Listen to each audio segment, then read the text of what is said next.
everybody. Thank you for joining us today on October 19th, 2021 for the Board of County Commissioners of Palm Beach County meeting. I'd like to call this meeting to order and start with agenda item 1A, roll call. Will the clerk please call the roll? Commissioner Bernard? Here. Mayor Kerner? Here. Commissioner Marino? Here. Commissioner McKinley? Here. Commissioner Sacks? Here. Vice Mayor Weinroth? Present. Commissioner Wise? Here. Thank you. Very good. We do have a quorum with all 7 county commissioners present here in the chambers. I'm going to recognize Vice Mayor Weinroth for a moment of silence and the Pledge of Allegiance. Before I do that, I'd like to also offer a moment of silence for Officer Yandy Cherno, Hollywood Police Department, who passed away in the line of duty when he was shot and killed on October 17, 2021. Vice Mayor. Thank you. I'd like to remember former Representative Bill Hager, who passed last week. He was a proud Republican, but that didn't define his life. He was a businessman who had decided to go into public service. His service included being in the Iowa Assistant Attorney General. He was the Insurance Commissioner of Iowa, came here to Florida, was on the City Council in Boca Raton, served as a state representative for our state, and was also an expert witness for insurance matters. Real good friend from my perspective, from Boca Raton. I also would like to recognize the passing of General Colin Powell, who also was a statesman. Many may not realize that he was fourth in line in the presidential succession when he was Secretary of State. Another person who gave back to our country as a member of both the administrations of several presidents. So I'll have a moment of silence in memory of both men.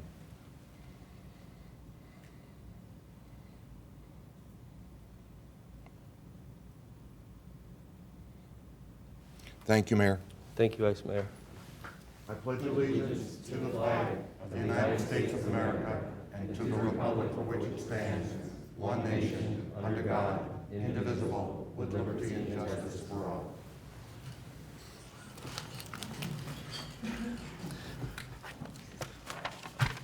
Thank you, Vice Mayor, for those recognitions of those who have passed. We'll move now to agenda item 2A, additions, deletions, and substitutions. Madam Administrator. Mayor, Vice Mayor, members of the board, additions, deletions, and substitutions. On page 10, 3B2, one of the dates was incorrect. Instead of June 10th, it should be June 22nd. On page 64, 3EE2 the motion has been revised to delete item D under that item, and we'll continue with further discussions with the group. That concludes additions, deletions, and substitutions. Very good. Is there a motion to adopt the agenda as amended? So moved. Motion by Vice Mayor Weinroth. I'd like to pull an item from consent. Okay, let us just adopt the agenda. Is there a second to the motion to adopt the agenda as amended? Seconded by Commissioner Weiss. No further comments. All in favor? All opposed? The motion to adopt the agenda as amended, as on page 10 and 64, is passes 7-0. We'll move now to the consent agenda. Commissioner Marino, you're recognized. Yes, I'd like to pull Q1 from consent, please. And what page is that found on, if you know? Good question. We'll tell you in a minute. Page 53. Page 53, Q1 has been pulled from the consent agenda. Commissioner McKinley, you're recognized. Yes, thank you, Mayor. I'd also like to pull item 3C2 on page 11. 3C2 on page 11. Yes, sir. Very good. Any further requests to pull items from the consent agenda? So we will remove Q1 and 3C2 from the consent agenda. Are there any comment cards on the consent agenda? Commissioner Bernard. No, Mr. Mayor. Very good. Mayor, I'll move the consent agenda without Q1 and 3C2. Motion by Vice Mayor Weinroth. Is there a second? Second by Commissioner Weiss to pass the consent agenda. No further comments by members of the public or members of the board. All in favor? All opposed? That passes 7-0. We'll move now to 3C2 found on page 11. Yes, thank you, Mayor. This is an item to start eminent domain proceedings on 45 different parcels regarding the Royal Palm Beach Boulevard expansion project in the acreage community. I really haven't had time to get thorough details on this and would just ask that we postpone this item. Very good. Let me just refer to our county engineer as to any potential impact by the postponing of this item. David Rich, County Engineer, there will be no impact delaying this for another agenda. Commissioner McKinley, when would you like this item postponed to? At our next regular county commission meeting, which I believe is November 2nd. Thank you. Very good. There's been a motion by Commissioner McKinley on 3C2, seconded by Commissioner Bernard to postpone 3C2 to November 2nd, 2021. No further comments by members of the board. All in favor?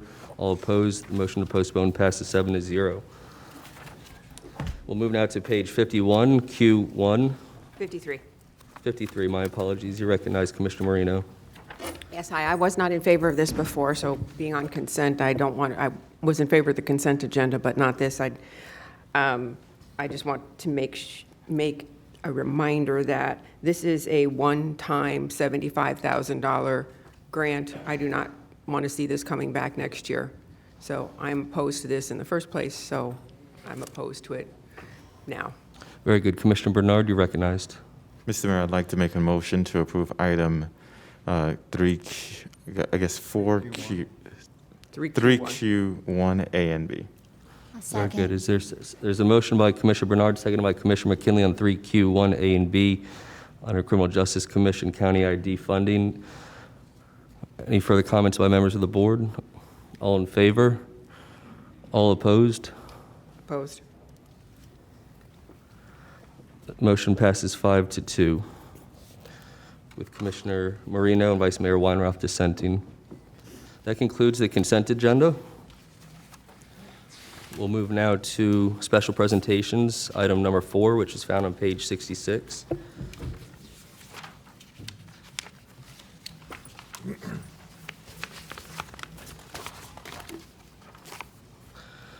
And we will start with 4A, a very bittersweet agenda item, recognition of service for Denise Marie Neiman. It is my understanding that there are some special presenters here today. In what order would you like to proceed? Should we start with Mr. Gary Brandenburg, or do we want to make some comments? It's Virginia, what would you prefer? Because I know it was under administration, so whatever you prefer. Well, I think it's up to the board. I guess I would suggest we have our guests speak first, and then we follow unless the board deems otherwise. Just Very didn't want to mess around with the agenda that might have been planned that I didn't know about. I'm already nervous as it is, so Gary Brandenburg and Greg Rice it is. Well, we are delighted to have some very special members of the public join us here today for the final Board of County Commissioners meeting for our beloved county attorney, Ms. Denise Marie Neiman. I have a couple of names in front of me, so not in any particular order. We'll call Mr. Gary Brandenburg up, and I think with Mr. Greg Rice. Is he here today? Mr. Rice was called away to a fruit fly infestation down in Boca today, so he couldn't make it here this morning. He wanted me to apologize on his behalf. Good morning, Mayor. Good morning. Commissioners. 12,725 days ago, there was a big event. It was epic. It went by really unnoticed. It only seems like 35 years. It cannot possibly be that long. But I was in the county attorney's office, as you know, here on the 6th floor. I was taking my mid-morning nap, as usual, and there was a knock on the door. Oh, no, what could that be? Candidates here for the assistant county attorney job. Okay, you got to be kidding me.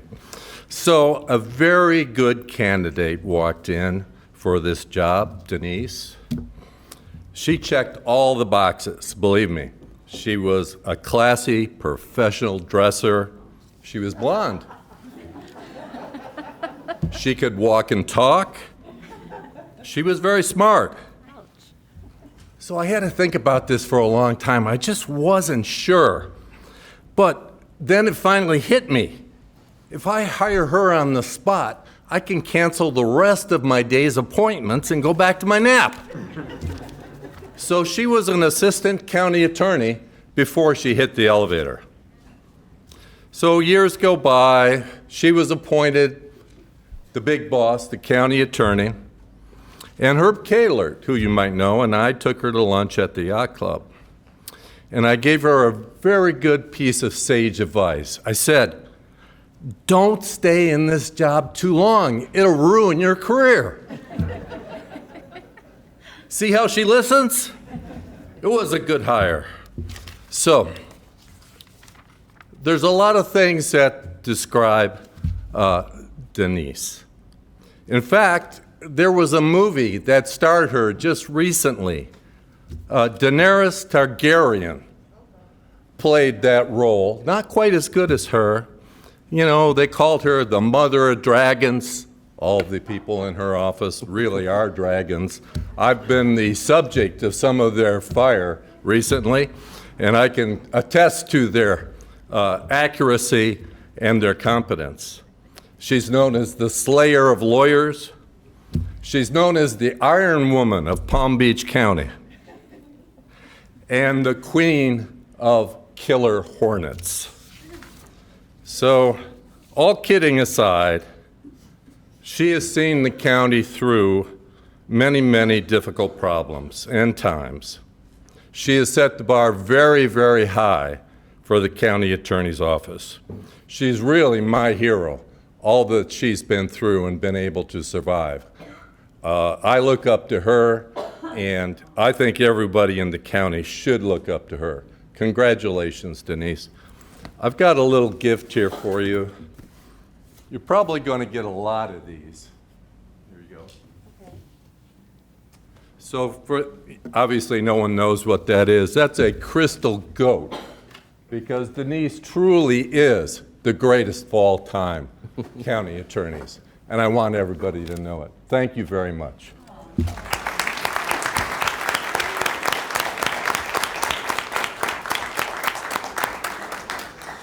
Thank you, Mr. Brandenburg. We'll move now to Anna de la Mora.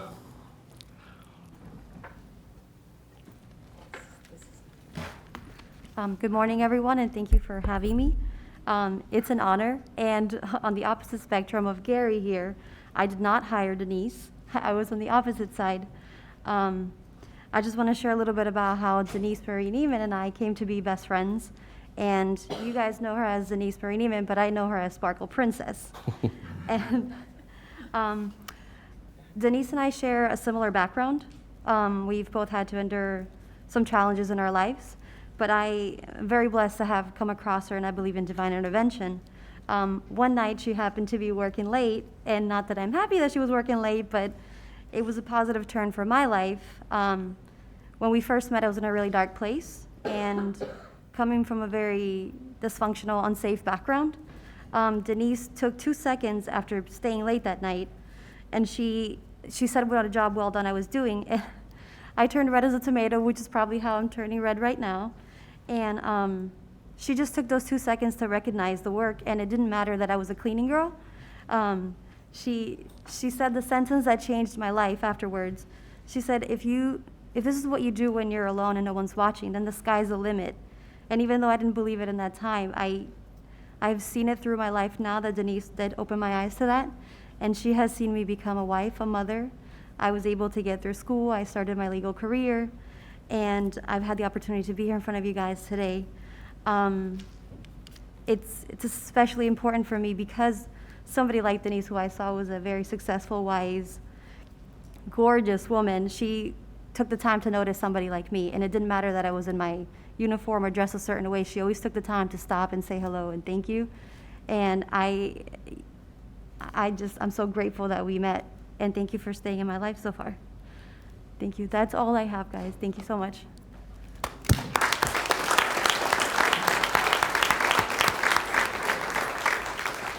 Anna, thank you so much for sharing some of your experiences with our incredible county attorney and how she's treated you and befriended you over the years. Very touching moment. Thank you.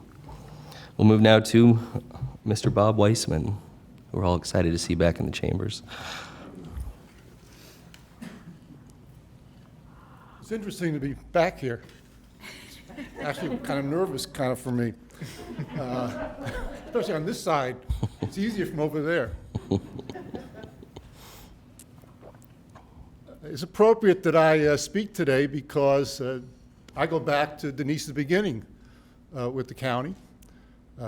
I became an assistant county administrator in 1988, not long after Denise was hired.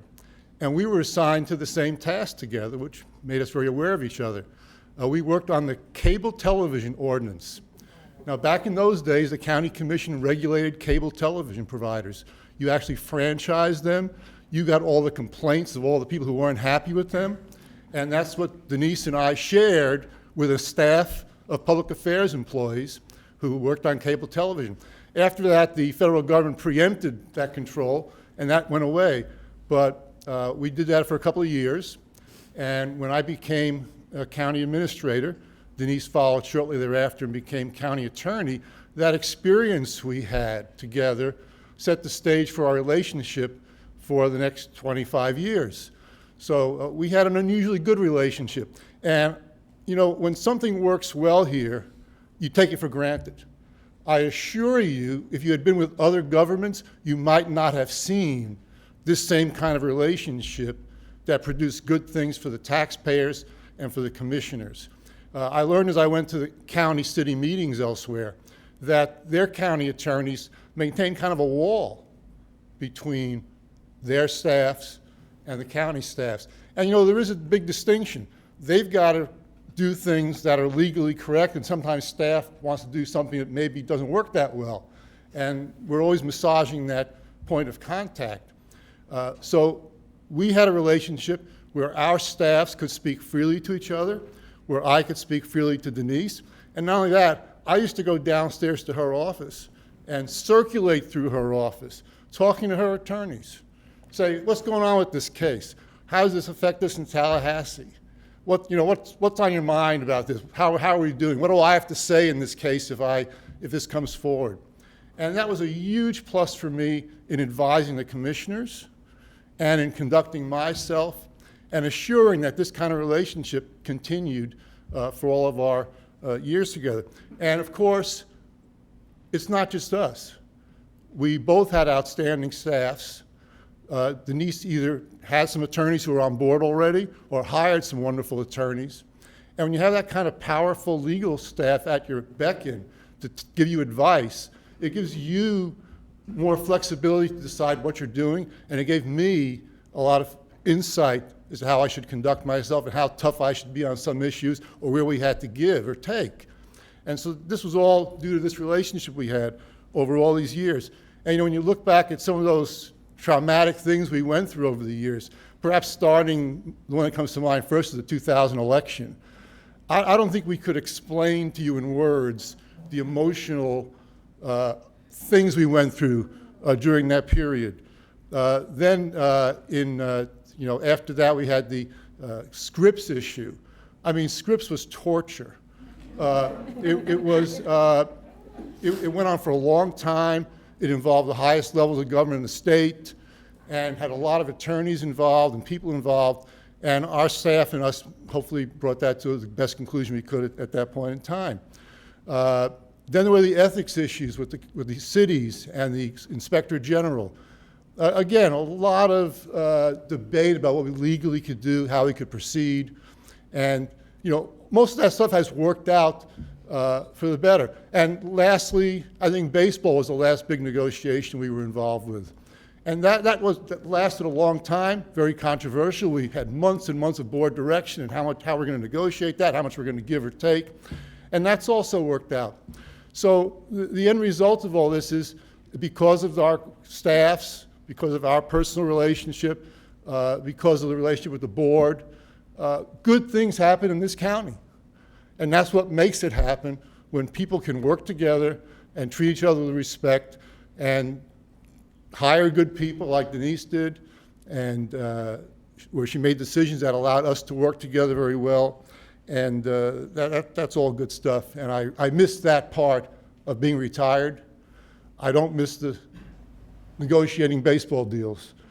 But, and I don't miss Monday with meeting with commissioners on agenda review days. I don't miss that at all. But I do miss the interaction that we had and with all the staff. So in conclusion, first I'd like to compliment this board. I don't watch a lot of board meetings, but you've had difficult times and you've done well, and I compliment you for that. I'd like to compliment my successor, Verdine, and thank her for the year she was Deputy County Administrator and for the job she's done for you these past 6 years. I'd like to thank all the county employees who worked for me back then, many of whom are now gone. I look around this room, maybe I know about half the people who are in here right now. I'd like to thank the new ones who've come to work and urge them to do as well as the ones we've had in the past. I want to wish Denise Kaufman well as your new county attorney. It's not easy, and I'm sure she'll have some tough issues come up, and I'm sure she'll do well. And lastly, I want to say bon chance, best wishes, and good luck for you, whatever you decide to do. It's been great, and I thank you for that.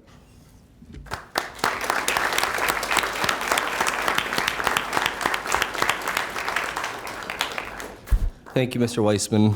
And I'm going to take a point of personal privilege here and open the floor to anyone else that wants to make comments about our county attorney that wasn't on the list.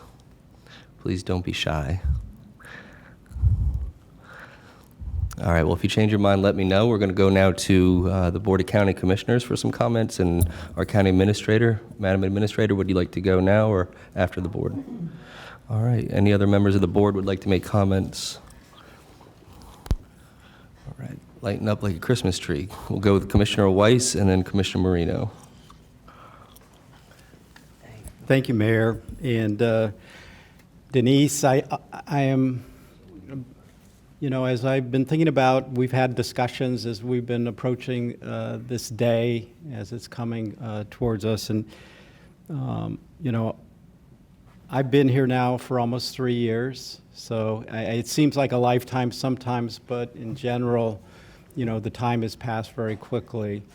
But early on, when I first took office and had an opportunity to meet with you and spend time with you, I realized you were more than just a county attorney. There's a lot more to you than your legal background and your administration of your office, which you all do, you excel at.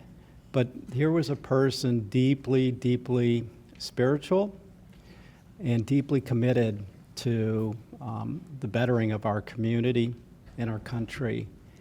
And you've told me things and advised me about things in a way, understanding, you know, who you are as a human being, that touched me deeply and helped me be a better person, I think, and make better decisions on behalf of the people of Palm Beach County. I will miss the opportunity to have those discussions with you. I hope we can still continue to do that. But I also know how much you've given of yourself to this community, and it's time for this community to give something back to you. And I wish you all the best in everything that you do going forward. Thank you, Commissioner Weiss.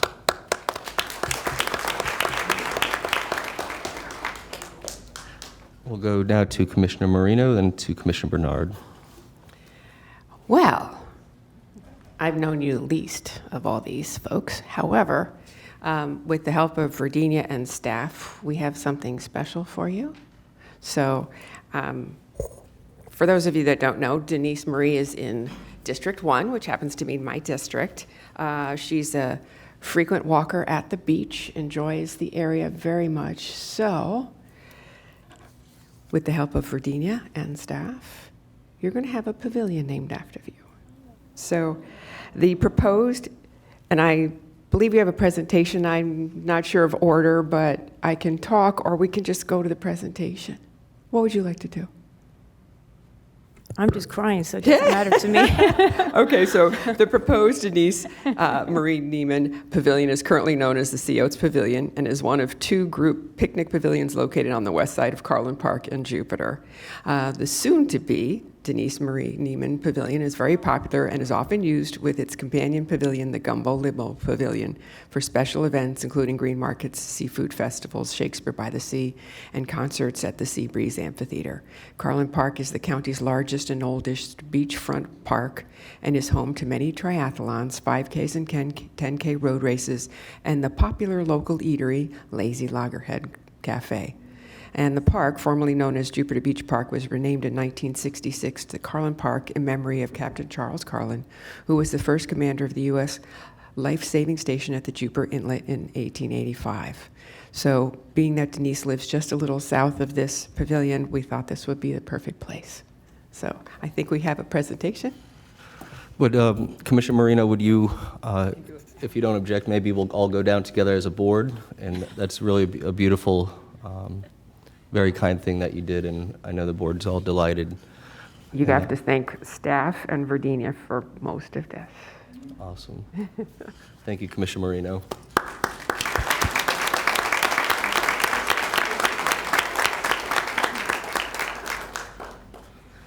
You're going to get a chance to speak, don't worry.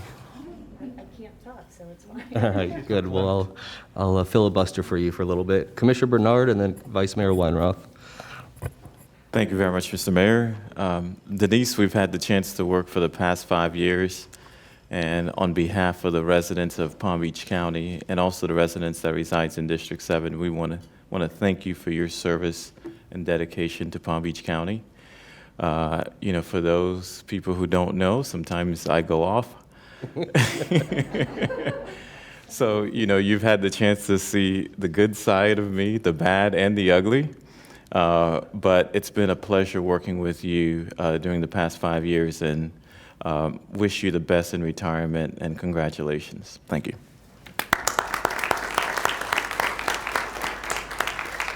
Vice Mayor Weinroth.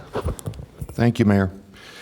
You know, Denise, one of the things that we have said over and over again up here is that it's a pleasure to be an elected official in this county because of the people we work with. Our county staff here, from everybody, from the mailroom right up to our county administrator, makes it a pleasure to be in this office because we have so much support.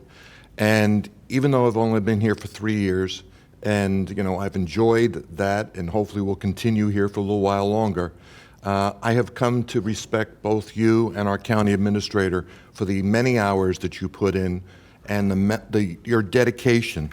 And while I don't admit to it very often, I am another attorney, and you know I've given you a lot of conversation and debate over issues, and you've always been my equal, and you've always been able to convince me of situations where I was wrong and where the policy that we were pursuing ultimately was the right policy on behalf of the county. I thank you so much for your service, for your counsel. I hope that you're going to enjoy your retirement, but I can't believe that you're going to be retiring. I'm sure that there's going to be another door opening up very quickly. So, bon chance, and I'm going to miss you.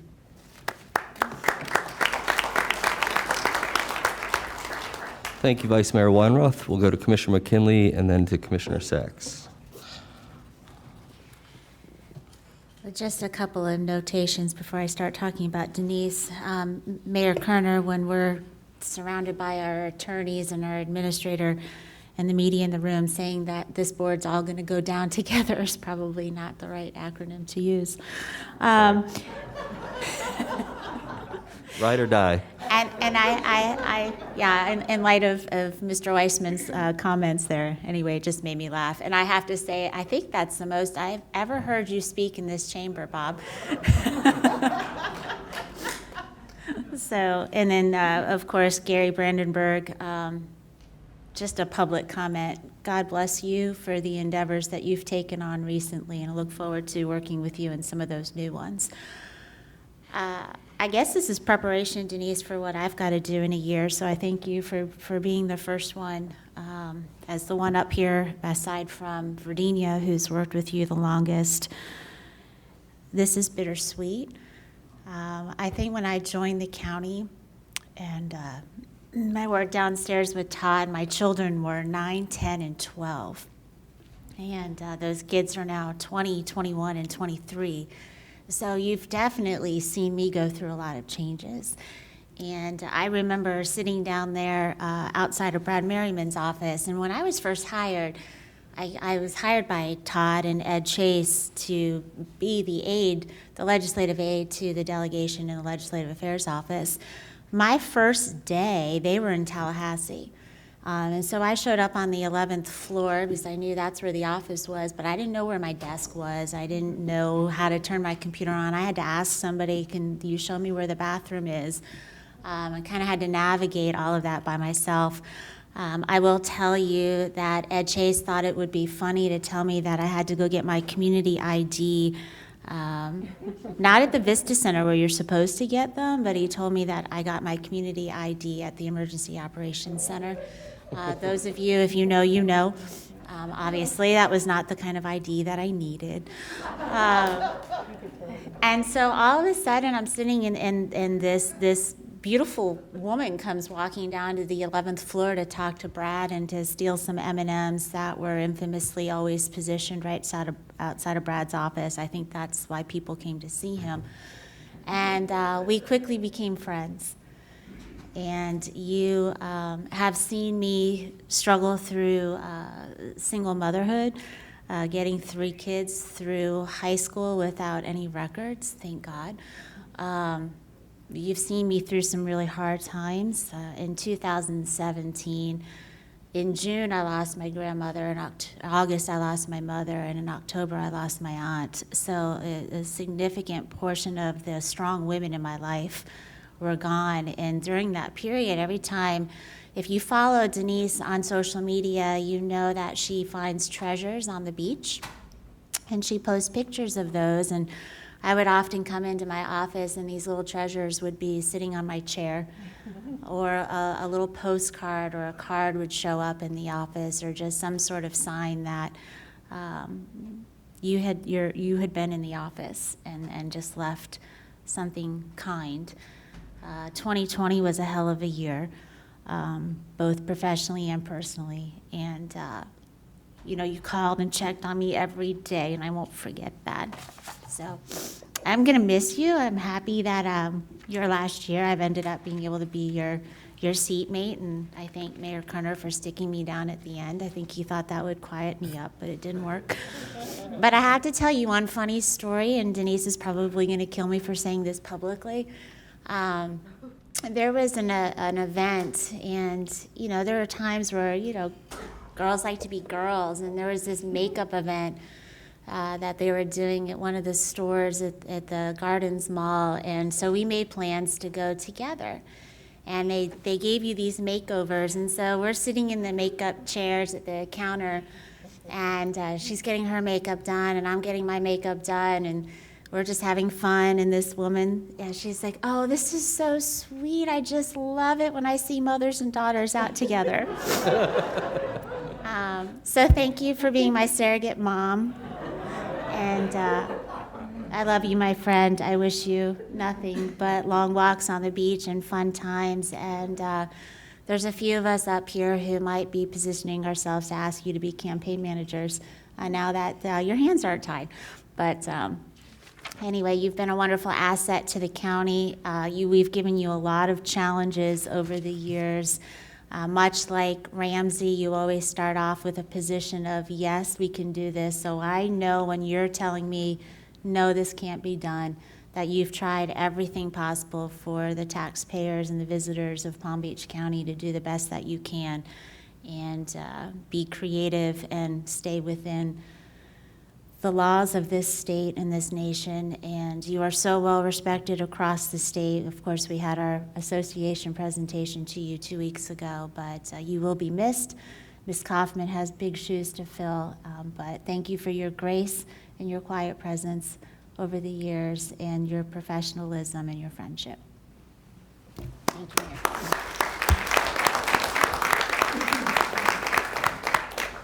That was beautiful, Commissioner McKinley. Thank you for sharing with us. Commissioner Sacks. Thank you so much. Well, Denise, here we are. You have a pavilion named after you. You've got the respect of your fellow colleagues and attorneys, which is not easy to earn. And you've touched many lives, one of whom we heard from today, someone who's not necessarily an attorney, but someone whose life you touched and made so much better in a quiet, strong way that you have about you. That was beautiful when we heard from the young lady today. So, as a person, you're a star. You really are. You're a star. And we will miss your light from your brilliance. But let me speak for a minute how you are as a lawyer.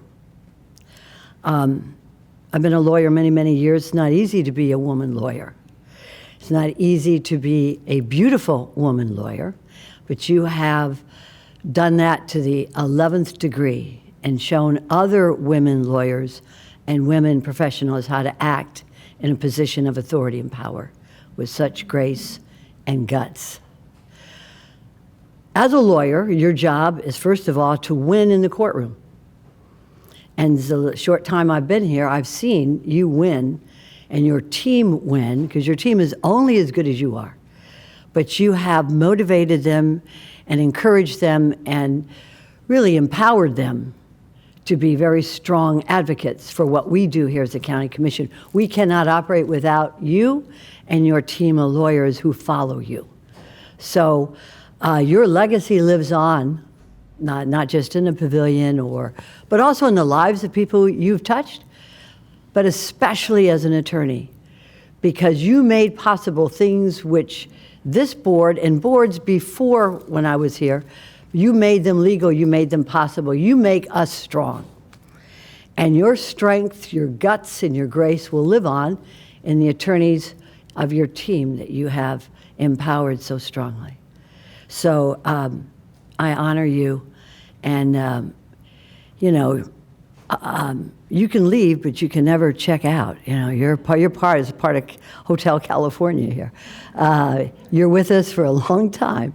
We will be counting on you, and I know your number in Paris, so we can call you often. But mostly, your light will always shine here so brightly, and we love you, and we honor you, and we respect you. Thank you, Denise.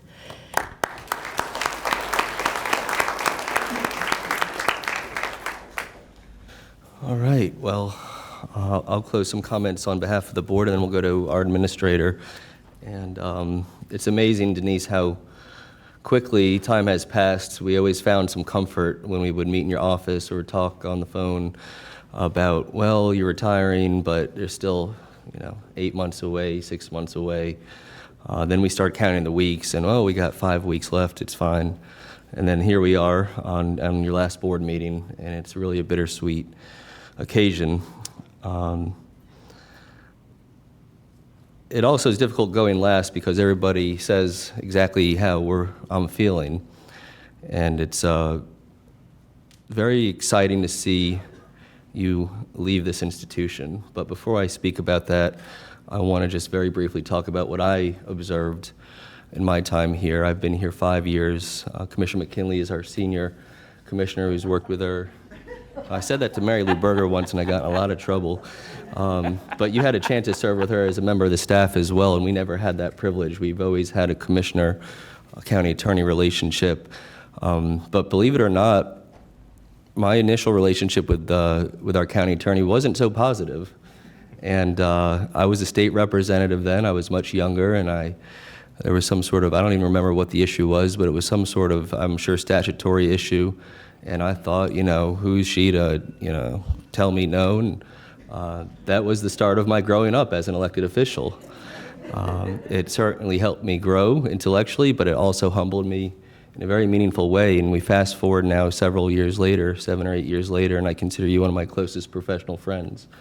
And I reflect on the way we would nerd out on whether it was the charter or new preemption case law that came out. I mean, just very scary dialogue to the outside if they saw the stuff we talked about how exciting this case is in Orange County, or how our charter is set up. And I've always really enjoyed those conversations because you are the county attorney, and I am a member of the bar, and we have three other members, and lawyers love the law, and that's why we go to law school. And I've just always been impressed and humbled by your true organic knowledge of the law, and particularly in the area of the law that I am very passionate about, which is state and local government. I think one of the best reflections on your service here, and we've heard this theme over and over again, is the way that you treat people that work for you, people that do business with the county attorney's office or the commission, whether you know them or not. How many folks here are from the county attorney's office here today? I mean, that is a visual representation of the love that this county has for you and your employees, and the way that you treat your employees. I think the other issue that reflects so positively on your time here and speaks to the respect that you have is the way that this board selected the new county attorney, Denise Kaufman. And probably in several other counties in this state and throughout this nation, the selection of a principal officer like the county attorney that the board's responsible for hiring and firing, or the county administrator. And we've seen this issue play out recently in some counties in Florida, just how combative it can be. And I can barely recall the actual hearing when we hired Denise Kaufman, because it was a 5-minute thing. And there was pure delight and joy for this board to vote unanimously to appoint her. But the reason that we did that was twofold. First of all, we have the utmost confidence in Denise Kaufman to fill your very large shoes. But the other side of that coin is because of the way that you have led this county and provided us with a level of trust and confidence in your professional judgment. And it is no secret that you wanted to see her take this position, and that you had the, not political capital, but human capital to make that happen, with really very little discourse or dialogue, and certainly no disagreement. And we're all confident that we made the right choice. And so Denise Kaufman, we're excited to have you be our county attorney, but certainly we all stand on the shoulders of giants, and certainly you're no exception. And I know that you'll lead and be an incredible county attorney, just like Denise Kaufman was, or Denise Neiman is. And then the last thing I want to say is that it is really a sad moment for all of us on this board and that work in this government. Everywhere you go and all the lives you touch, we feel like we're going to be missing out on that as you leave. But I also think that most of the people that know you well enough to know you like I do are really excited for this next chapter, and that you're leaving at a point in your life where you certainly deserve to go find other passions. You have many passions already, but find other passions and then execute on the passions that you do have, that professional life gets in the way of. And I think we all just share this collective joy for you to go and have that opportunity that you deserve so much, and what becomes of that, we're all excited to see. So not as a county commissioner to county attorney, but friend to friend, thank you for being an incredible force in all of our lives.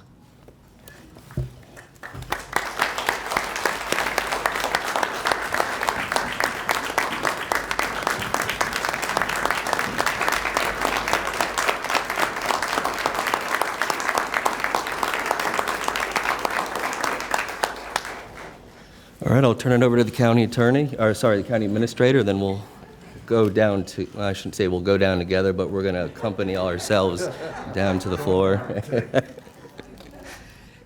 I'm going to start out by saying I'm going to repeat some of the things that have already been said, because it's part of my speech that I wrote because I might be too emotional to remember it all.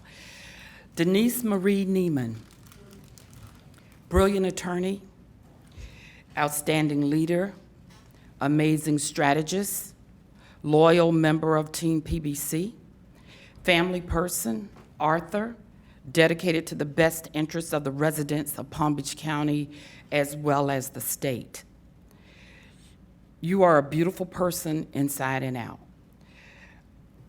Denise Marie is a loving, devoted wife to Joe Neiman. She is a loyal friend and is always there when needed the most. She knows how to have fun and make the best of any situation. She has literally glittered the globe with happiness and has left sparkles, an indelible mark on this county. You will never be forgotten for all the things that you've done for this county. Denise works hard, but she plays hard, including in our earlier years, playing Barbies with my daughter Jasmine, and that we will never forget, for eating crabs with my family. So you've always been there. Denise, thank you for your commitment to the county and all the accomplishments over the 35 years. 25 of those years as the executive of the law firm Palm Beach County Government, because we are a law firm and we rival other law firms. And we have been successful at defending the rights of our citizens here in Palm Beach County. And so I thank you for all of the appointments that you've made in your office. They have been wonderful to work with. Your litigators are outstanding. Your attorneys that address us on a day-to-day basis, Mr. Weissman is absolutely correct. I can remember being in the budget office at the beginning, being able to talk to attorneys in the county attorney's office, and throughout my career, just being able to pick up the phone and call and them provide guidance. You provide guidance throughout my career. We began working for the county in 1987 together. And I'm still sitting here thinking, how is she beating me out of the door here? We've worked well together. We accomplished a lot. And part of those things, as my predecessors previously stated, was through the 2000 election. Several hurricanes, being hunkered down or calling you on the phone, Uber issues, opioid crisis, surtaxes, hiring of outstanding attorneys, as I previously mentioned, to defend us. I mean, Scripps, baseball stadiums, ethics commission, OIG, I could go on, but those are just a few of the things that we have definitely worked with. Looking at your eyes when you're ready to say, Virginia, are you crazy? You can't do that. But then I always say, well, this is what I want to do, so tell me how to get there. And you and your staff has always guided us through that issue. So I do want to thank you. I want to ensure you that we will never forget you here in Palm Beach County, and to ensure that you don't forget us as you travel the globe and glitter it. We would like to send you off with some tokens that will remind you of the county, including the naming of the pavilion, and we're going to take pictures, so don't ditch it. But I also want to point out that your staff suggested the pavilion. We just worked through making it happen. And I can assure you, David Oddie, and I'm calling him out, did not stop calling to make sure it didn't fall through the cracks. We only got so many months. We only got so many weeks. Said, David, I got it. So your staff loves you. They support you. And we wish you nothing but the best. Congratulations. You've earned retirement. And you've left a great legacy behind you. We will miss you.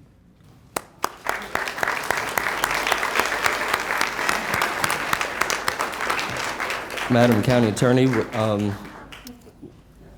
would you like to make comments now or after we take the picture? It's up to you. I thought we could do the picture up here, just better background. So, all right. Okay, cool. Move chairs.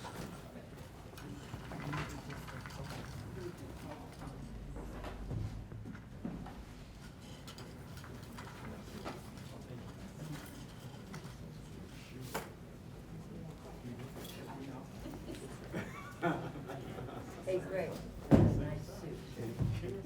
Oh, that's a nice suit. Hey, I want to be noticed. Charlie, Mayor, why don't you put you right next to me? Sit next to you. And for those of you that don't know, Palm Beach County has an awesome sign department, and that's where this sign came from. Are we color coordinated here, Marina?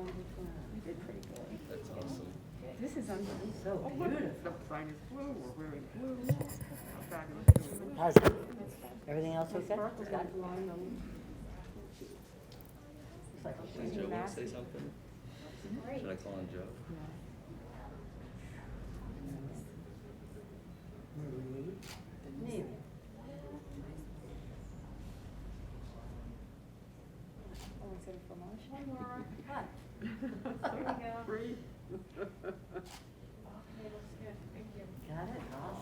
This Denise is so beautiful. Look at that.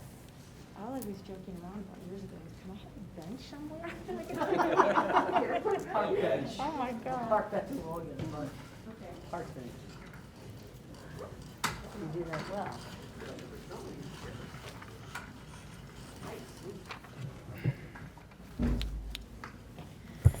All right, I'm going to take my mask off. This is like the COVID equivalent of a ball gown that I would have worn had I been here. All right, you guys know how I am about these kind of things. I'm so deeply humbled and touched by the comments that were made. To hear from your bosses, to hear those kinds of words, I mean, it's just, I'll be watching the replay over and over again and let it all sink in because I'm just blown away. And the fact that Commissioner Bernard even spoke was really awesome. And I'll always be nice to you. That's our joke. But I could go individually with each one of you, but I know we're taking a lot of time already from the meeting, so I've set up meetings to talk to you individually about how awesome you are and how grateful I am. So just collectively, I'll stick with what the Florida Bar views as my client, as the collective board, and tell you it's been an absolute pleasure to work with you. I am really an envy throughout the state, not just because of my wonderful staff, but because of the cool commissioners that I work for. It's just, you're very forward-thinking, and it's a creative bunch, and I really appreciate that. Gary started it all, yes, and thank you. I was so nervous about what you would say today. 1986 is a long time ago, so 35 years, anything can change, and tell Greg that he was here in spirit. Bob, where did Bob? He's over there. You encouraged me. I remember in the beginning, you said, so, you want to be the county attorney? I said, why would I want that job?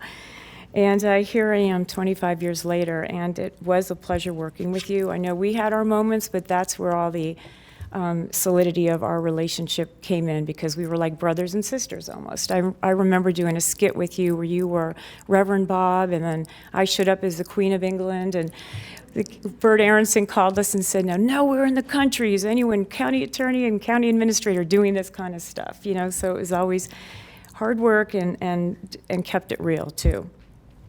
And Anna Banana, she did call me Sparkly Princess. That's how much time has passed, because now I'm like a crone, I think. But Anna, she said she was 18 when I met her, but I think she was more like 12, and her brother is with her. Both of them used to come into our building with the parents, and they would clean the building. And I just love you, and I'm so proud of you. Anna is a paralegal with the healthcare district.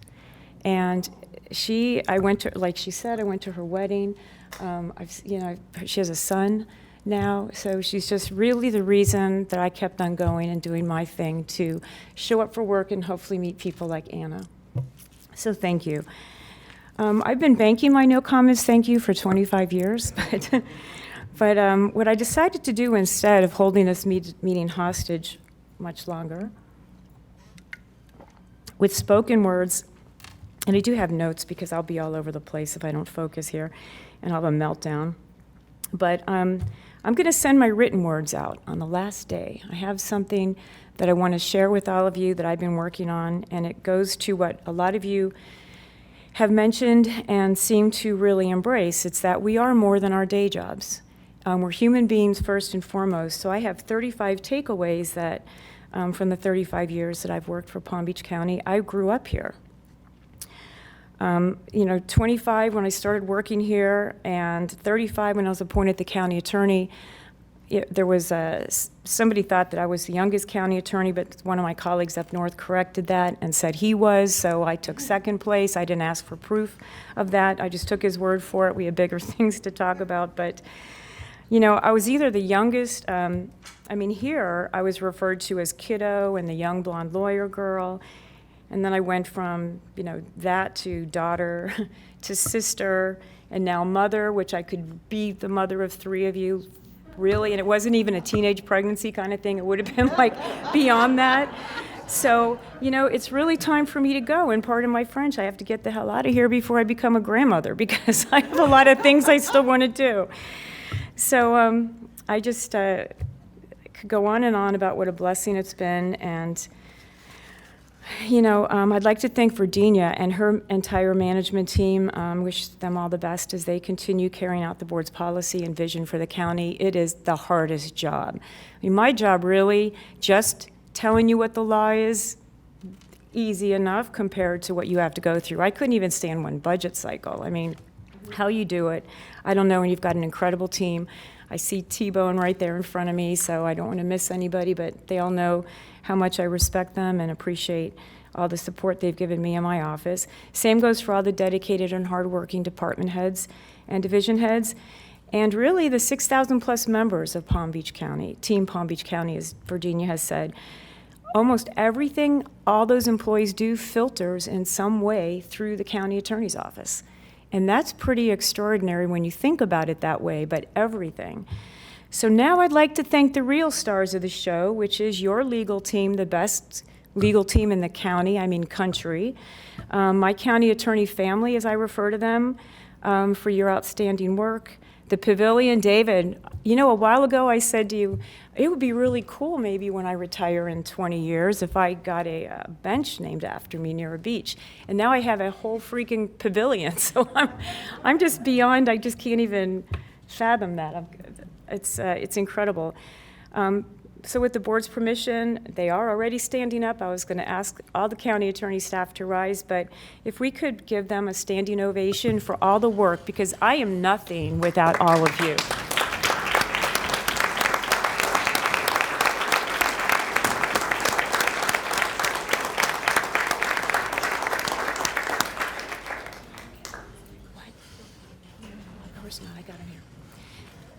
So thank you all. I love you all very much, and it is really a family atmosphere. What you see right now is the best the county attorney's office has ever been. It's taken time because the team members, you know how tough it is, and here we are, and you're left in very good hands. I'm very proud of that.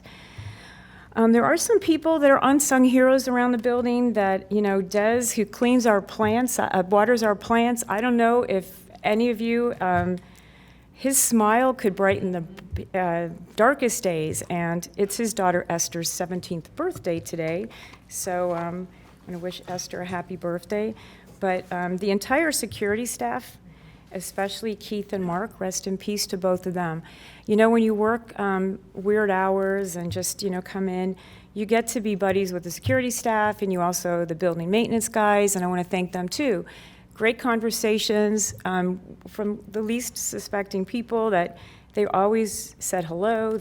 Just really incredible people.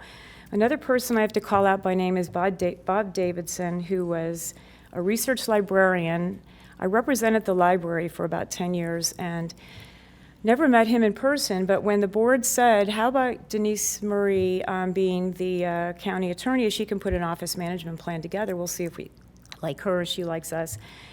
And he was watching the meeting, and he sent me an envelope filled with articles on law office management.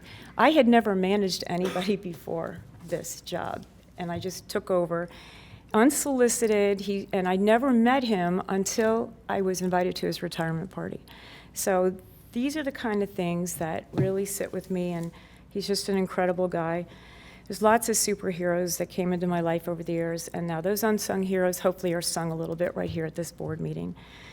And of course, I'd like to thank my angel father and my angel brother, Dennis, who instilled in me, my dad, a great work ethic and taught me the importance of integrity.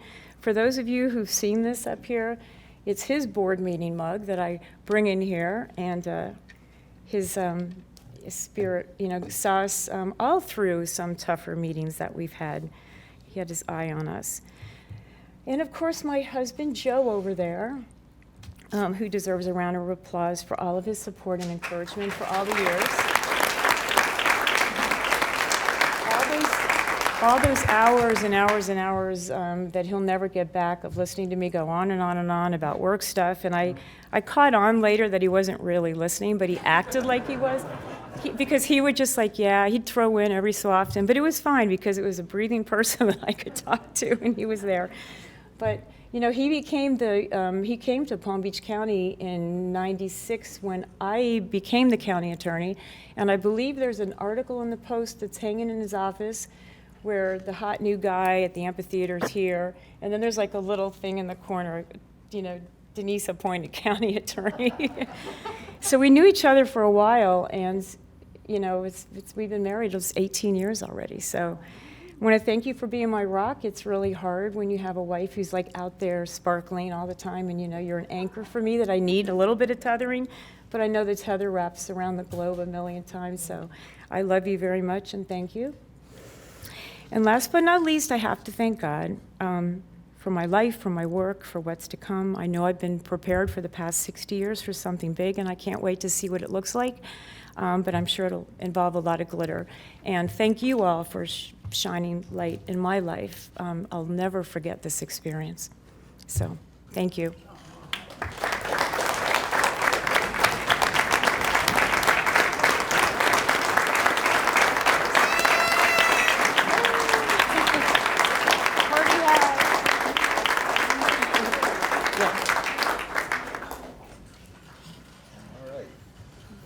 All right, with that, we'll take a 10-minute break if the board doesn't mind. And so Denise can say hi to some folks. And if this doesn't define your last couple years in office, Denise will have a COVID-19 update following this 10-minute break. So, all right, we'll be in recess for 10 minutes.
So we'll call the Board of County Commissioners meeting back to order.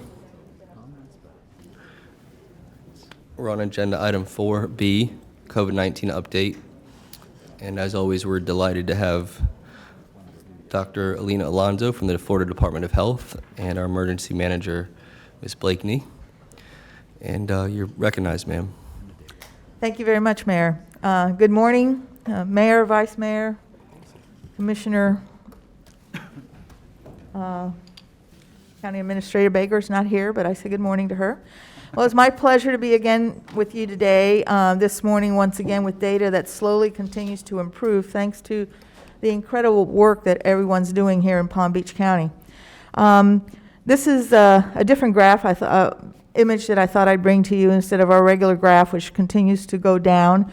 But it shows you state by state the number of cases in the last 7 days and by the territories. So you can see that Florida is in the second. We're not in the dark blue. That's Texas, Michigan, Ohio, Pennsylvania. And then, but instead, we're down to the medium blue with Florida, Georgia, Tennessee, North Carolina, Virginia, and then some more states across Colorado, Arizona, California, and Washington. So it's good to be in that second line.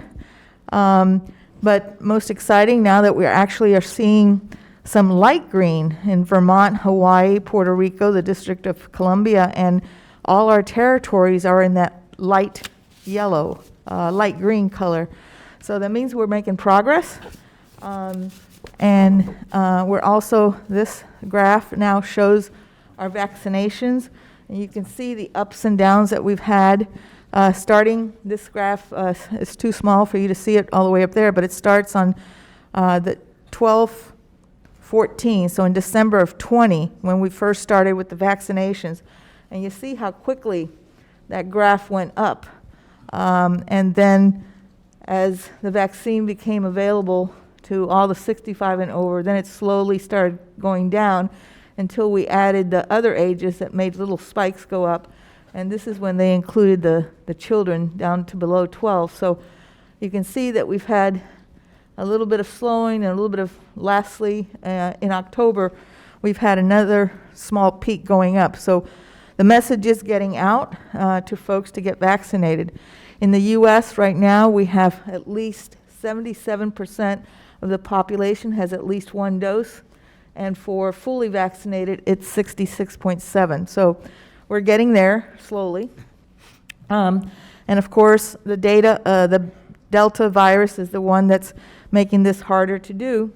You can see that it now is 99.9%. So basically, for all practical purposes, it's the Delta that remains really strong, it's more contagious, and it creates those breakthrough cases that we're seeing.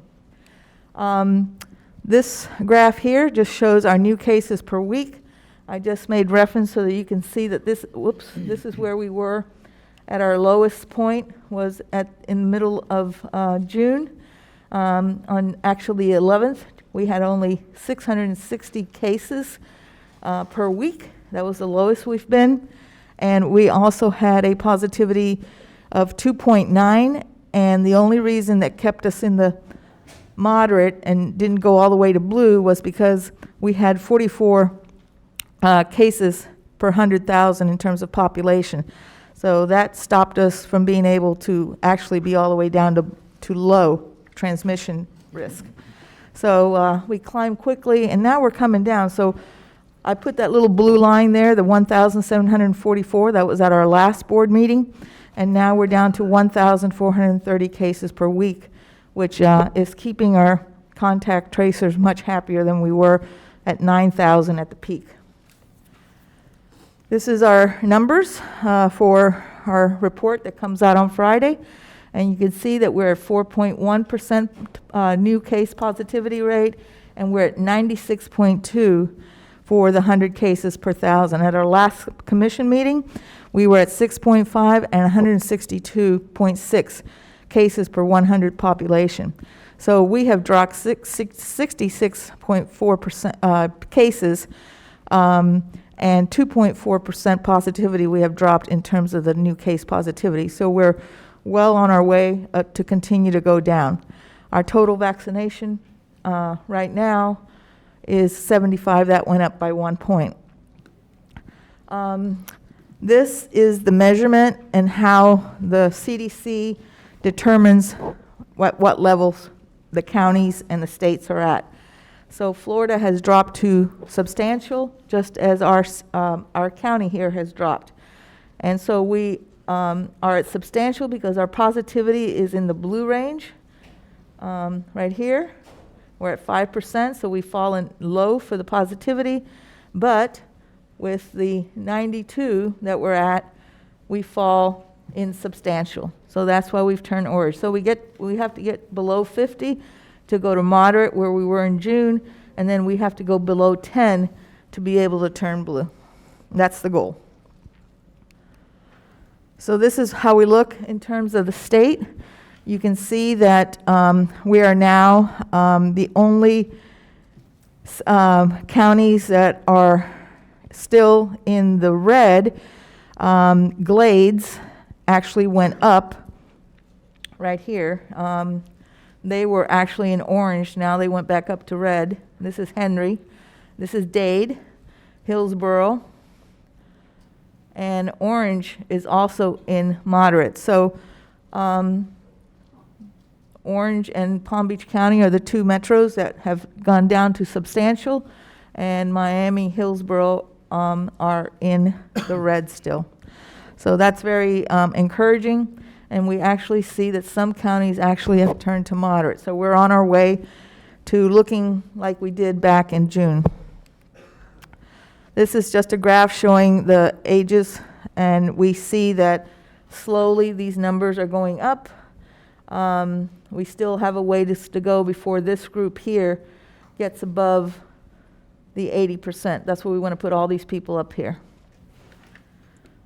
In terms of our monoclonal, I know I've had many questions about that. We have really been decreasing the number of people that we're seeing for the past 2 days. The 13th and the 14th, we only saw in the 30s. On October 12th, we dropped down to 42. We had been in the 50s and 60s. So dropping that low, there have been no conversations of closing this down yet, but it is thought, and we have to consider that if this continues to go low, that these numbers can definitely be absorbed locally, as opposed to having this setup that they have with all these teams at our 24 sites now. They dropped by one. I forgot to update this slide. There's only 25 sites across the Florida now. So we'll continue to monitor that, but the total number of people who have received monoclonal therapy in Florida is 139,385. So those are all people that have been saved from going to the hospital and from dying from COVID. So the boosters, that continues to be something that's difficult for people to understand. The FDA has given approval for Moderna for the boosters. However, the product is not out yet, as far as I know. I don't know if it's being made available. The dose in the bottle is half the strength of the original vaccine. So therefore, that supply has to get out to the pharmacies and to the vendors. So if you do not fall in the category for the Pfizer booster, you have to ask for a third dose. If you ask for the booster from Moderna, you will not get it. They will tell you we don't have that shipment yet. So use your language correctly. If you're immunosuppressed, you can ask for both Pfizer and for Moderna third dose. Those who are over 65 who took Pfizer, and all those in those age 18 and above who live in long-term care facilities, have underlying medical conditions, which, by the way, are going to be included with all these for the third dose. It includes organ transplants, HIV/AIDS, actively on chemotherapy, and taking immunosuppressant medications. And many other underlying medical conditions are all listed for you to be able to get that booster for Pfizer. But right now, if you don't, then you can ask for that third dose. Also, anybody in the high-risk settings who either work or live in those areas. So that includes congregate living, corrections, it includes fire rescue, it includes paramedics, teachers, all staff at schools, people who are working in grocery stores, people who drive commercial vehicles with people in them, includes bus drivers. It includes a lot of people who are in contact with public in large numbers. All those people can get the booster for Pfizer right now. And so our mitigation strategies are going to continue pretty much the same as we have been. We still realize we have to really be careful with this Delta. It continues to be very contagious and causing the outbreaks that we are seeing. The vaccination remains the most important tool to stop the spread and save lives. The hospitalizations have decreased. I calculated the predominant unvaccinated patients now is 77%, went down from 84, and we had no adults, no pediatric patients in the ICU, with only 101 adults having been admitted and only one child being admitted, and none of the children had gone to the ICU. So we need to prepare for a winter spike. We can't let our guard down yet. We need to continue to be cautious, watch our distance, wash our hands, but we also need to hopefully get to moderate so that it goes down enough so that when we do spike, it goes up just a little bit. I am optimistic that because of all the vaccinations that we have done, that we won't see the big spike that we saw in July going really, really high and putting the surge on the hospitals. So we're going to keep an eye on that. We've been constantly talking to the hospitals, making sure they're okay. And so my final word is, please, if you have not gotten vaccinated yet, please do so. It definitely saves lives, and we need all the immunity in the community possible so we can get through winter. Thank you.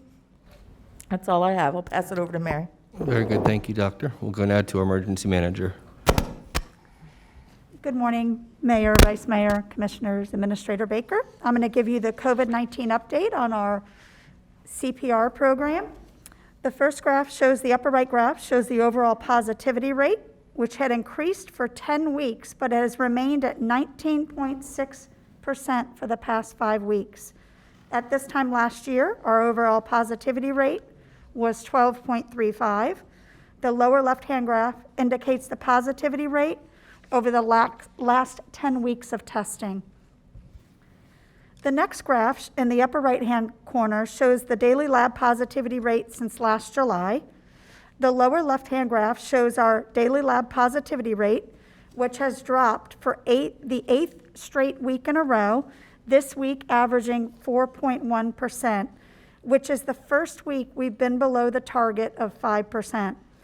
The daily lab positivity rate was above 5% since July 13th. As it relates to the COVID-19 deaths, the past 3 weeks showed a reduction in the number of reported deaths. These numbers are down from the previous 6 weeks, where there were record numbers of reported deaths. The graph in the upper right corner shows our overall COVID-19 related deaths since May of last year. Our current death rate stands at 2.28%.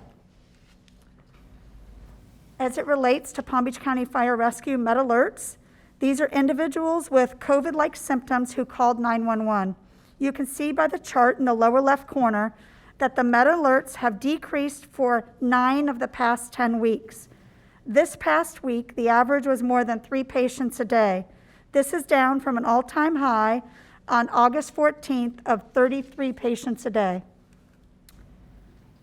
As it relates to the Emergency Directive 2021A, which was executed requiring the hospitals in the county to report specific data elements each day by 11 a.m.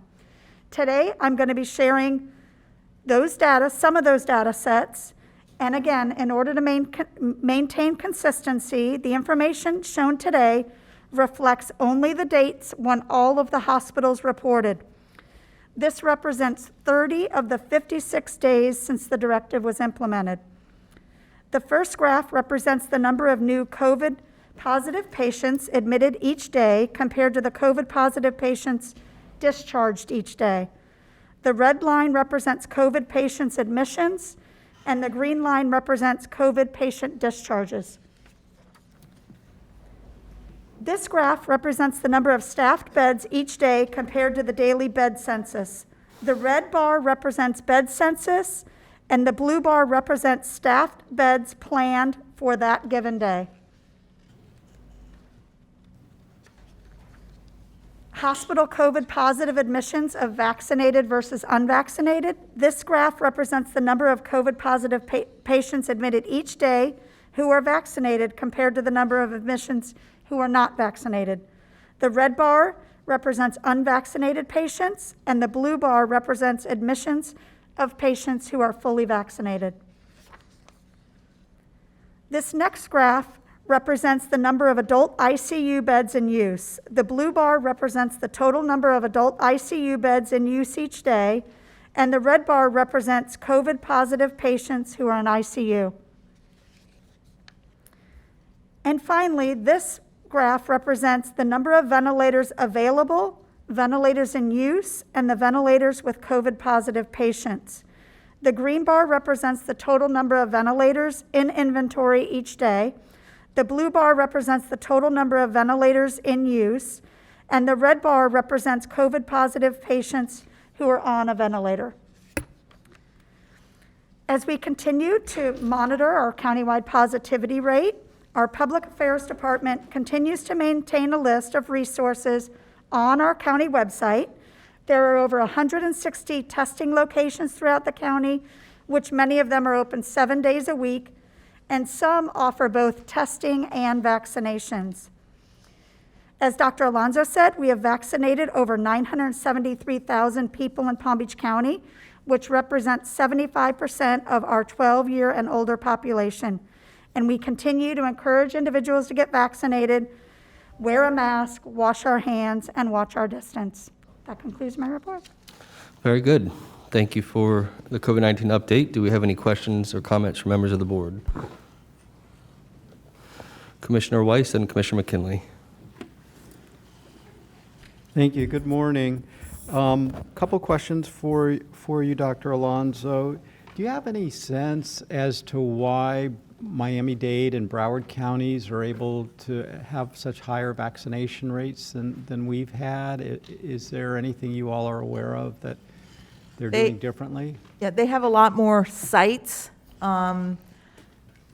Since the beginning, they set up more sites, but they have a lot more territory to cover. But you have to understand, even though they have more people vaccinated, their risk of communication of contamination by the virus or in other words, getting the risk of the virus in the community is much higher than ours per 100,000 people. So they need to vaccinate more in order to get things down to a lower level. So it's important that they do that because of how dense they are, and also the fact that they live in much closer proximity to one another, and they do a lot of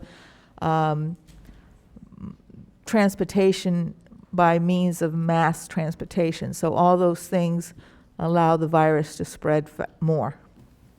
Okay. And then I've been reading recently about a new variant in the UK. It's AY.4.2, and they're saying that it is 10% more contagious than the Delta variant. I know it's right now contained to primarily to the UK. I think there's been 3 cases identified in the US so far.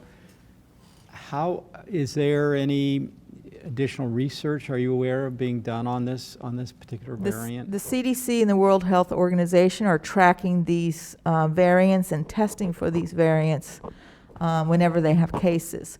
So far, they have only identified to those 3, and they've tried to isolate and do contact tracing around those folks that have gotten this. So again, the Delta is very prominent, and so it's outpacing all the other variants. But that's exactly that's how we got the Delta, right? And then it started spreading. So we have to be very careful with those, and that's why they're being closed and watched so closely.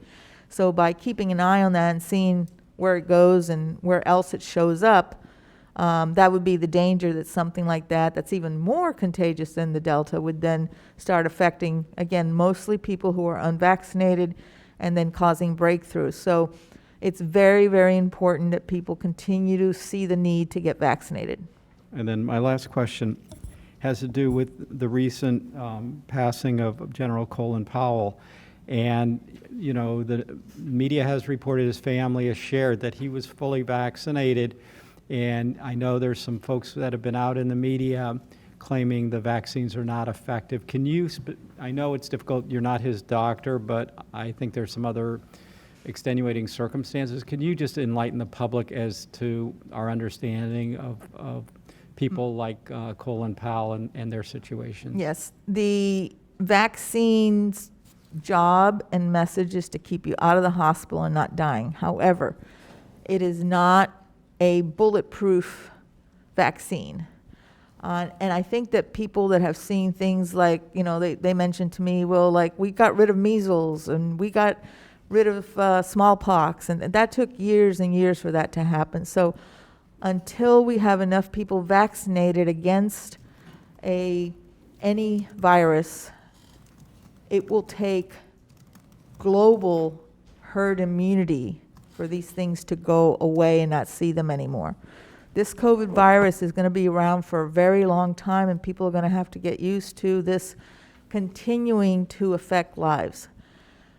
People that have comorbidities and other issues do end up having problems and certainly can die. People have died even though they have the vaccine when they get breakthrough. So it's not a guarantee. However, if you're vaccinated, you're 10 times more likely not to have a problem. So it's not bulletproof. It's not a bulletproof armor that you're going to put on. It's just something that's going to help you, you know, have a better probability of fighting this virus. This virus not only attacks your lungs like most SARS virus that we had seen in the past, this is getting into other areas of the person. So if anybody has an immune system or has something going on in other parts, or if this attacks your gut, for example, or your intestines, or your heart, or your brain, then it does more damage. And so if you're weak in that area for whatever reason, whether it's a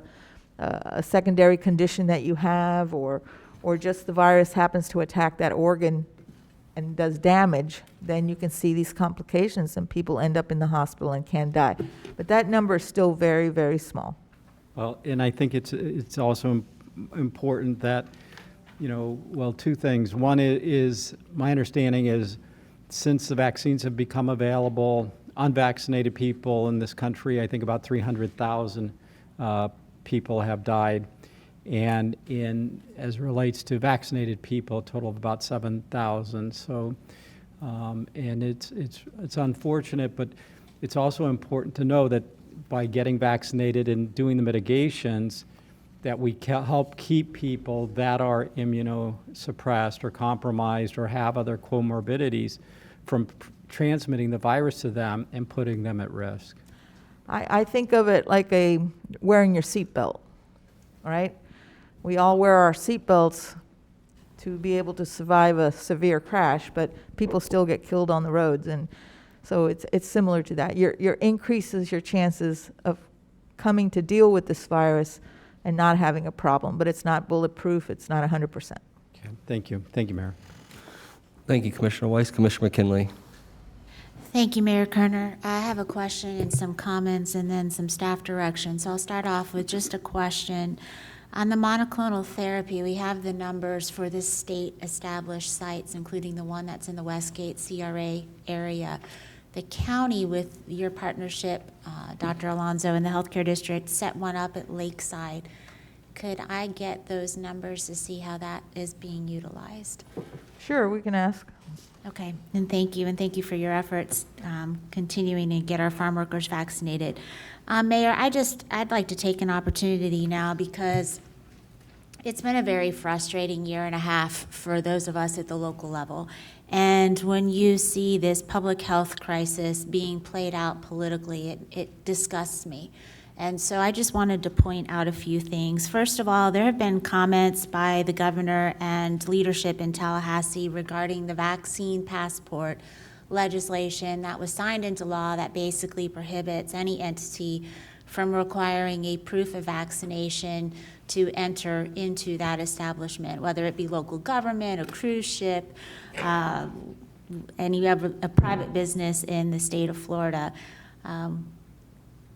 There was an exemption in that state law that was passed, the Section 5, and I don't know, but if you read the footnotes and you go and you actually research it, healthcare professionals licensed under a certain subsection and title of Florida statute were exempt from that legislation.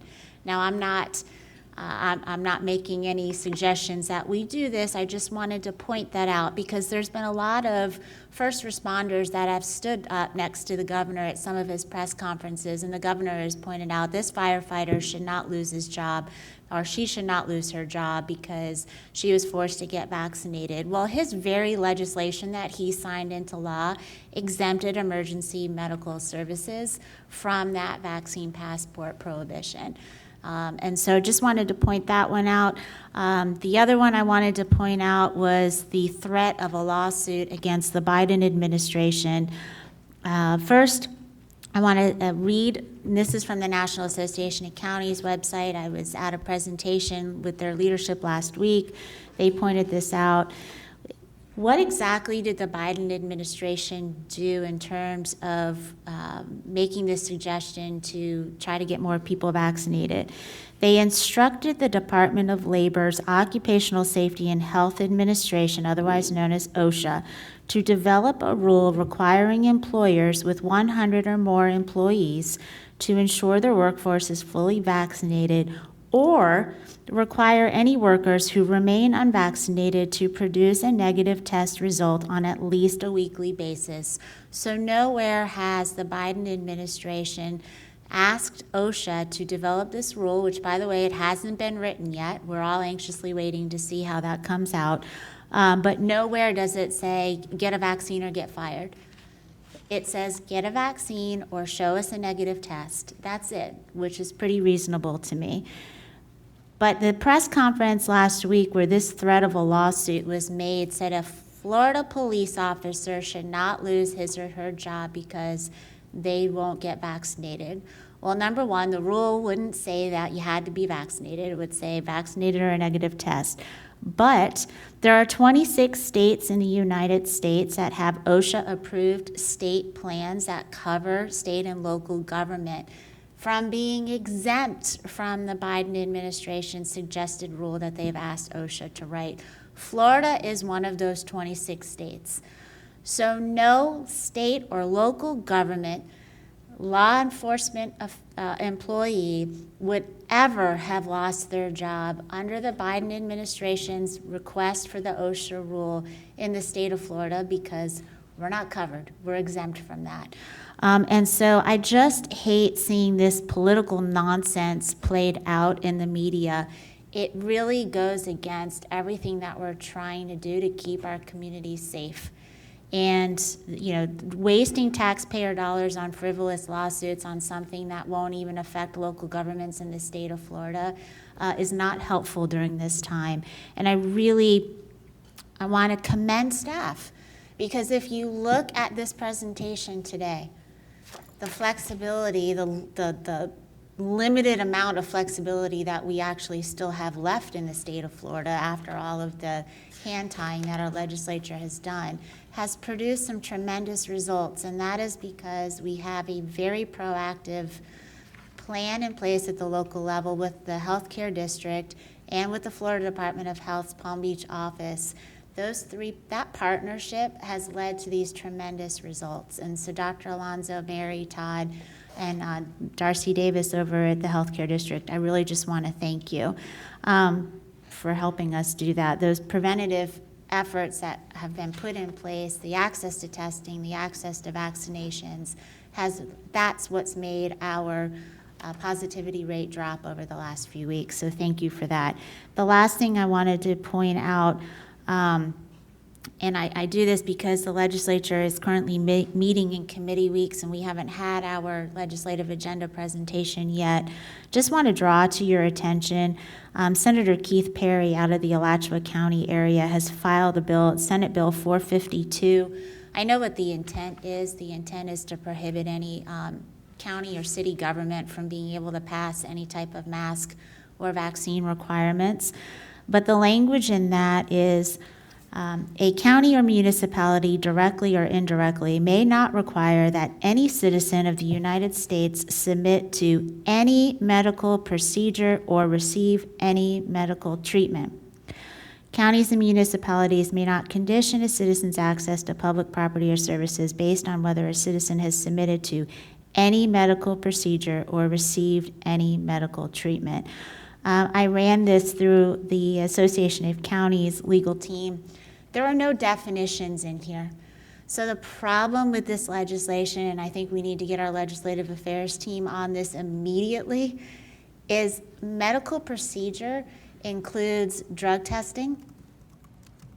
And if you think of, I know when I got hired, I had to get a pre-employment drug screening, but I know our treatment plant operators, our heavy equipment operators, our first responders go through regular drug testing as part of their employment requirements, as they should. When I call 911, I want to make sure that the person who's picking me up is sober. And those that are working 24 hours around the clock to keep our water plants running and operating and driving the trucks and the vehicles in the county. The other thing, we also require a lot of those employees to go through regular physicals on an annual basis. We also require, and I know the sheriff does too, if there have been traumatic events that they have experienced or an officer-involved shooting, there is usually some sort of mental health counseling screening that they go through after those traumatic events to make sure they're okay to return to work. That would be prohibited. And then the last thing, which is important to me, is we've had employees who have gotten DUIs or had other substance use issues, that rather than terminate those employees, we have given them the option to seek and successfully complete treatment to maintain their job, which is far better for the community and for our employees to be able to offer that. We wouldn't be able to condition their continued employment on completion of those types of programs. So this is such an egregious overreach by the Florida legislature and has ridiculously dangerous public safety implications if this legislation is passed. So my first staff direction would to ask our legislative affairs team to immediately oppose this proposed legislation. That's my first staff direction, Mayor. It looks like without objection. And then my second staff direction is a little more lighthearted. I requested, and I know a few of us up here also made the same request for the hospitals. That was the reason for our emergency declaration, was to get that hospital data, to see what it looked like, to make sure that any shortages our hospitals had, we were able to help them, and to make sure our patients knew where bed availability was, what the status of that was in the county. Our positivity rates have dropped. I don't think that we need to burden our hospitals with providing that data. I would like to immediately rescind our emergency declaration. If we see those numbers creep up during the winter season, as Dr. Alonso is concerned about, then we can revisit that, but I think that we need to rescind that emergency order immediately. Thank you, Mayor. Very good. Thank you, Commissioner McKinley. Commissioner McKinley has made a motion to rescind with the effect of immediate the current standing emergency order and any administrative executive actions that pertain to it. Is there a second? Second by Commissioner Bernard. We're now in debate on the motion. Are there any members of the Board of County Commissioners that would like to debate or make comment on the motion? All in favor? All opposed? The motion passes 7-0. We are no longer under a state of emergency in Palm Beach County, and all orders that pertain to it will be rescinded immediately. Thank you, Commissioner McKinley. Further comments by members of the board? All right. Well, that concludes special presentations by our emergency manager and director of the Department of Health. Thank you so much for your assistance today, and we look forward to hearing from you in the future. Thank you.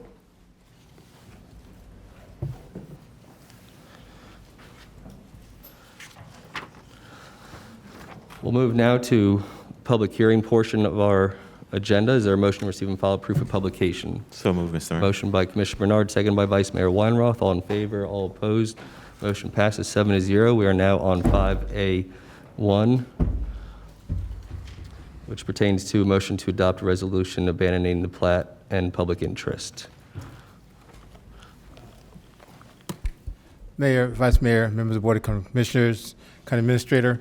Before I begin, this is a quasi-judicial hearing, and if you get any questions about that, Mr. Bob Banks from the County Attorney's Office can talk about that aspect. Do we need to swear anybody in? Yes, if there are speakers, they need to be sworn in. All right, we're on 5A1. Do we have any speaker cards? No, Mr. Mayor. Not at this time. Oh, we do have one speaker. Ma'am, did you turn a card in? Does the applicant need to be sworn in? I didn't hear you. Does the applicant need to be sworn in? I'm the applicant. I'll swear in any people who are here to speak. Very good. Let's see if I can do this. Do you swear or affirm to tell the truth, the whole truth, and nothing but the truth? Yes. Thank you. Very good. County Engineer, you're recognized, sir. Thank you, Mayor. With me is also was the Acting Land Development Director, Scott, and also from the County Attorney's Office, Liz, and from the County Attorney's Office, Bob Banks. This is a abandonment for the Park of Commerce, and on the next slide is basically show where the parcel in question is on the red on the slide. It's about a little over 20 acres in the Park of Commerce. And the purpose of this abandonment is that there have been some changes in terms of the master plan of the Park of Commerce. And so because of that, they're requesting to have a certain section abandoned. And we've looked at it from the county engineering standpoint and also from the utility standpoint. And we recommendation to submit this for a recommendation to abandon this parcel. And so the motion and title says, abandoning all of the plat and public interest in the plat of Palm Park Beach Park of Commerce, PIPD, plat number 22, as recorded in Plat Book 130, pages 196 through 198, abandoning the site, public records of Palm Beach County. That's all I have. Very good. Ma'am? How about if I make the motion? Can you repeat that? I'll make the motion to adopt. We have a motion to adopt. Second. By Commissioner Marino on 5A1, second by Vice Mayor Weinroth. Did the applicant want to make any comments? No, sir, unless anyone has any questions. Thank you. Very good. No further comments by members of the public or members of the board. All in favor? All opposed? That passes 7-0 on 5A1. We'll move now to 5A2, motion to adopt a resolution abandoning public interest. Okay, see if it's up on the screen here. Mayor, Vice Mayor, members of the Board of Commissioners, this is the utility easement abandonment. Location is off Woolbite Road, side road is Jog Road. This is about half of an acre, south side of Woolbite Road, and it's 250 feet from the intersection. And the purpose of this abandonment is that they want to do some redevelopment and actually looking for a congregate living facility. Initially, the easement was for water utilities. After checking with water utilities, they don't need this easement at all. And from our standpoint, from an engineering standpoint, this easement is not needed. And so we're recommending a resolution to abandon any public interest in the Palm Beach County utility easements lying within Track A, Woolbite Office Center, MUPD, according to the plat thereof, as recorded in the plat book 113, pages 179 through 181, abandonment site, public records of Palm Beach County. Very good. Are there any comments by members of the public? No, Mr. Mayor. Move resolution to abandon. Second. We have a motion by Vice Mayor Weinroth on agenda item 5A2, seconded by Commissioner Bernard. No further comments by members of the board. All in favor? All opposed? 5A2 passes 7-0. Thank you very much to the county engineer and staff. We'll move now to 5B1, public safety, regarding issuance of 3 special secondary COPCNs.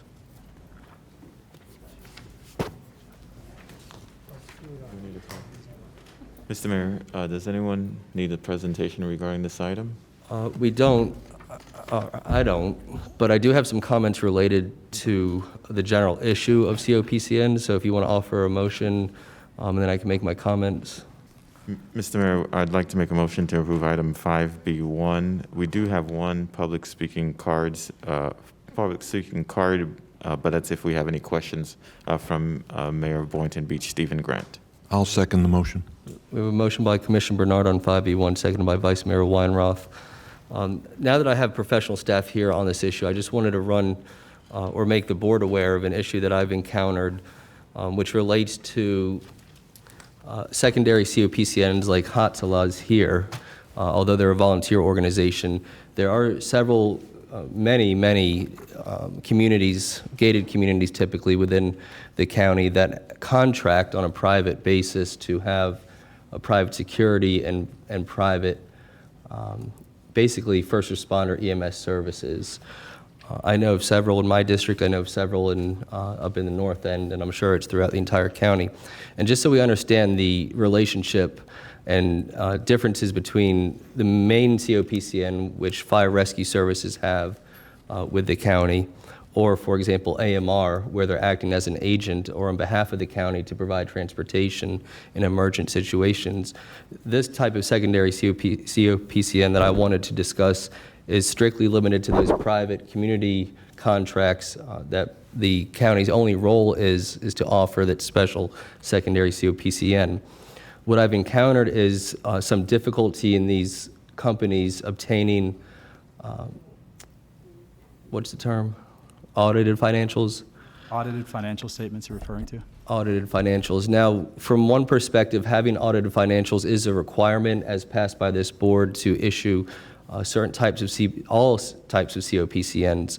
And I think it's particularly important for the board to be aware of the audited financial status of AMR, of medics, of any fire rescue department that is operating in the county, because they are serving as an agent and they're the first line of defense for somebody that needs medical service.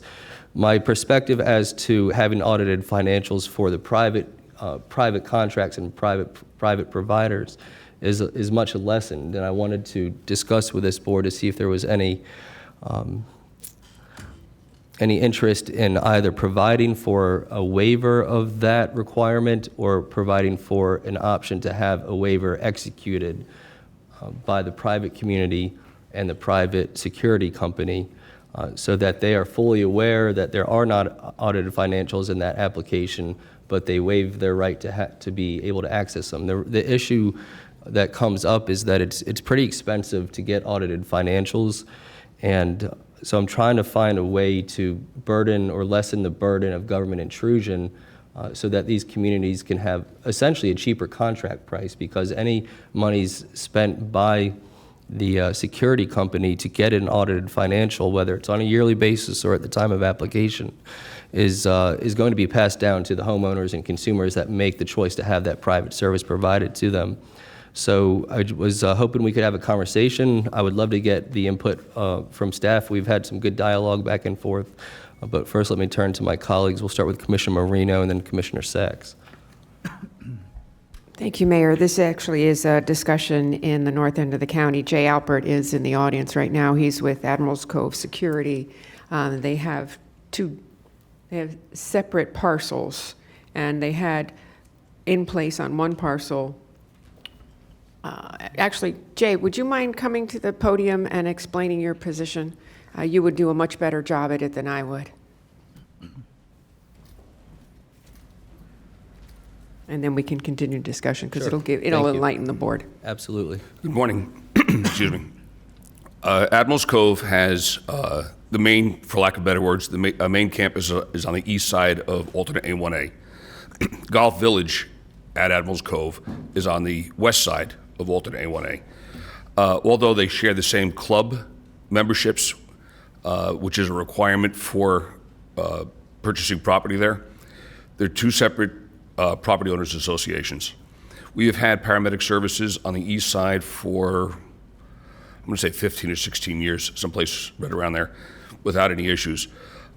We now have the Golf Village side of Admirals Cove, which is all part of our Cambridge security operation there, that is requiring a separate COPCN.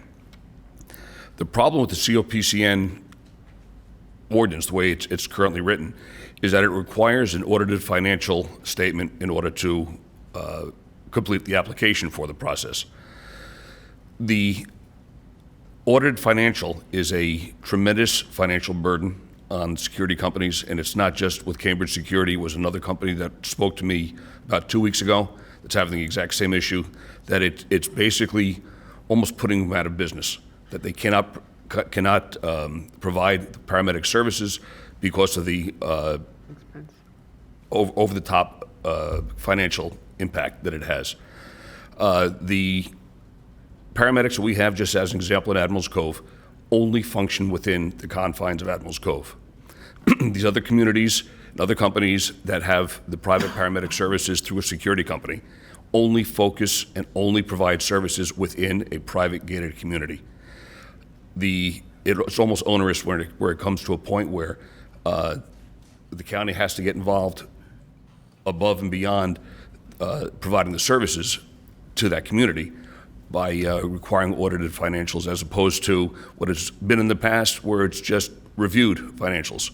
There's no secrets, it's just that one extra level that it has to go through. An example, for Admirals Cove to do that right now, or for Cambridge, I'm sorry, not Admirals Cove, but Cambridge to do that right now for Golf Village, be about $130,000 above and beyond operational costs. Thank you. Thank you. I think it's well said, and going back to Admirals Cove, Cambridge has already been in place there for quite a while, and with the advent of the separate section coming in, Jay and several members of Admirals Cove came to my office several months ago, and this has been an ongoing discussion, and this is a private community. It's not the exposures, the countywide exposure that we have when we're doing hospital service. So I think from a private perspective, if the private associations that are hiring these private services, if they're comfortable with the non-audited situation, I think we should be able to allow that. Thank you, Commissioner Marino, and I'll give further Jay, you comment. want to fill out a comment card so they have your information on record? I'll comment on this in a little bit more detail, but just for the benefit of my colleagues and anybody watching this on TV, the relationship between the private security company and the community provides for a couple of things by contract. One of those things is emergency medical response by the private provider.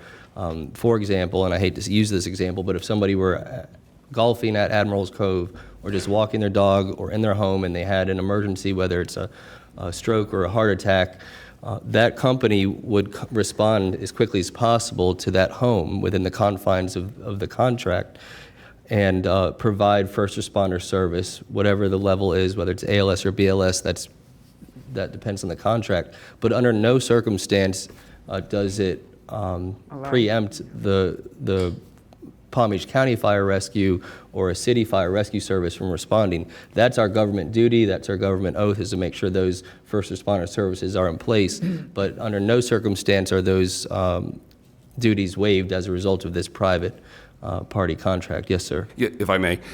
Just from experience on, excuse me, with Admirals Cove, we have a tremendous working relationship with fire rescue. I don't think it could be improved beyond where it is. It's been fantastic since day one. The reality of it is our paramedics are able to have hands-on patient in less than 2 minutes, whether it's a cardiac arrest or whatever it may be, with less than 2 minutes. Fire rescue's response has been excellent, but being realistic about it, I mean, you're still talking about 5, 6, 7 minutes for a paramedic truck to get there. What I'm told from one of the physicians that we were just discussing this with is that for every minute that goes by for a cardiac arrest, it reduces the person's life expectancy by 10%. So just the fact that we're able to put hands on patient or in a traumatic situation, we had contractors, I remember a couple of years ago, where somebody was trimming a tree with a power saw, almost completely severed his leg. We were able to apply tourniquets, the paramedics were on scene with him. Actually, that particular case was less than a minute.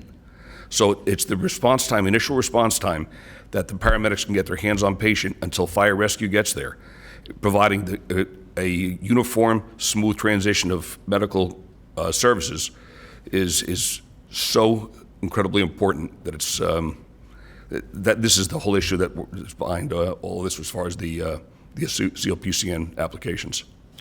And I can say as a former first responder, I'm very much aware and have lived those critical minutes prior to EMS or police services arriving. But what we should be interested in as a board is that the paramedics or EMTs working under this contract are qualified, that they're licensed, and that they're well prepared. And through our MOU and through our ordinance, we do make sure, and we do provide oversight. If I'm mistaken, correct me, but we do provide a very high level of oversight, and certain requirements must be met in terms of the mutual aid understanding or the MOU between fire rescue and Cambridge, for example. Correct. So I have no intention and no desire to waive or change those important obligations through the COPCN process, but in terms of having another layer of bureaucratic cost to these contractors and first responders really is something I'm interested in either repealing or finding a way to waive it if the two private parties want to waive it. Or even a reviewed financial process that you mentioned earlier. Commissioner Sachs, then we'll go to Commissioner Weiss. Thank you very much, Mayor. And I agree with you that we don't need another layer of government if we already have in place, first of all, Senate. And my question is, we have stated here Senate Bill 1084. Is that law or is that just something that is in process? Todd, so I'd ask you. Mayor and Commissioners, Senate Bill 1084 is current law, and that was part of the presentation we had regarding HOTSLA, but it's very specific to who that applies to, which businesses they apply to. So actually, the HOTSLA item before you, that bill was not applicable to them since they didn't meet the 10-year requirement of being business in Palm Beach County. So I think my so question it is really very was, is it a specific. law or, and obviously it is a Florida statute right now. All right, so what I'm going to say, and you're correct, Todd, this particular group that's before us today doesn't qualify under, I think, the 10-year minimum. But let me say this, I agree with you, Mayor. If the ability of Americans and Floridians to privately contract with either security companies or with companies for emergency medical services should be sacred. And by putting another layer of government that is beyond really the need of private persons to contract amongst themselves would unduly burden not the people, as well as put additional costs on government to provide these services. Another thing that is of interest is that if we begin to want to certify or to regulate or to review some of these contracts, we could also be incurring liability. So if people want to contract amongst themselves, private companies, going from Admiral's Cove to Kings Point, in my district, they have private security, but they also have the sheriff's office available at all times to help them out. I have sat down and had a good conversation, good dialogue with the applicants today. I think that what they're doing is admirable. I wish was in my area, but I think that they're doing the right thing, and I would encourage residents of this county to continue to contract privately amongst themselves, always with the caveat that the government is there under the sheriff's office and EMS to make sure that that people are given the security that they need because they pay taxes to us, and that's a duty of government. I absolutely agree with you. Very good. Thank you, Commissioner Sachs. And as an aside, maybe not entirely relevant to the current debate and dialogue, a lot of Palm Beach County Fire Rescue and other municipal firefighters and paramedics actually serve with Cambridge and these other private companies, and they use that as a way to enhance their income, which is certainly an admirable thing to do. But they have some really good men and women that work for our county fire rescue system that do the private work as well. Commissioner Weiss, did you want to respond to that? I just had one question. And not on this, what's the item that's in front of us, but this Sure. conversation that we're having. is, at some point, I'd like to have staff just do a presentation as to why, why we have the requirements that we have. So, since I wasn't around when it was approved, I have no idea what the thought process was, so. You have to use the PowerPoint up to page 6. Maybe we put it on page 6. Honestly, you don't have to do it today, because that's not the item we're going to be discussing, but at some point, I'd like to get that information. All right, very good. Vice Mayor Weinroth, and then we'll go back to Commissioner Marino. Thank you, Mayor. Very quickly, I think that you certainly make a valid point with respect to the services being offered here. I think on the non-transport COPCNs, the waiver should be possible as between the homeowners associations and the preferred provider of the ALS, and I would certainly support approval of 5B1 today, and also give direction to staff to go ahead and draft whatever needs to be put before us so that we can have approval of these relationships going forward.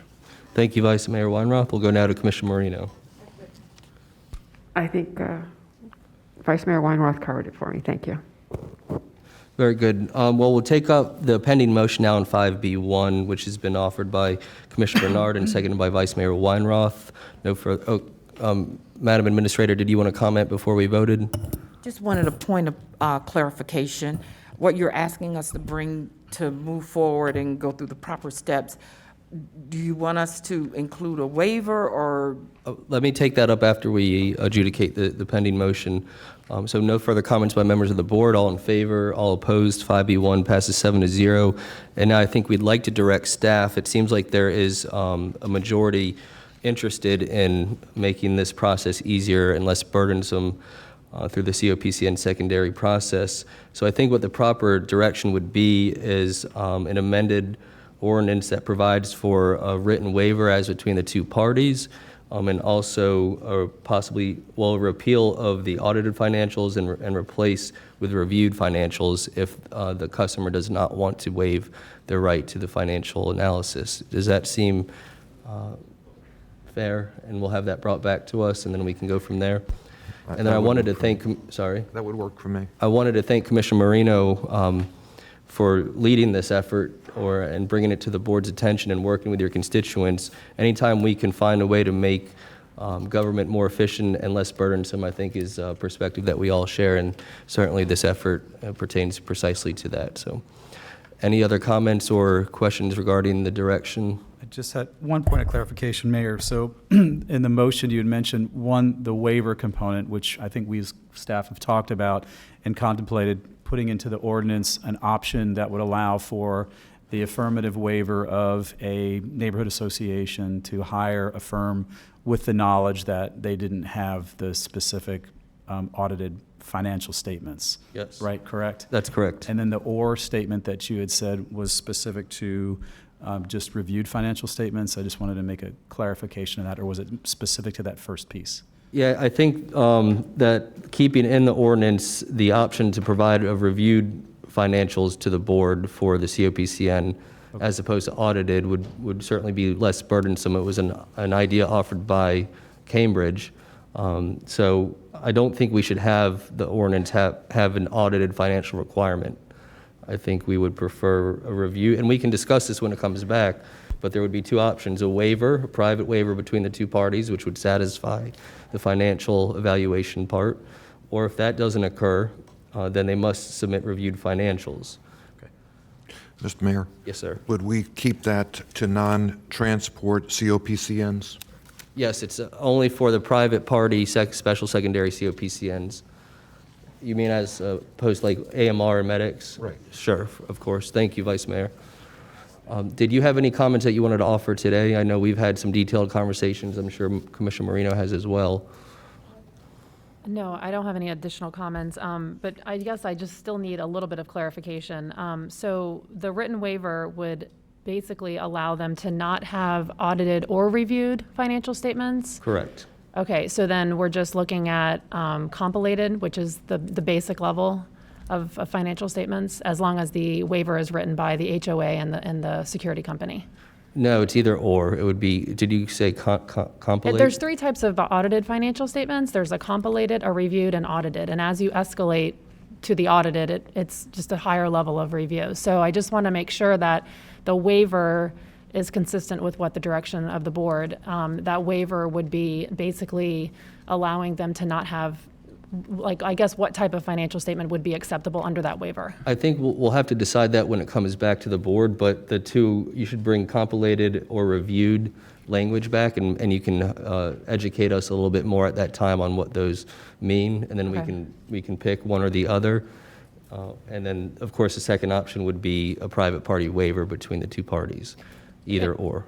Okay, very good. And just from a procedural perspective, Mayor, one thing that we typically do is on these kinds of changes, we'll bring them also to the EMS Council. Would you like for us to bring these options to the EMS Council, present to them for their input before bringing that back to the board, as we typically do under this? How much longer would that take in terms of process? Our first meeting with them would be in November, and then we could get this on a board item probably by January. I'll defer to Commissioner Marino or get her thoughts on this. Well, I know the circumstances out there already, so faster better than slower. And so I think if, since the final judgment would be sitting with this board, I don't necessarily want to skip the EMS Council, but I think from an expedited position, you should just bring it back to us as quickly as possible. And if I may make one more comment, we would have to go to the League of Cities if this ultimately becomes a revision to the ordinance. So that's another meeting, which does not happen in December. It would be January. So What's the technical requirement for us to bring that to the League of Cities?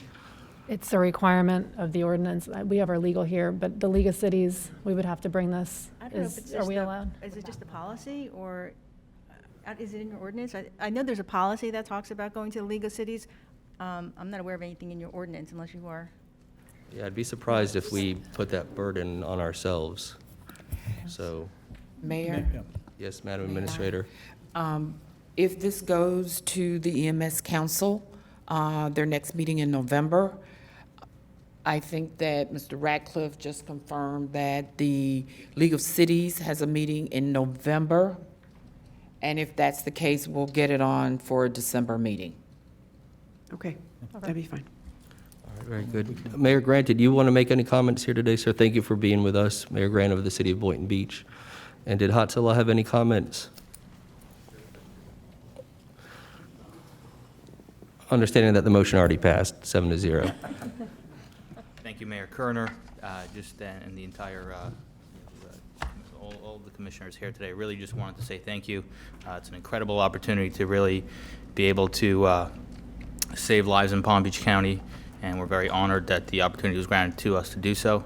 I just wanted to say thanks as well to Fire Rescue, Emergency Operations. It's been a long process, but we appreciate all your patience and working with us to ensure that there's a good, smooth transition moving forward with the county government and Hatsala as a whole. So we greatly appreciate you guys, and thank you very much. Thank you, and thank you for the service you're bringing to Palm Beach County. We're very excited. Commissioner McKinley. Yeah, thank you, Mayor. Happy to support that item. I just want to draw to your attention, now that we've moved past the whole staff direction issue, Senate Bill 502 was filed by Senator Ray Rodriguez out of Lee County. The new language would say a county that has a population exceeding 1 million must issue a certificate of public convenience and necessity to any applicant if the applicant has been operating in this state for 10 years and has a certificate of public convenience and necessity from at least 3 other counties in the state. Just keep that in mind, that we're about to get preempted if that passes. All right, very good. I don't see any further comments, so that will conclude public safety. We'll move now to 6A, 1A, and B. Mr. Mayor, the next 4 items which are before us are from the airports, and they are here today because Chapter 332 of the Florida statutes requires that a governing body of a commercial service airport may not approve purchases of contractual service in excess of Category 5 threshold of $325,000 provided in Statute 287.017. I would like to move in succession the next 4 items. First, item 6A1, A and B for approval. Is there a second? I know that's a practical way to do it, but it's better for minutes to have each item voted on separately. I hate to belabor it, but it's not a legal requirement, but it's preferable for the minutes We'll department. do each one individually. I think that was your Each intent, right? individually, thank you. Right. Yeah, so we'll do item 6A1, A and B first for approval. Motion by Vice Mayor Weinroth, seconded by Commissioner Weiss on 6A, 1A, and B. For the comments, all in favor, all opposed, that passes 7-0. Thank you, Mayor. I'm going to move approval of 6A2, A and B. Second. A motion by Vice Mayor Weinroth and seconded by Commissioner McKinley on 6A, 2A, and B. No further comments, all in favor, all opposed, it passes 7-0. Mr. Mayor, I'm going to move approval of 6A3, A and B.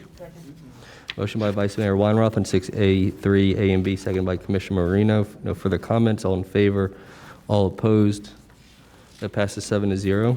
Mr. Mayor, I'm going to move approval of 6A4, A. Oh, no, there's no A, just 6A4. Second. We have a motion by Vice Mayor Weinroth, seconded by Commissioner McKinley on 6A4. No further discussion. All in favor, all opposed. That passes 7-0. I'm done. All right. We're now on 6A5, airports, regarding a motion to approve aeronautical development site lease agreement with Ferrovial. Would you like a presentation? I mean, I would because I'm an airplane nerd, but I don't know if these guys do. Okay. Yeah. Sure. All right. I don't have any video. It's pretty cool. 6A5. The Department of Airports is requesting approval for an aeronautical development site lease agreement with Ferrovial Vertiports Florida LLC for the lease of approximately 4.7 acres of ground at the Palm Beach International Airport for the construction and operation of an aviation facility for a vertical takeoff and landing aircraft operation, and the delegation of authority to execute an estoppel certificate and a memorandum of lease in the form attached to the lease, and applications for necessary governmental approvals for the development of the site when the applications require the signature of the property owner. Ferrovial and Lilium have partnered to construct a network of vertiports in Florida, pending the final FAA certification of the Lilium Volt aircraft. The concept was presented to the board on March 23, 2021. Since that time, the department has been negotiating lease terms in coordination with Lilium and the FAA. So this is the location of the leased property. It is a vacant rental car site. It's been vacant for approximately 10 years. It does not have any access to the airfield facilities. They're not required to have access to airfield facilities. A summary of the key lease terms. Again, this is the lease of a vacant rental car site of approximately 4.7 acres of ground. The term is 20 years from the date of beneficial occupancy, with an option to renew for 2 periods of 5 years each. The initial annual rental is $154,011.75, subject to adjustment every 3 years, commencing on October 1, 2025. Rent commences at the end of the inspection period, which is April 17, 2022. Pending the inspection, they will have the right to terminate in the event there are any issues with the property, although we're not anticipating that would be an issue. The total minimum capital investment is $7 million for the construction of the vertiport and the associated facilities, including a terminal building. And although the EBO and the DB programs do not apply to this lease, Ferrovial has committed to 20% SBE participation in the construction of the improvements. The parties will have the option to terminate the agreement in the event certain contingencies have not been satisfied. Because this is a very unique agreement, we're at the beginning of the marathon, not the end. This is a very long process.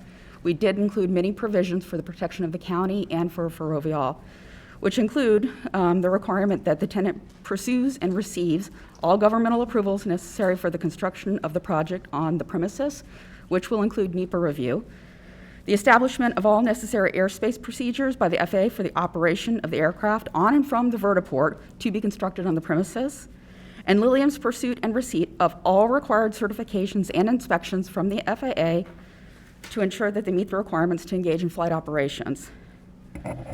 The lease requires the tenant to work with the FAA and the county to ensure reasonable procedures developed to minimize any potential adverse impacts to the surrounding communities, including but not limited to noise. It includes provisions for early termination without cause within agreed-upon timeframes, subject to payment of termination fees. It requires the tenant to pay all costs of development of the governmental approvals to be paid by the tenant.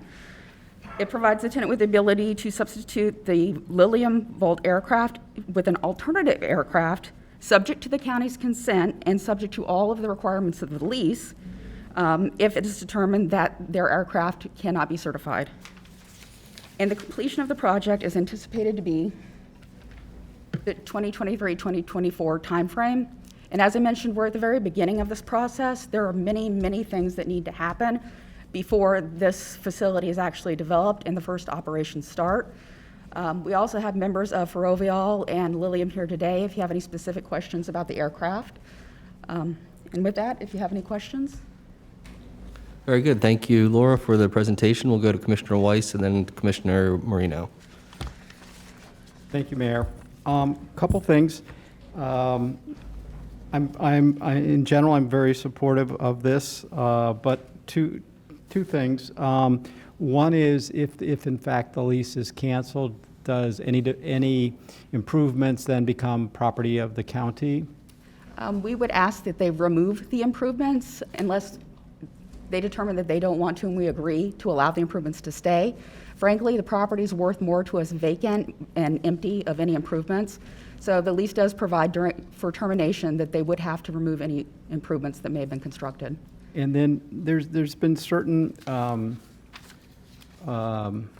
representations that have been made regarding the noise of this aircraft. Yes. And is that part of this as well? So if they don't meet those representations that have made to the public? Yes, that is incorporated in the lease. There are certain noise thresholds at certain heights that they've represented to us. And primarily, my concern is about the opportunity for other aircraft to operate at the airport. So we want to ensure that the promises that they made to us are, what we actually receive. Okay, with those assurances, then I would go ahead and move approval of item 6A, 5A, and B. We have a motion by Commissioner Weiss on 6A, 5A, and B, seconded by Vice Mayor Weinroth. Commissioner Marino, you're recognized. Ms. Beebe, thank you to you and your staff. The folks from Ferrovial, when they were in my office this week, said they complimented you on your efficiency and your expertise. So I just wanted to pass that on. Thank you. I do have a couple of questions about all the different dates, because here there's a beneficial occupancy, there's an effective date of October 2021, there's a commencing rental will adjust every 3 years commencing October 2025. Can you really give us a better time frame Sure, of when does the lease start? What is beneficial occupancy? When does it Sure. increase? And It is a very complicated lease because of all the lease contingencies in the document. But we were trying to ensure that, anything that could happen, that we had a provision in the agreement that could address that. The lease starts on the effective date, which is October 19th. The date of beneficial occupancy is 3 months after the date of substantial completion of the project, which is the vertiport and the associated facilities, or the date the tenant commences using the premises or any portion thereof for the conduct of the business other than construction, or 36 months from the effective date. Typically, this sort of development would not need a 36-month time period. However, because there are a lot of different reviews that this will be required to go through, 36 months is very conservative in my opinion. With regard to the contingencies, they have an inspection period that lasts 180 days. That expires in April of 2022. They're required to provide us their agreement with Lilium for the development of a network of vertiports or memorandum thereof by no later than February 16th, 2022. They're required to have all of their governmental approvals for the development of the project within 36 months of the effective date, which is 10/19/2024. They're required to have established all the airspace procedures within 5 years from the date of beneficial occupancy, which is 10/19/2029. They're required to receive all of their certifications and inspections from the FAA for the aircraft within 5 years from the date of beneficial occupancy, which is again 10/19/2029. The agreement requires them to provide us an agreement with a Part 135 operator, which is an on-demand charter commuter-type operating airline service, 5 years from the date of beneficial occupancy. The tenant's early termination date is up to 5 years from the date of beneficial occupancy. It does provide that we would be able to retain all rental payments and receive a $250,000 termination fee, and that they would be required to remove the improvements. We have the right to terminate up until the date that they start construction, but we would need to reimburse costs and any rental that they paid. The construction deadline is 36 months from the effective date, and unless otherwise approved by the county for reasons beyond the reasonable control. That really relates to the NEPA process, because we don't know whether they're going to be required to do an environmental assessment or what that process might look like, since this is a very new type of development. That's a lot of dates. It is a lot of dates. Thank you very much. If you could actually supply us with that was great bullet point of scheduling, that would be great. Okay, yeah, definitely. But otherwise, I am in favor. Thank you. Okay, thank you. Thank you, Commissioner Marino, Commissioner Sacks, and then we'll go to Vice Mayor Weinroth. Thank you very much. Could I, with the mayor's permission, could I have the petitioner come forward, at least an advocate for the petitioner, or the applicant?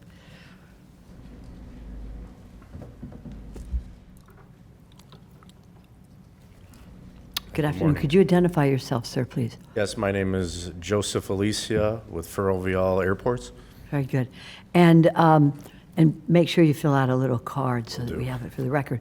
Sir, could you tell me that the construction of these vehicles are being, has taken place in the Lake Nona area of of Orange County, I believe?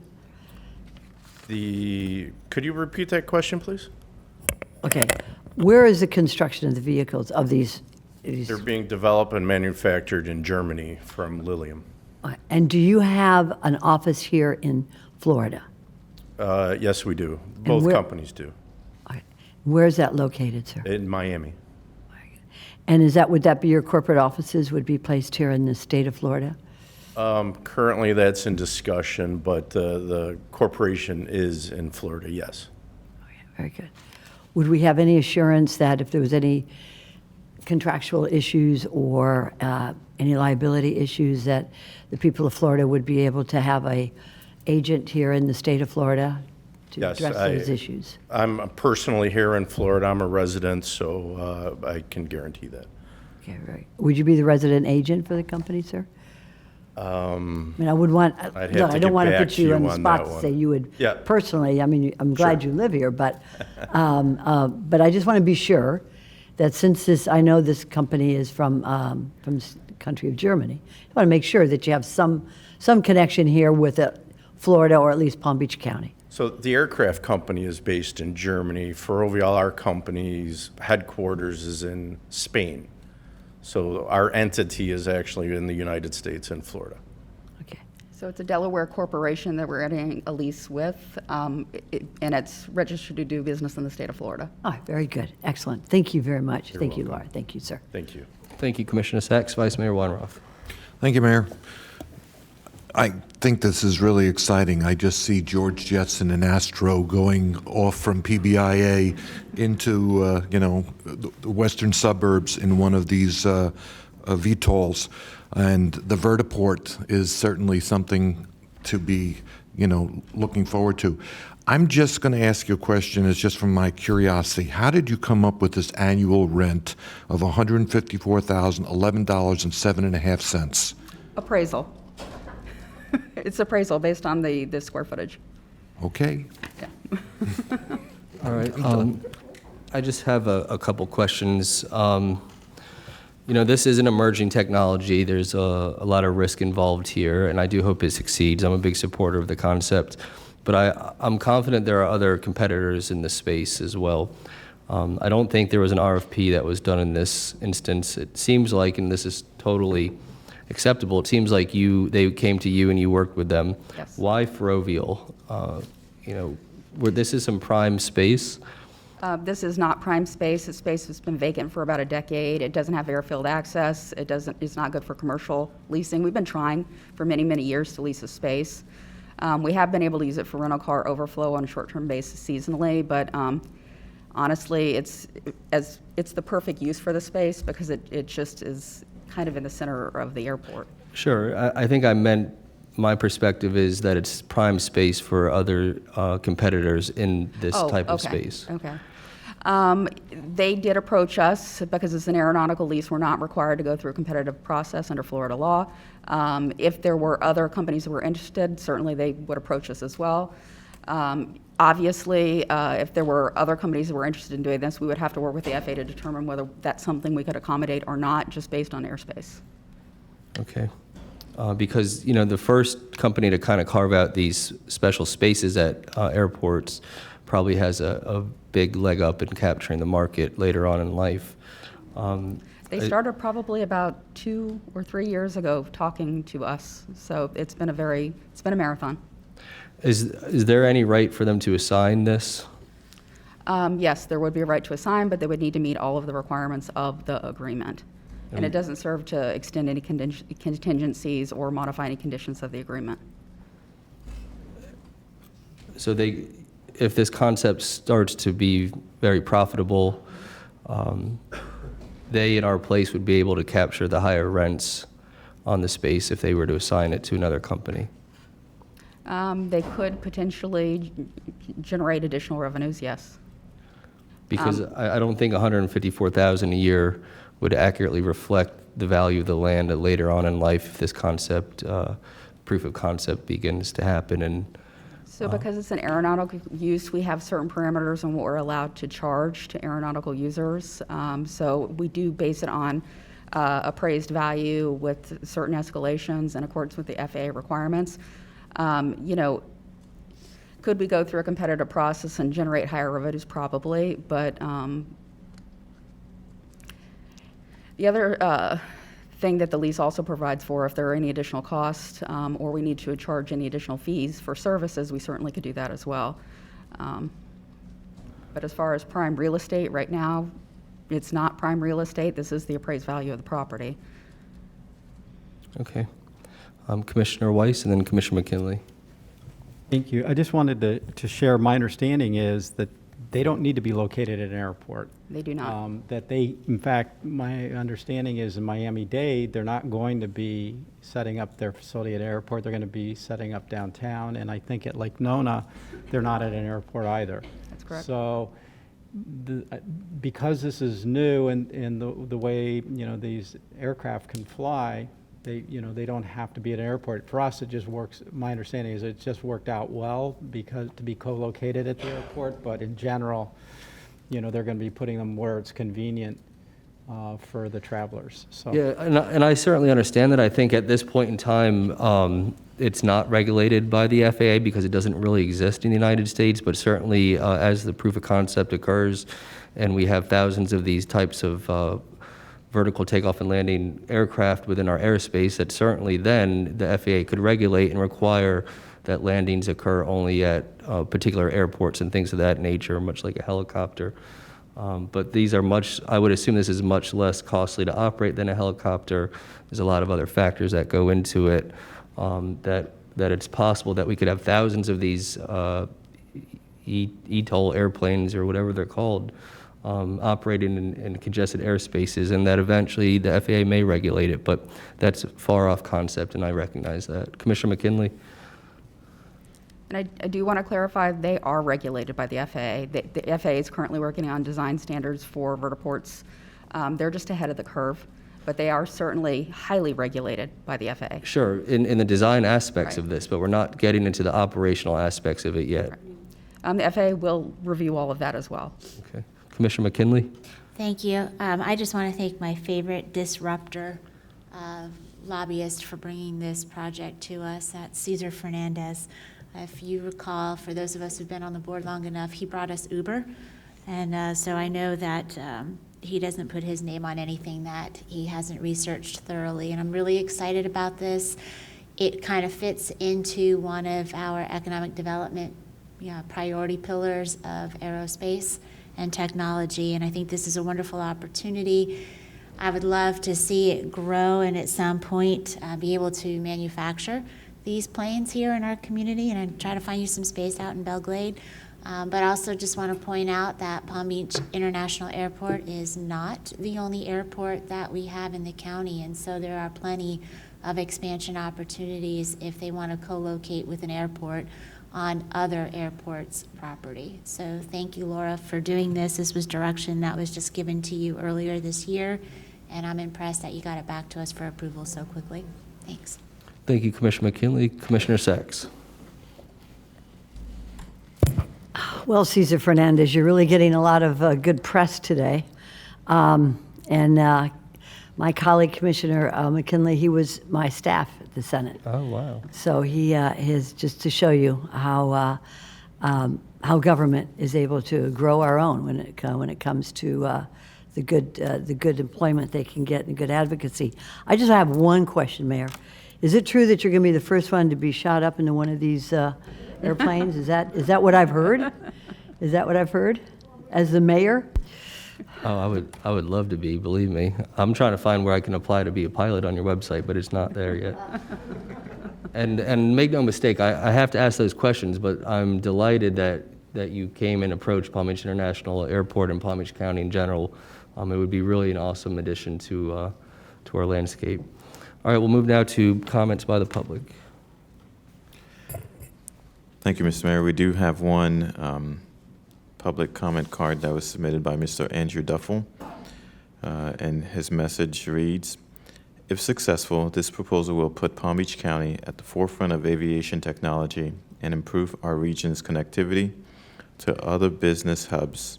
Further, it will create further demand for STEM qualified job candidates and increase our knowledge base, which is essential if Palm Beach County is to diversify and strengthen its economy for the future. The aviation industry is moving toward vertical takeoff, and having this first facility at PBI could spur further technology and curriculum development opportunities with industry and educational institutions here locally.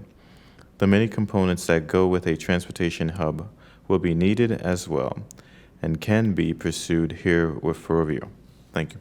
Thank you. And if I recall correctly in doing some background research on Ferrovial, that there's already an agreement in place with FAU to have pilots trained through the Florida Atlantic University. Is that correct? We're working with FAU. Awesome. Very cool. Commissioner Marino? Thank you. I was going to actually leave this for my comments later, but since we did read a comment that was put to us for someone that is not here, in the future, whenever we get comment cards that we are reading into the record, I would ask that they be limited to 3 minutes, just as anybody who comes here and takes the time to come to our room here to read their comments. I think that comment cards that are read into the record need to be limited to 3 minutes. Sure. Thank you. Hopefully we haven't violated that concept, have we? I think we did on our last meeting, but I just want that going forward. Thank you. Well, I'll be quick to cut Commissioner Bernard off at 3 minutes. Commissioner Sacks. I think Commissioner Bernard is going to have to talk a little faster on some of these issues. I just want to say Andrew Duffel is and he didn't identify himself there, but he probably figured we all knew him. He's head of FAU's research center, as well as starting the tech runway. And speaking with the applicants today, their labor force that's going to be taken from here, Palm Beach County, is most of them are going to be taken from our tech students at Florida Atlantic University. So having Andrew Duffel speak up on behalf of this speaks loudly for what we can do for our young people today to find high-tech jobs. So thank you, Andrew Duffel, wherever you are, and let's do it. Thank you. Very good. That concludes comments by members of the board. The motion's been offered by Commissioner Weiss and seconded by Vice Mayor Weinroth on 6A5, A and B. All in favor? All opposed? It passes 7-0. Thank you very much, Laura. Thank you. Thank you, guys. We'll go now to 6B1, Facilities Development and Operations regarding Transit Village.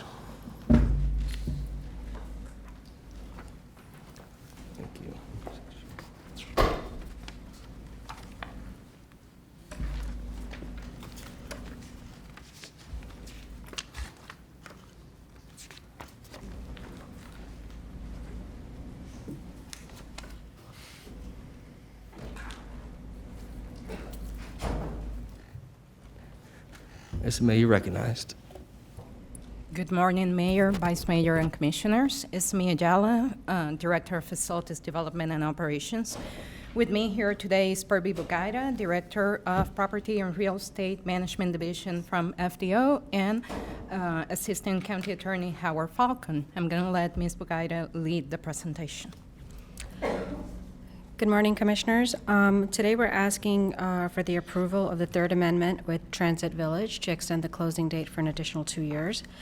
In August 2012, the board approved the agreement for purchase and sale with Transit Village for the sale of approximately 2 acres of county-owned property, which is the site of our current ITC. The sale also includes 3.6 acres of air rights over the ITC, the idea being that Transit Village would construct its development around and above our ITC. The development is slated to be a mixed-use facility, including, but not limited to, civic use, commercial office space, hotel, residential units, retail, and workforce housing. The RFP established that ITC operation cannot be disturbed during construction. Originally, the closing was set to occur in 2017. It has been extended 3 times. First was an administratively approved 1-year extension to bring the closing date to 2018. The second time was through a board approval of a First Amendment granting a 2-year extension in return for 4 additional workforce housing units. Then finally, in May 2020, the board approved the Second Amendment, extending the closing date an additional 2 years to 2022, and approved the COOP plan for the ITC. In 2018, Transit Village entered into a long-term lease with the City of Palm Beach West Palm Beach for its property located directly on the eastern side of the tracks, which is directly east for the current location of the ITC. Transit Village proposed temporarily relocating the ITC to this site during construction on the ITC site. County staff identified a potential value in pursuing a permanent relocation to the city property. However, county and city staff are still in active discussions regarding the viability of a permanent relocation. As such, Transit Village has requested an additional 2 years to close. Very good. Commissioner Bernard?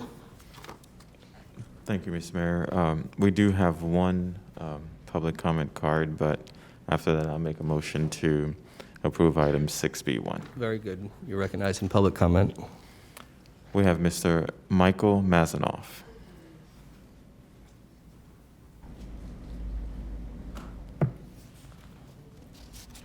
Mayor, Vice Mayor, Commissioners, first of all, thank you for your time and your service.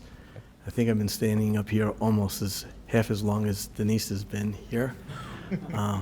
But I just wanted to thank you. I understand the city and the county have ongoing negotiations to resolve their differences for the relocation of the Palm Tram site. I understand that it will save the Palm Tram substantial dollars on an annual basis, and I would ask that they quickly conclude this because our intention is to begin construction as rapidly as possible.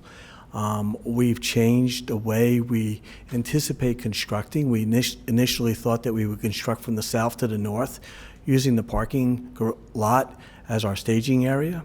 But because these conversations have gone on as long as we have, we're now reviewing that. We will begin our construction from the north to the south, which will hopefully allow the county and the city to have concluded their negotiations so that we could continue and fully develop as rapidly as possible. So this is a regional transportation site. It's not as exciting. Mr. Mayor is going like this, okay? But it moves a lot of people. And I want to thank you for your time and your concentration on this. And any questions that you have, I'm here to answer.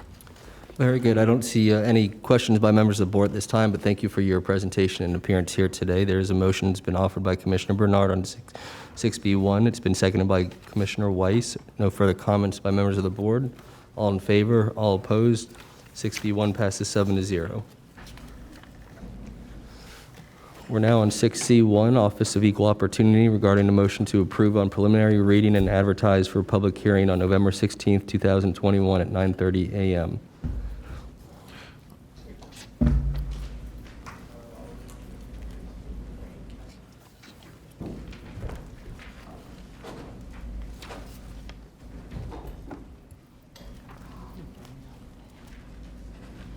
Ms. Bolton, you're recognized.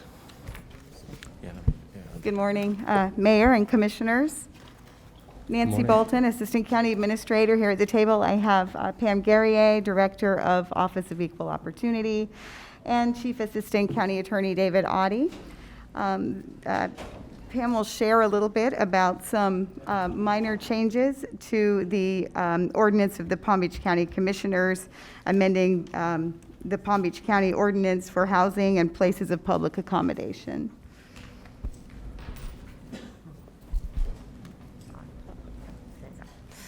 Good morning. The Housing and Place of Public Accommodation Ordinance was established in 1990 to protect the interests of its citizens regarding fair treatment and equal opportunity and access in housing and place of public accommodation. The ordinance was last amended in 2019 to provide more specifically for the Director of the Office of Equal Opportunity to authorize the filing of a civil action. However, the ordinance did not include a specific procedure for complainants, respondents, and aggrieved persons to elect for a civil action. Additionally, we removed the requirement for complainants to request administrative hearings, making the provision in the ordinance equivalent to the Federal Fair Housing Act. We have also proposed changing the quorum requirements for the Fair Housing Board with a reference to the BCC's governing resolution regarding advisory board. Very good. Are there any questions by members of the board? Move approval for preliminary reading. A motion by Vice Mayor Weinroth on 6C1. Is there a second? Second by Commissioner Marino. No public comment. All in favor? All opposed? It passes 6-0 with Commissioner Weiss off the dais. Thank you very much. We're on 6D1, Housing and Economic Development regarding a resolution by the board for multifamily housing revenue bonds. Probably don't need a presentation on this item. Mr. Mayor, I'm going to move 61, which is neither the taxing power nor the faith and credit of the county, nor the county funds are going to be pledged to pay the principal redemption premium or interest on the bonds if approved. Very good. We have a motion by Vice Mayor Weinroth on 61. Commissioner Marino, you're recognized. We have a second by Commissioner. I'll second the motion, but I do have a question for Dora. Very good. So the motion is pending, made by Vice Mayor Weinroth and seconded by Commissioner Marino.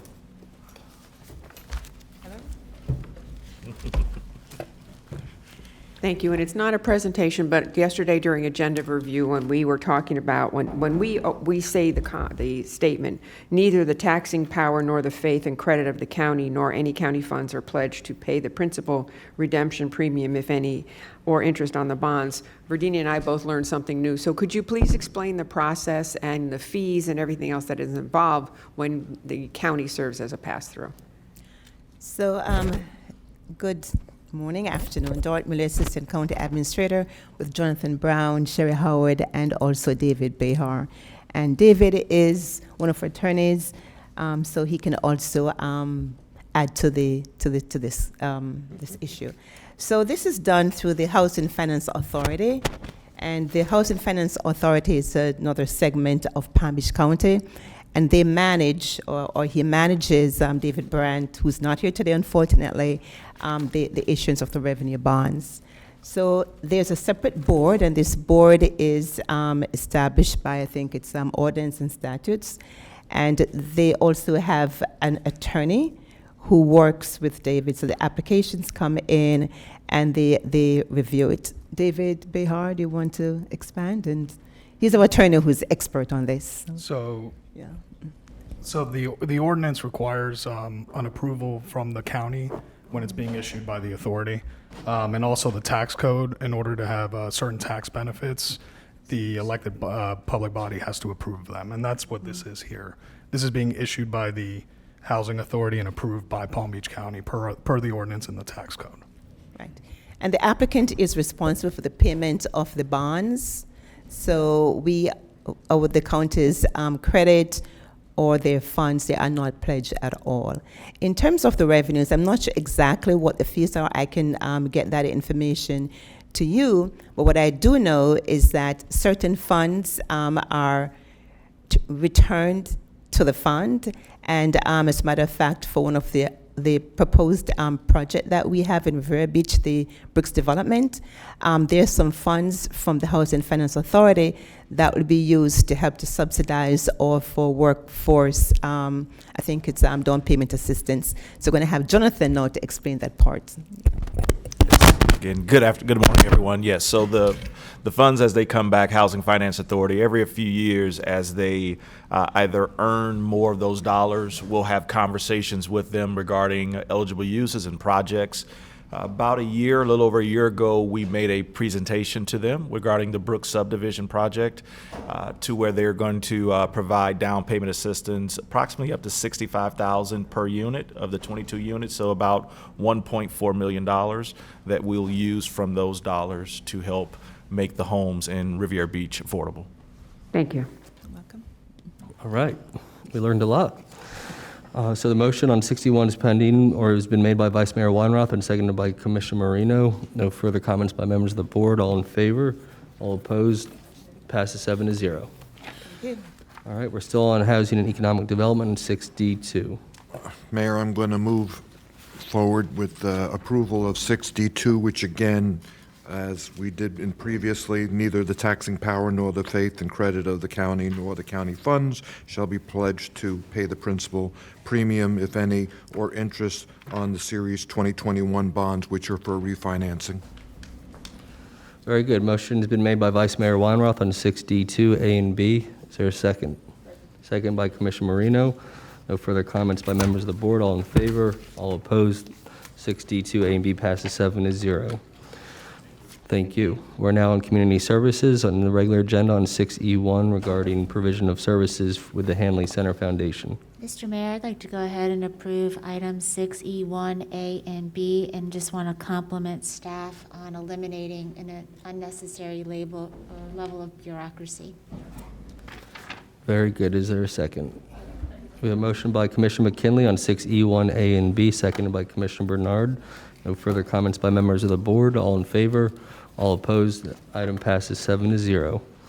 We're now on 6F1, Public Safety.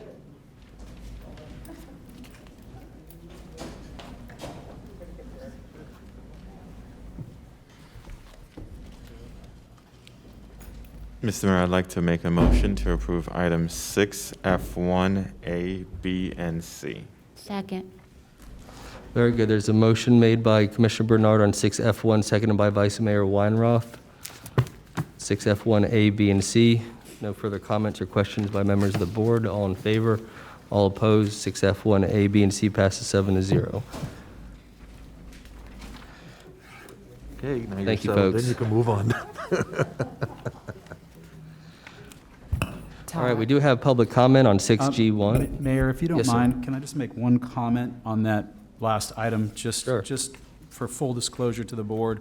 One of the reasons why we wanted to make sure this came to the BCC was that, we had some delays in getting some of the funding from the state through the JAG grant program. And I just wanted, in full transparency, to just make sure that, there is a possibility that some of the funds may not come through in its entirety on this particular grant within the allotted times that we have.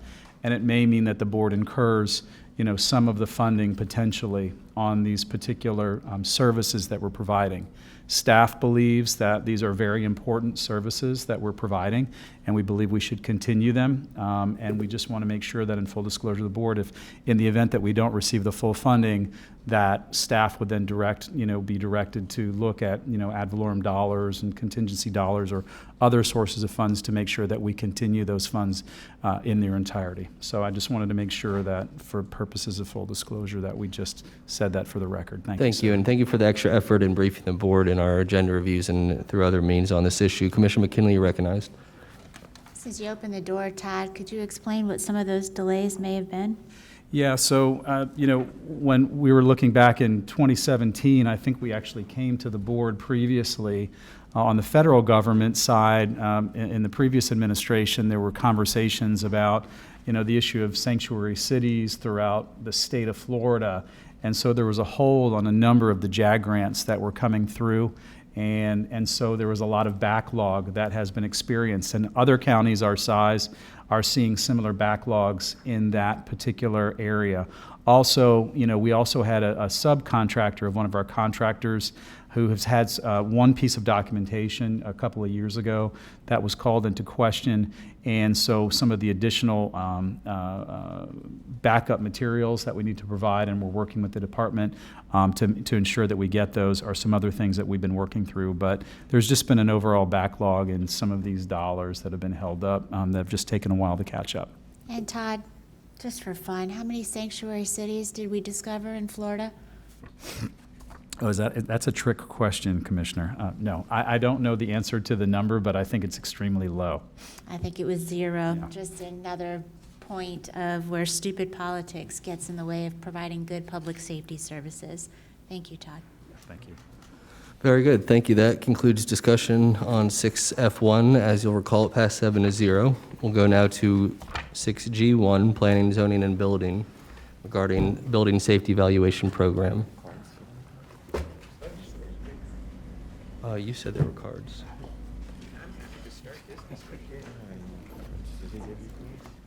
Yeah, and then I gave her to you. I gotta get Doug. Did you turn in cards to the clerk?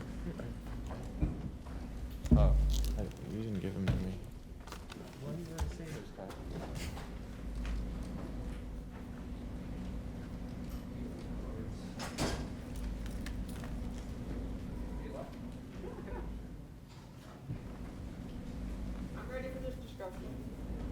Sure. Right now. I press my button now? I'm pressing my button now. I want to go first. You are recognized. No, I'll wait for that.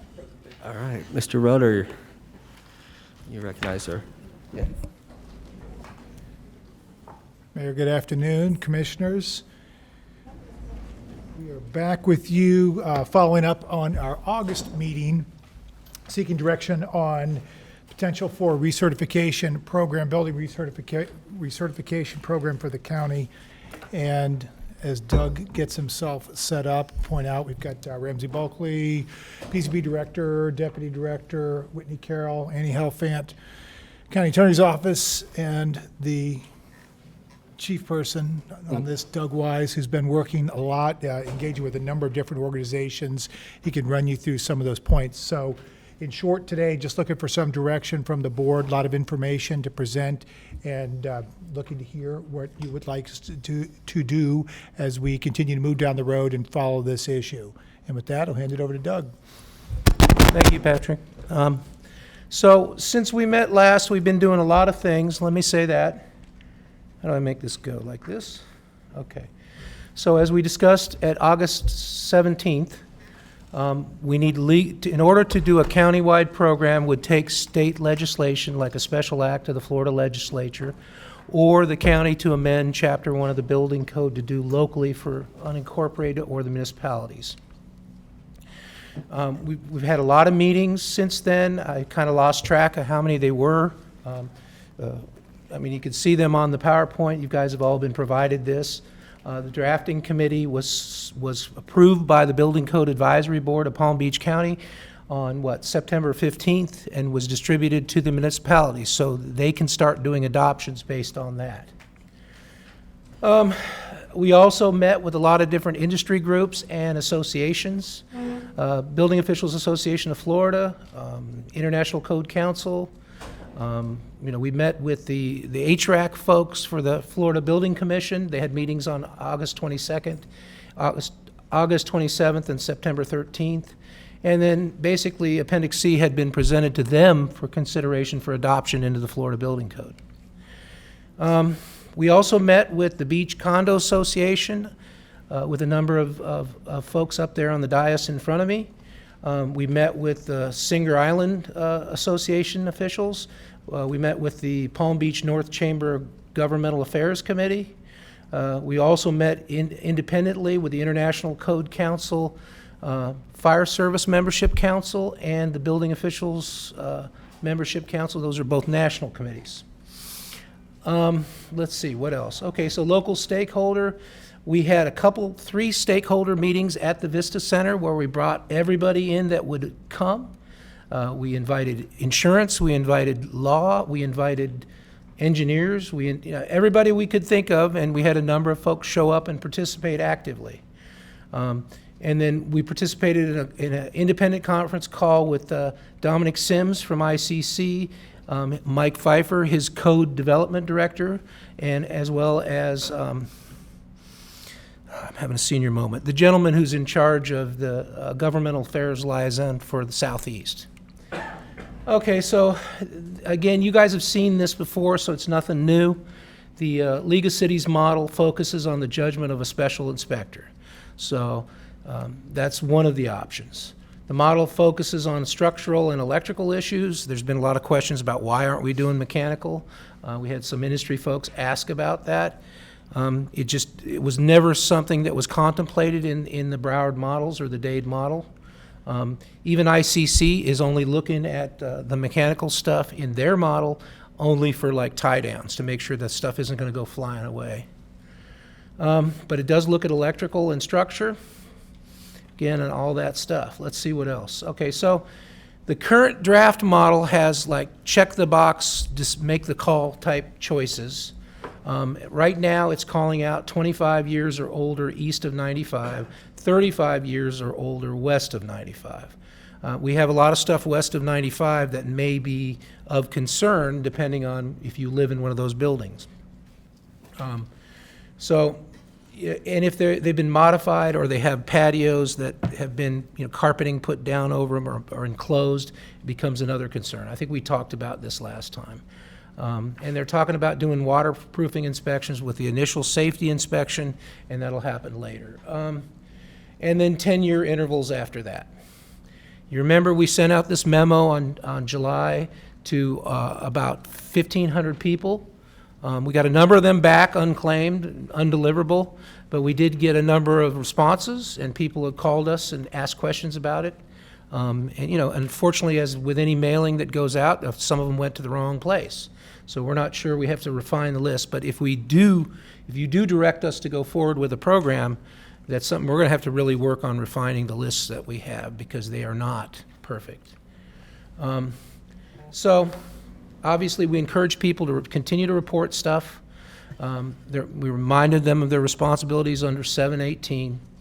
Like I said, we sent it to over 1,500 people, and it suggested the provisions. So here's the folks that participated, and I think you saw this before early on.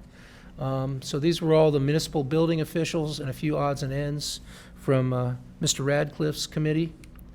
And these are the folks, you can't even read this, but these are the ones we had at the Vista Center where we had sign-in sheets. I think this was, I can't even see it. Can you see it? No. Yeah, so, and then here's another one, October. So we kept contacts of everybody. What I don't have here is the folks that dialed in on the WebEx, because some of these we did WebEx, and we had people from around the country participating as well. Some of you may have seen, we'll talk about it in a minute, you may have seen, so here's the 2.1 draft, which is the latest and greatest version of the ICC model, which they've already published. So they're making it available to anybody that wants to consider it. The Florida Commission is looking like they may include it as an appendix to the existing building volume, which becomes part of the Florida Building Code, but because it's an appendix, we would have to adopt it. It's not like it's automatic. So again, I think there's some good criteria, something to learn from this model too, that's beyond what we've done. It has maintenance inspection by the owner. I think that's a no-brainer. You need to have people looking at your building. If you live in one of these buildings or you're an owner in one of these buildings, you should be like checking what's going on. And then periodic inspection by a licensed design professional. And then where we get to the 40-year, or what we call the 40-year recertification, that's what they're calling a milestone inspection. These are the folks that participated in the ICC model development. There's some pretty hefty organizations in there, you'll see, without getting it. You have that in your packet. What I wanted to talk about a little bit is, I don't know how many people saw the article in USA Today article that was also reiterated in the Post. And that was a pretty telling narrative about what went wrong at Champlain Towers South. And I don't know that everything in that, everything in the press is always true, right? We all believe that. But I mean, there's some pretty scary stuff in there that it's alleging. And for me, the fact that the building official was contacted about issues and said, I don't need to come, I'm going to tell you, no uncertainty. We come. People call us, we're going to show up, and we're going to investigate. And, I try to drum it into everybody's head in my department that, I don't care what it is, you write it down and we go look. And if it's not what they say, we can deal with that. But we investigate it no matter how small, no matter how frivolous it appears, we deal with it. So, I mean, some telling stuff that bothers me, you can't count on the building inspectors to show up. Well, that's inappropriate for me to say that. I don't think that's right. They're painting everybody with a broad brush, and I don't know that that's been happening in this county. There is an allegation that happened in Broward, and they also noted in the paper that concrete repairs were identified as being necessary 15 years after CO. So the question is, where do we draw the line? A lot of deficiencies in the plan that they identified. Concrete cover in the columns was too thin. Concrete cover in the deck components was too thin. You guys know what cover is? Cover is the amount of concrete cover in the rebar. That's what we call cover. And when it's too thin, the salts, the chlorides, the water gets into it and the steel corrodes. So they identified a lot of that. And they also identified some columns that were too small too. Florida Bar Task Force, also, you may be aware, recently reported to the governor's office, and the legislature turned in their report. I didn't see a response from the governor yet, but there was some pretty good stuff in here they're talking about. Clearly, the reserves are an issue. And I know I've talked to a number of residents, and other folks have contacted me, and they're concerned about, if I create this program and I go out and certify their building, how much are they going to pay? And, I don't have easy answers for that. But what I would say is, whatever it costs is what it costs. We don't focus on the costs of things, but I have to be cognizant of that. So, I mean, there's no magic bullet for this. And I'm not sure we can entirely legislate our way out of the box. So, I mean, they're recommending, timely maintenance. Absolutely. I'll jump on that bandwagon. I'll go out to every condo and tell them that. You need to maintain it. You need to walk it. You need to have people looking at it. Your waterproofing, your sealing, and you can't just caulk cracks in the building. You have to find out what's the cause of the crack. All right, you've seen all this before, so we don't really need to go through this. I guess what I needed to get to is this, the summary slide, which is we've identified if we go forward on a more than 3 stories and over a certain age, we're going to end up with 1,500 buildings, give or take. And again, this list has to be truthed a little bit more before we get there. And the question is, that's a big reach for us. We're kind of challenged to get there. Right now, we're kind of challenged to fill vacant positions. So, I'm not inclined to go off and launch a big regulatory program right now unless you direct me to. But I will take direction, obviously, from the county administrator and the Board of County Commissioners. So, I mean, I don't have answers. This is a difficult problem. I think the legislature is going to struggle with it. I know that the Bar Association is struggling with it. We just participated in a call with insurance expert, and it was an interesting conversation. He indicated that many of the condos in our area have no reserves. That was shocking to me. You could have a high-rise condo with no reserves, but apparently you can. So, I don't have answers, and I'm glad I'm not sitting up there where you guys are right now, because that's why, that's why you're sitting up there. Let me say that. So I think we need to focus on who's going to do this stuff. Special inspectors, we don't want to do it with inspection staff. We have to recognize there is a shortage right now. There are only 600 licensed SI inspectors, which are engineers with a special credential. Remember, we talked about threshold buildings in the entire state. And some of those are retired. So I've been told that out of those 600, we might actually have 400 or so. we don't want to get into the business of the special inspectors. We would just monitor and validate. We need to adopt, whatever we do, we would adopt reasonable timeframes. I think the initial setup in the model from Broward, that may work in Broward. I'm not sure that that works here. And there was some discussion after the model was done, no disrespect to everybody that was working on it, but the later meetings we had, they said, look, you call an engineer right now, they're not going to show up for 6 months. They're so busy. So, I don't know that we can get it done in the aggressive timeframes, but if you direct us to do so, we will come back and refine that for you to figure out a more realistic timeframe. I think that, I'm going to go on record as saying again, I believe the majority of the buildings in our county are safe. I know everything in the jurisdictions that I've worked in, and I've worked in more jurisdictions than probably anybody and I've done inspections in all those jurisdictions and interacted with the property owners and interacted with contractors on those buildings. And I would say, by and large, they're safe. But I recognize I don't know everything, and I can't see everything. So I think we need to rely on the residents.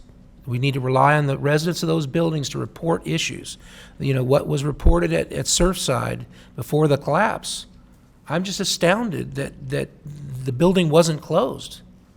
It should have been placarded from what I'm seeing. Hindsight's easy. I mean, we've all got hindsight now. But apparently the people in the bottom 3 stories, if you read that article, and I would encourage you to read that article, they knew something was going on. One of the guys said he was on his treadmill and it threw him off. I mean, the building shifting that much, that's scary. So we will continue to respond to complaints like we have for the last 40 years. We will investigate, we will placard, we will condemn if needed. We have an unsafe building abatement system that requires that we record a notice of intent in the public records that will cloud the title so they can't just flip it onto some unsuspecting owner. Now, you're not probably going to flip a condo so quickly, but that's in the process that we have right now. And then we got to figure out, do we really want to go to 25? Do we want to go to 35? They were doing concrete repairs at Surfside after 15 years. They had a problem. And again, that goes back to the whole genesis of it, which, according to that article, they alleged that it was a drug deal, basically, which is pretty scary. So again, I talked about it's about 1,500 structures. I think about all our friends at Kings Point and Century Village in the 2-story with the concrete balconies, and I start looking at that, we're going to be at tens of thousands of structures. I don't know that we want to be sending out, that's a huge grab to be going out and sending recertification letters to all those folks. I do think we need to be responsive if somebody has an issue and they call and we'll go out, and we've done that. I can identify probably at least 10 occasions where load-bearing walls or balcony problems or stairway problems have been reported and the county has gone out and we've responded. And we've either notified the property owners association of the violation or the individual unit owners. And typically when they remove a load-bearing wall downstairs, we placard both units. We kick both residents out, upstairs and downstairs. And you may have gotten a call before. But the bottom line is it doesn't matter to us. If you've got a life safety issue like that, we're taking them out. So no easy answers. I'm thinking, we're going to have extensions if we go down the road of a program. Errors in notification. What if we don't notice a building? What happens there? And again, I'm not a lawyer. The lawyer's sitting to my right. But, I would be concerned that if something went wrong and we forgot to notice that building and we missed a certification. So, these are all things we'll have to work through and, decide. So my suggestion is to increase outreach on building safety to everybody. Remind them that we'll respond to anything. I think the July letter did that. We should do more like that. Maybe send them out through the associations at some of our larger retirement communities and make sure they know that we'll come and look at anything, because we will. We do. So my first suggestion for your consideration is to enhance the current system that we use under Section 116 of Chapter 1 of the Florida Building Code, which basically we can take anonymous complaints, we'll go out and look at stuff, and if we see a problem, we'll make them get the right engineer or whatever to do the repairs. We don't get a lot of those calls in condos, and maybe we need to do a little better. We get them in places like, Century Village, Kings Point. A lot of times we get them from the association in places like Kings Point and Century Village. And I don't mean to be picking on them, but we do a lot of work with them. We care about them. We care about what goes on there. Send more specially targeted notices. Remind residents that if you see something, say something. We could theoretically add a couple staffs moving forward in that section. There's currently 2 full-time inspectors in that staff. And there's clerical support that we provide through the normal clerical staff in building administration. So that's an option.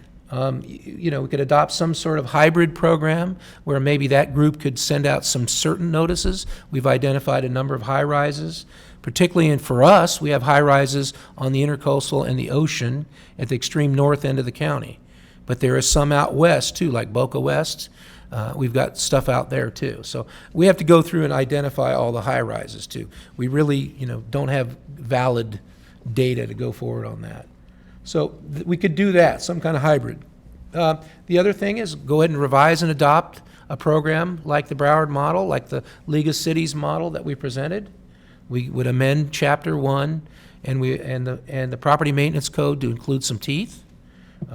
We'd have to create a tracking module. If we're going to go full scale in this, we need ISS support, and they can do it. We can get a tracking module to basically track all the letters just like they do with code enforcement, and we'd have all the attachments at everybody's fingertips. Part of my concern with expanding like that is right now the program we have does not have that, does not have a database. It's file cabinets and clipboards. It's one of the last things that has not been automated. It's been on the list. There's a number of things on the list, and I'm not complaining. I'm just saying it's on the list of enhancements for PZB. It's been on there for the 9 years that I've worked here. We need to adjust the implementation timeframes, recognizing the shortage of labor, the shortage of engineers, the shortage of money, or something in between. And you guys tell me what you want. And look, we're here for you. We'll do what you want us to do. We believe in safety. Myself and the 130 people or so that are currently working in the building division, they all believe in building safety. That's what we're here for. We had an outreach event, day before yesterday. We were at the convention center. We had a booth, and we're there promoting building safety. So they believe it. They volunteer to go for those things. And then again, the question is, what happens when the building falls short? Say we identify somebody, and we send them a letter, and we say, hey, give us a certification program. We got to be faced with the fact if we go down that road, are we going to condemn the building? Are we going to kick people out? I don't have answers, but I'm saying that's the logical step. If you have a rule, you have to have teeth to enforce it. So that's the kind of scary things that I'm looking at. And I'm a believer of proceed gradually. Don't make a lot of waves and deal with what you need to deal with. So I like what's going on right now. I think our buildings are safe, but if you guys tell us to do something else, we'll do it. And again, recognize there's a shortage of qualified engineers and even the inspectors. We could put 12 more positions in the complement, but filling those 12 positions is going to be difficult. There's not a lot of people out there. We're growing our own, and we have an apprentice program. Thank you very much, and we appreciate the county administrators and everybody's support in making that happen. But I don't want apprentices looking at stuff like this. You need your senior folks with credentials. So we talked about all these things. I don't think that, the fixed income residents. How many, how are they going to look at, they're not liking, I'm hearing stuff about assessments. They don't want assessments. So, and they don't have reserves. So I don't know the answer. But I'm here and I'll take direction if the board wants to direct us, and I'll answer any questions on anything I've said. All right, thank you so much. Any further comments now from anyone else All right, we'll go to questions and comments by members of the board. We'll start with, If you wouldn't mind, Mayor, just to clarify, so what we do have in place right now, as Doug alluded to, is currently when his inspectors go out, he's got roughly about 100 inspectors. They go out, if they notice something, they say something, they report it. The same goes for code enforcement. They see something structural, they're not the experts, but they at least are told to report it. And the same goes with fire rescue that we work with. If they see something, they report it. So we do have an existing semi-program out there that reports all of these types of deficiencies once they go out there and see them. We had 1,600 building inspections the other day, so that's 1,600 stops and 1,600 places that we went to that we could see deficiencies. So we do have something in place right now, and obviously we can improve on that and give some more training, but we do have something that catches the vast majority of any of the issues we see. very good. Thank you. Commissioner Marino. Thank you. During agenda review yesterday, we were talking about the package that was attached, and as I went through it, I had several questions.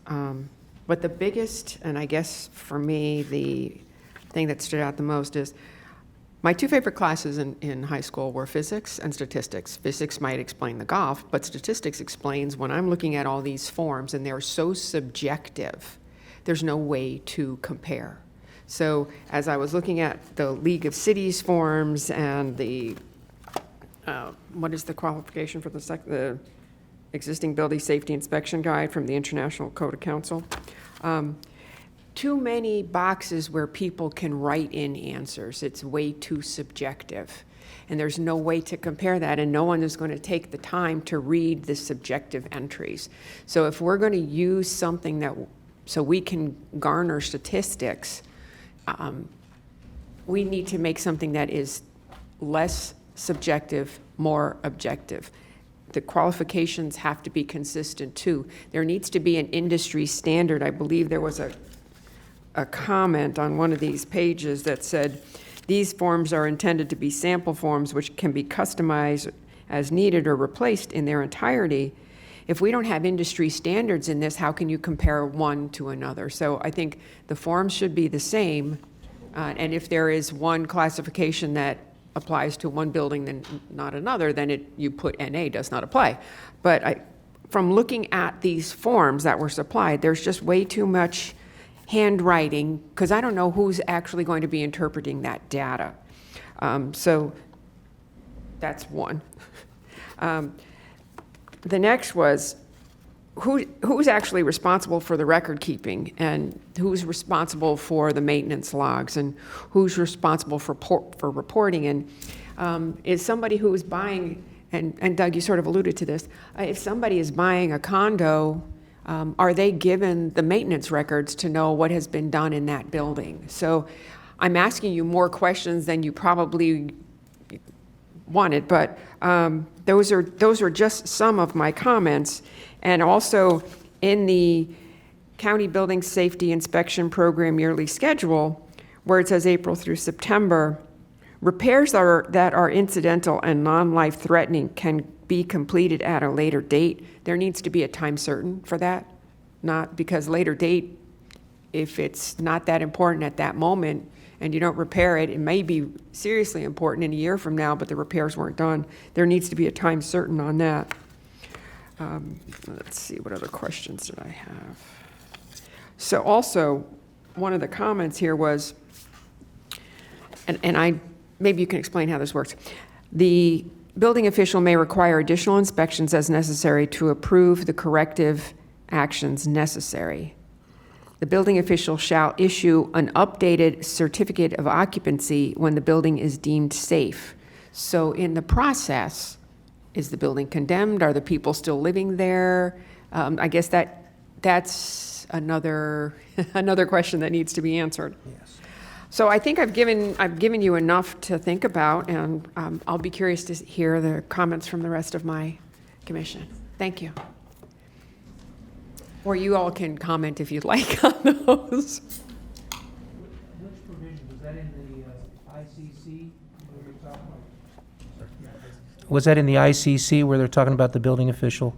Yeah. Yeah, that would be That was not in the league model, and so the question is whether there's real, what I'm thinking is the league model is just an example of a program that's out there. If you direct us to do so, we will bring this back to you with an ordinance, with the forms, with everything that goes with it. And, we'll refine that going forward, but it would be a fillable form, theoretically, fillable PDF, electronic. Everything would reside, as far as we're concerned, if we do a program, it will be in a database. So we'll have to create a database for that. We already have a big database, so it could work in the permit database. But I also envision, to your question, I think the POA is responsible to maintain records, and the Florida Bar Association is looking at that strongly and trying to make it where, whether we make it available or how it's available, so a prospective unit buyer could see the maintenance records on the building. So that's a big topic of the discussion that they're having. So, I don't have all the answers, but we will certainly do what we're directed to do, and we'll work through it. All I can say for certain is, and I got to be careful how I say this, but I think that everybody thought the program in Miami-Dade County was protecting everybody, and clearly it wasn't. Well, I'd like to thank you all. I mean, this is yeoman's task, but I do believe that there needs to be standards, because if there aren't, then you're comparing apples and oranges. Right. So thank you for all your work, and I look forward to hearing the rest of the discussion. Very good. Thank you, Commissioner Marina. We'll go to Vice Mayor Weinroth and then to Commissioner McKinley. Doug, I appreciate your response to this, and I embrace what you're saying. And let me say that we are all very cognizant of our responsibility to public safety. And there's not a person up here that's going to quibble about the cost of doing something to protect our residents. But I'm concerned that June 24th has turned into something that we're all reacting to, and nothing really has changed here in Palm Beach County from June 23rd. We had a system in place where inspectors were going out, they were responding to complaints, they were seeing on their own accord situations that required remediation, and that system is still in place today. So I don't want our residents to think that if we take it slow in implementing a grandiose scheme for having re-inspections and recertifications, that we're going to be doing anything to put their lives in jeopardy. I live in a condominium. I understand the thought that I'm depending upon people with expertise I will never have in structural engineering and in electrical engineering and all those other expertise to put together a building that's not going to fall down on my head. This building, as you have clearly pointed out, was a mess. And whether it was a mess when it was first built, because it was using drug money, which has been basically alleged, or whether just after 40 years it was just a mess, but they knew it was a mess. They knew that there was $16 million worth of damage that needed to be remediated, and that board had that information since 2018. And they made the conscious decision not to go forward. Well, of course, their residents said, we can't stand the special assessment that $16 million means over all our residents. But the fact is, Champlain Towers is not in Palm Beach County, and I take your presentation that you feel comfortable that we don't have that kind of a situation in our county to heart. And I accept the fact that we are in a situation where there may be some situations out there where there's something that's undiscovered. But I know I get emails all the time from residents who are complaining about potholes, water, any number of problems. And I'm sure that if that building was creaking, I would get an email and we would know about it very quickly. So I think that we need to make sure that we don't put a system in place that's going to obscure our ability to do what we're doing right now, which is identify the problems. Because I know we're already shorthanded in the building department. We've had this discussion. We need more people today to handle the building permits that are coming in. And if we already have 100 inspectors or so out there doing the job, if anything, you're going to wind up diverting some of those inspectors onto other tasks to make sure that they're doing these things, and we may miss what is really a problem because we're now going through all of these buildings. And I saw that we have 912,000 condominium units 30 years or older in Florida. That's a lot of places to try and go through. We know the legislature is about to meet in January. I would prefer at this point not to ignore this, to stay focused on it, to do what you're doing now, which is to make sure you have an outreach and make sure that you're communicating with all the HOAs and make sure that we have an open line so people who have a concern have a way of communicating that to us. But I hate to put a system in place that, again, is going to overwhelm our resources, is going to overtax our residents with special assessments that they're not going to be able to afford. We already have a problem with affordable housing right now. We're just going to make it more unaffordable. We talked before about the COPCNs. We wanted to address those and make it more available to people and not put the audits in the way and put so much expense there that communities could not have the life-saving opportunity of having on-site first responders. I just think, near term, I would like you to continue in the fashion you have now, identifying the problems, identifying how we can be more responsive to complaints that we're getting now, being more proactive in telling people we are here to inspect if you have a concern. But I don't want to see, personally, us put a whole system in place that is going to be so cumbersome that it's going to miss the mark. We don't have enough structural engineers and electrical engineers to even go out there and do this in the next 5 years. And we know that Miami-Dade and Broward are sucking up all of that talent right now because they see the problem being in their backyard. So my response to your presentation today is I think you have the right attitude, which is we are doing a good job in Palm Beach County. We have the wherewithal to identify problems that are out there, and we will continue to do that. But right now, to put in place a whole new bureaucracy and a whole new system of re-inspections and certifications and all the costs that are attributed to that will be counterproductive. And I would not like to see us wind up obscuring a problem by putting so many people or so many buildings on an inspection list that we miss the 2 or 3 that really need our attention. Thank you, Doug. Thank you. Thank you. Thank you, Vice Mayor. We'll go now to Commissioner McKinley, then to Commissioner Sacks. Doug, does this presentation that you presented to us today, does it include communities that are townhomes that are 3 stories or greater? Townhomes are considered single-family, so it would not.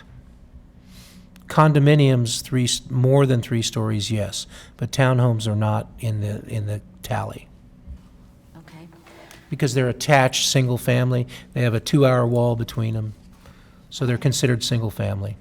Okay, and then is there a possibility, much like we did in water utilities, where we contracted with a firm to be the project manager so we could push more projects through in a shorter amount of time?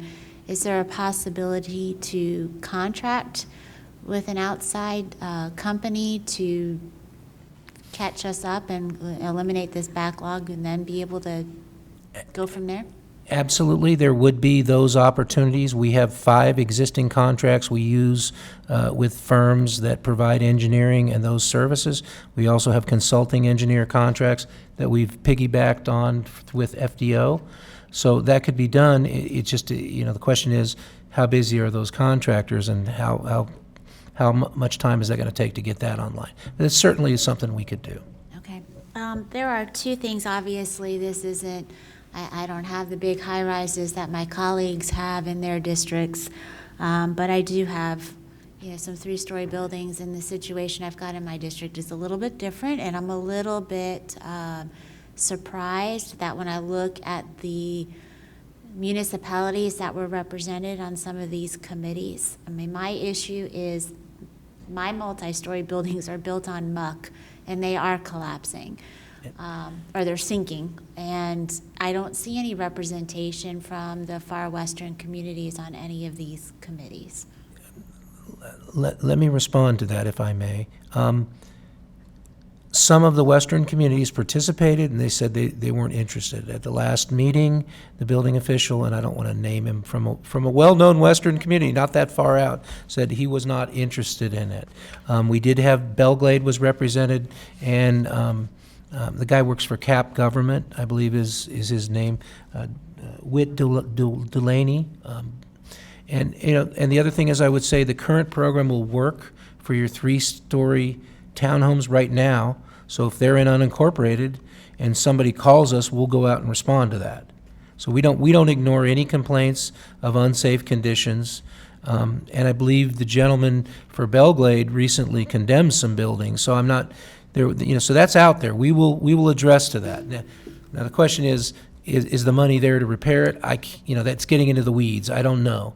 But we will respond clearly to anything out there that you have in the West, that 3-story, whether it's even single family, if it's rental. We deal with stuff in the Housing Authority, the Pahokee Housing Authority. We're dealing with stuff with them. So we're happy to investigate any concerns about unsafe buildings.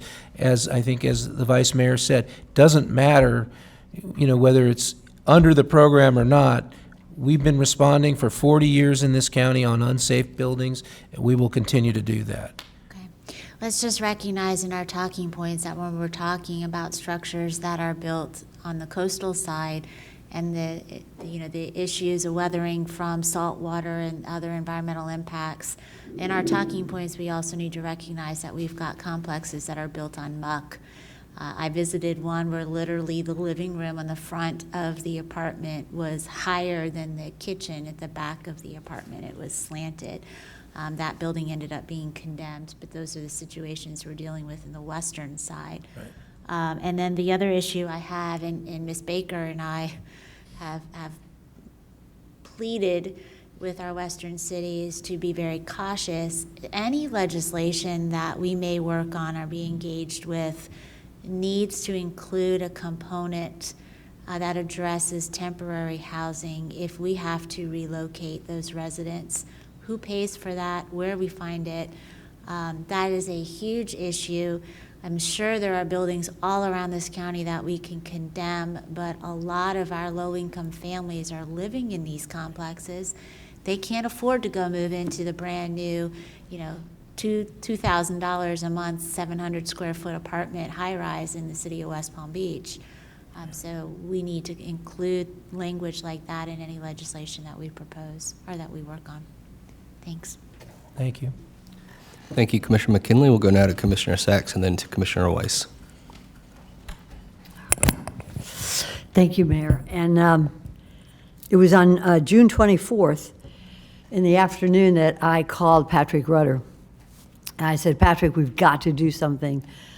This tragedy just occurred. Dade County has their ordinances, certification. Broward has theirs. I've been reading them.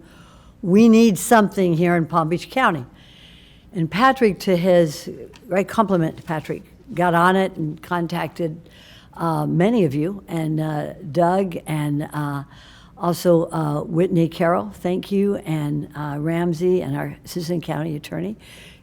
It's because of you all that we have safe buildings in Palm Beach County. So I want to thank you, and I want to thank especially Patrick Rudder for jumping right on that. Now, many of you may think that I'm married to a condo lawyer, and you're right, I am. But before I married this condo lawyer, I was working for a commercial litigation firm in Fort Lauderdale called Rudin Barnett, McCluskey, Schuster, and Russell. And my job was construction defects as a commercial litigator.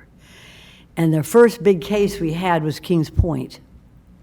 And I'm not an engineer, but anyone who rides by Kings Point in Delray Beach will see that it has an unusual construction. For Florida, it has flat roofs. The worst thing you can have in Florida is a flat roof because it rains so much here. So of course, the flat roofs in Kings Point developed into defects which caused a lot of damage. So I spent, it wasn't a very glamorous time as a young lawyer, but I was in boots on top of these roofs in Kings Point and helping to inspect, and a large lawsuit ensued afterward, as you can imagine, just number of units and all the flat roofs in Kings Point. You can imagine the litigation that occurred afterwards. So then, a number of years later, I was on the committee in the Senate for the Department of Business and Professional Regulation. And this is very important because in 1963, this state created a new form of real estate ownership. It was called condominiums.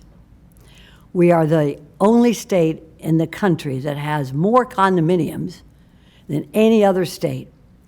And presently, it's 1.5 million residents in the state of Florida that live in a condominium. So the Department of Business and Professional Regulation, the Division of Condominiums, was created in order to take care of all the legislation that involves this new form of ownership, which is a condominium. Since then, they have established, of course, the legislature, 718, which is the statute governing condominium rules, regulations. It goes on and on and on. And they have a rule for everything. In fact, and we discussed this a little bit previously, 718.301, which I don't know it by heart, so I have a copy of it. But I'm going to read it into the record, and I'll talk fast, Mayor. A report for every condominium in the state of Florida has to be included in the official records under seal of an architect or engineer authorized to practice in this state, attesting to required maintenance, useful life, and replacement costs of the following common elements comprising in this inspection report. 1, the roof. 2, structure. I'm not going to go through every one of them, but they're delineated in 718.301.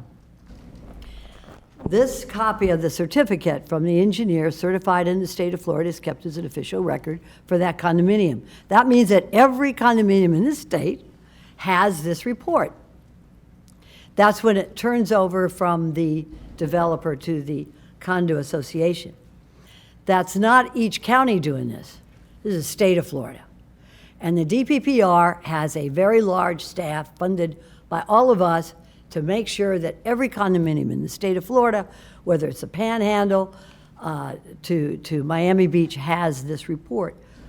What we need to do, and this is my suggestion, and we talked briefly about it, we have safe buildings here, thanks to our staff in Palm Beach County. But because of changes that have occurred in the climate, because of the situation that some condominiums are built on stone, some on rock, some on muck, we need to make sure, because of climate changes, we need to keep up with it. So my strong suggestion is this. Let the state continue to maintain the safety and structural integrity of every condominium in the state of Florida, including Palm Beach County, as delineated by statute. They do this, and people say, oh, it's so Look, every time you step in an elevator, and I've said this before, every time you step in an elevator, there's a certificate. And the certificate says the Department of Business and Professional Regulation says this elevator is going to take you up and it's going to take you down safely. Why? Because the DPPR is guaranteeing that it's safe. Every time somebody goes in and gets their nails done, I'm not going to show you my nails because they haven't been done, there is a certificate for that nail technician by the TPPR in the state of Florida that that person is certified and licensed to practice as a nail technician. We can't do this in this county alone. We need to make sure it's done the Palm Beach County way, as you so aptly said, Mr. Weiss. But we need to let the state of Florida continue and enhance what they have already done by statute to continue the inspection and the safety and the structural integrity of our buildings. Now, I've read, maybe twice, the document, October 12th, 2021, by the Florida Bar Condominium Law and Policy Life Safety Advisory Task Force. And I encourage you all to review it. It's 170 pages, but they have pictures at the end, so it's not hell. And there's one section in there on page 33 I want you to take a look at, because I think it's a very important advocate for what we want. However, I caution you on what they state later on in their report, and that is that the liability of building, well, let me read it a little bit so I don't have a, here it is, the liability is placed on local governments for the responsibility of building inspections that has always been waived by the Florida Supreme Court in it was 1985. Florida Supreme Court said that our local building inspections will not have liability if there's collapse. Bill Sklar's task force states that should be waived, that 1985 Florida Supreme Court ruling that we will not have liability if a building collapses. That's us. But that their task force wants to place liability. A building department will have liability of local governments for negligence in any building inspections. We need to take a look at that, Mr. Weiss, because certainly we don't want that to be part, Patrick, of their proposed legislation, because that greatly impacts us. But in terms of what they state in their report, I think it's good. I think it can be used with our League of Cities report, which you did an excellent job. You just put everybody into this task force. But as you stated before, very aptly, Mr. Weiss, we don't have the funds, we don't have the engineers, we don't have the inspectors, and we don't have the staff. And the last thing we need is to go forward without a full contingent of inspectors, with the idea that we could have liability if anything collapses because somebody missed something. So I suggest, from my background, which I just told you about, that we rely on the state of Florida under the DPPR, the Division of Condominiums, under that statute 718, especially 301. I'm looking at the lawyer, she's looking at me, we're talking law here, but it's important. And that we include that in our suggestion to them, but continue the waiver of liability for local building inspectors pursuant to that Florida Supreme Court. But I want to thank you, because every night that people go to bed in a condominium in Palm Beach County, they know that our buildings are safe, and they will continue to be safe, thanks to our good staff, and thank you very much. Thank you for that, allowing me that long colloquy. I appreciate it. No, thank you, Commissioner Sacks. Commissioner Weiss. Thank you. Couple of things. One is, first thing is the lack of a database. That should be able to be addressed very quickly. I don't understand why that can't be done, so you guys can track. So I would think that would be a priority. I mean, even if nothing else changes, that should be a priority for the county, that we have an ability to track these things in the same way we track code cases and permits and everything else, which is really well done and easy. I'm really curious, where are the insurance companies on all of this? I mean, I would think that they would have a lot to say about what's happening. The Deputy Executive Director and I just got off a call with insurance. Whitney, do you want to weigh in on that? Where are the insurance companies?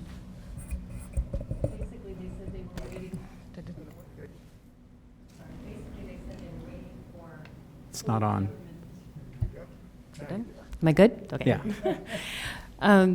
He said that they were waiting to find out what government was going to do and what the legislators are going to do. And they're going to react based on that. So that was his feeling in the industry right now. This was Brendan Lynch. He was on calls with Commissioner Marino and Singer Island Building Associations. They insure over 1,100 different condominiums, and that was pretty much it. He had a lot of things to say, though. But he wasn't really optimistic on how successful they would be at making the mandatory part about maintaining the reserves. And I was kind of shocked because he was the one that told us that there were like condos out there that he represents that have no reserves. Yeah, right now, zero. He said about 20% of who he represents have Fully reserves, funded, yeah. are fully funded. He said about half have nothing. Wow.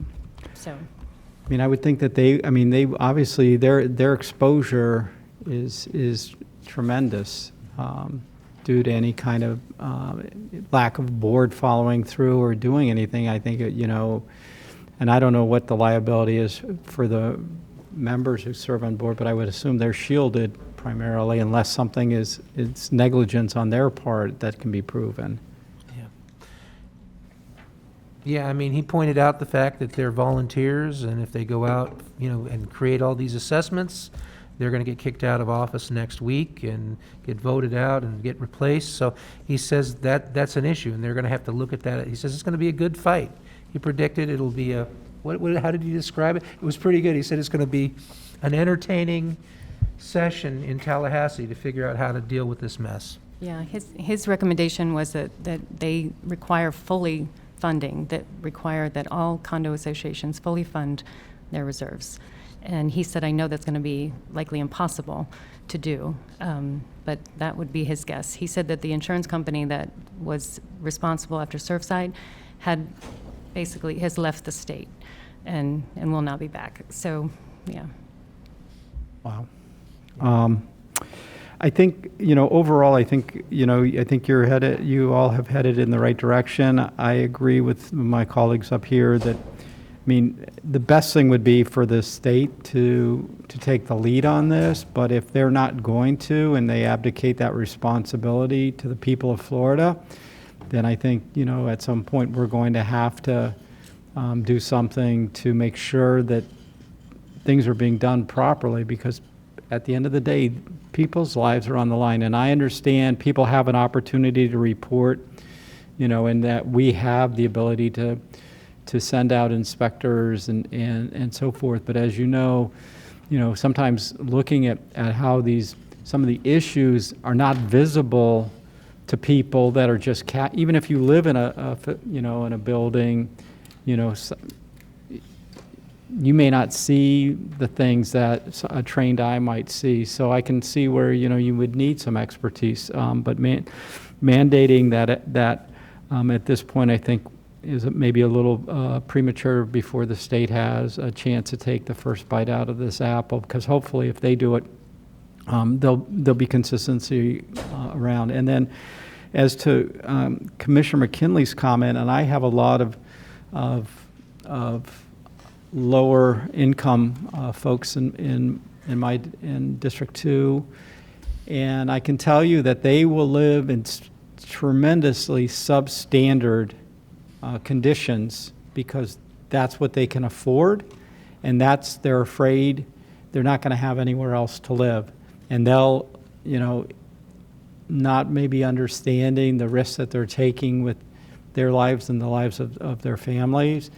They're sort of financially forced into making these decisions, and it's a terrible place to be put into. But unfortunately, we have people that are pushed into that. So I think if you can continue on the work you're doing, so that I'm hopeful Let me put it that way. I'm not hopeful always about Tallahassee, but I'm hopeful that they will do the right thing and take the time and put something in place for the state. But if not, that we be, continuing to work and be ready to step in as needed. But I think the ideas and the suggestions you've brought forth are certainly definitely within what I would think would be good policy. And I'm hopefully they're listening to what you all are saying up there, because you're doing a lot of their work for them. And we'll send out more notices. We'll do what we got to do the outreach. Okay, thank you. All right, Commissioner Bernard. Thank you, Mr. Mayor. So, Mr. Rutter, what I'm thinking is that since the legislature is meeting, it's an early session in January, then we'll get, some report back from the state, probably in late March. So, I just hope that we can continue to work on this. And, once the legislature has crafted something, then we can come back as a commission and to make the best decision for our residents in Palm Beach County. So that's kind of my suggestion. Thank you. All right. Any further comments by members of the board? Mr. Rutter, with regards to direction, do you have sufficient? I think so. Just to clarify the point, we will absolutely continue our work as well, notwithstanding the practices we have in place now, but continue to work, tracking to whether it's ICC, working with our locals, absolutely continuing to follow through on those points, and then following up on that, and then tracking legislation that might be out there as well, but following it through the session if something does come to fruition, but then plan on returning to the board post-session as soon thereafter with the results from that time and seeking direction afterwards. Very good. And we'll take comments by members of the public. Commissioner Bernard. Thank you, Mr. Mayor. We do have 2 public comment speaking cards.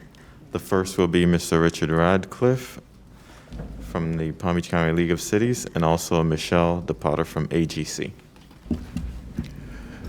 Good afternoon, Mayor, Commissioners. Thank you for the opportunity to come before you, and also the opportunity of working with your great staff. We had Kim Castro. I have to thank her. She did a great job of putting it together. When I got the phone call from Virginia, because your constituents were concerned about safety after the tragedy, we decided to put the best minds together, and we did get the Glades community. They contract out, and we've had all the communities. We had 40, including your staff, building officials. And it isn't that we came up with a model that's going to compete with some other model. Everybody's working in the same direction. But there was the concern that the county had, and I think you had early on, of uniformity. And the industry had, because I've gone to all the meetings for the industry. They're concerned to have, each city's going to have a different program. So we came out, and the only model that was out there to work with was what we began with. We put it together, and we've had 7 or 8 meetings, and again, Doug, your staff, and the people that were involved. These are the people that know about safety, that have hundreds of years of looking over buildings in our area, and they all got together and came up with something. So it's something we're all going to share, and what I came here today for really was to get direction, because we did come up with a product of sorts, and we want to share that with everybody. We got together, we got the brightest of our people together, and there was some great stuff in there. That being said, it went before your Building Code Advisory Board and was approved there. So this document, if someone wants to run out and do something, we put something forward there, at least is some sense of uniformity that is happening, because we have cities who have already done things, and I know there are some other cities that are going to do this. But I came here for some direction, because the cities, the officials got together, they've talked to their communities. Some have very diverse problems. That's why 95, and they're going to have to be adjusted. But there's a general, generic starting point that everybody has. But they wanted direction. And I think there's enough out there where if someone wants to do it, it's there. But the nice thing today was, it seems that the consensus here, and I hope I'm not reading, there wasn't a vote, but it seems to be, because the one thing I learned in this is I haven't heard anybody say this is something we want to do. Everybody says this is something the state should take care of. And it's unfortunate that we have to do this. So we've done our job to do the best. And the direction of kind of moving and waiting for the legislator, that's what and we're all going to try and get better at what we're doing, but that's what I see as a consensus. I hope I'm not reading too much into that. I see the shaking of heads. Yeah, keeping intact the very robust system that we had in place prior to Champlain. Thank you, Mr. Radcliffe. Michelle, you're recognized. Mr. Potter. Hi, thank you. Good afternoon now. Mayor Kerner, Vice Mayor Weinroth, Commissioners, County Administrator Baker, and County Attorney Ms. Neiman. So while I have your attention, on behalf of AGC, let me just quickly say, because I arrived late, we appreciate and recognize all your years of service here to the county. And on behalf of my members, we wish you a very happy retirement, where I hope you'll spend more time on the beach and in Paris. So let me just say that. Thank you.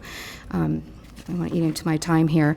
I just wanted to say, as a stakeholder, I wanted to make a few comments today.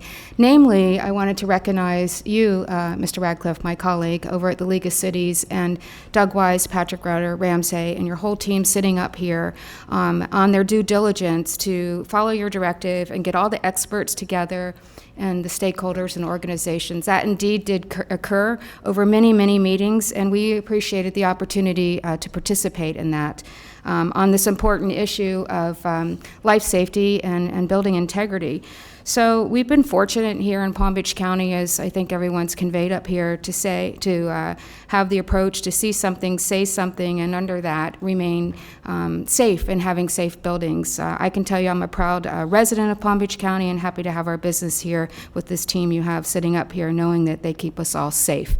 So what I wanted to convey is, as a stakeholder, the AGC really hasn't formed a position on this. I like where you all are going. I think Richard and I agree that I think our whole group assembled would support this movement here today of waiting to see what happens at the state level. That is where AGC's focus has been. We just got the 35-page Reptile Committee report. I talked to our state lobbyists this morning. It seems that the Senate and House leadership is treading cautiously on this, and that the surrounding discussions are around condo management. We do have some troubling concerns there on some of the things that we've heard that would trickle down to developers and in turn to contractors. And so we'll be putting our focus there and addressing that. Just the comments that I were going to make to you all on the county level. When you all make decisions surrounding something like this, just wanted you to consider what our industry is experiencing right now. We have an overtasked construction industry on labor shortages, as you know. That's on the professional side with engineers and tradesmen as well. I know you're experiencing that here within the county. And as a side, I'd like to say, I would encourage you to take every dollar you have to continue to hire good talent here. It certainly is a very competitive field. But we have supply, materials, delay, shortages, and issues, and on these very products that you would be using for maintenance and to correct things that you may find. And, we have a concern on permits and inspections. If you had moved this program forward, what that would do to, on the timeliness of that. And then lastly, dollars are always a topic of conversation. Where would the dollars come from? If there were any discussions on increasing, permit fees, as an example, that's something we wouldn't support. But I commend everybody here that's worked together, the organizations, the experts, and you all for taking some time to look at this and what you guys are going to do moving forward. So I appreciate what I think I'm hearing up here as well today. Thank you on behalf of my organization. Thank you, Mr. Potter. Any further comments or questions? All right. Well, thank you so much to the team for the great work, and we look forward to seeing what comes back, both from you and the legislature.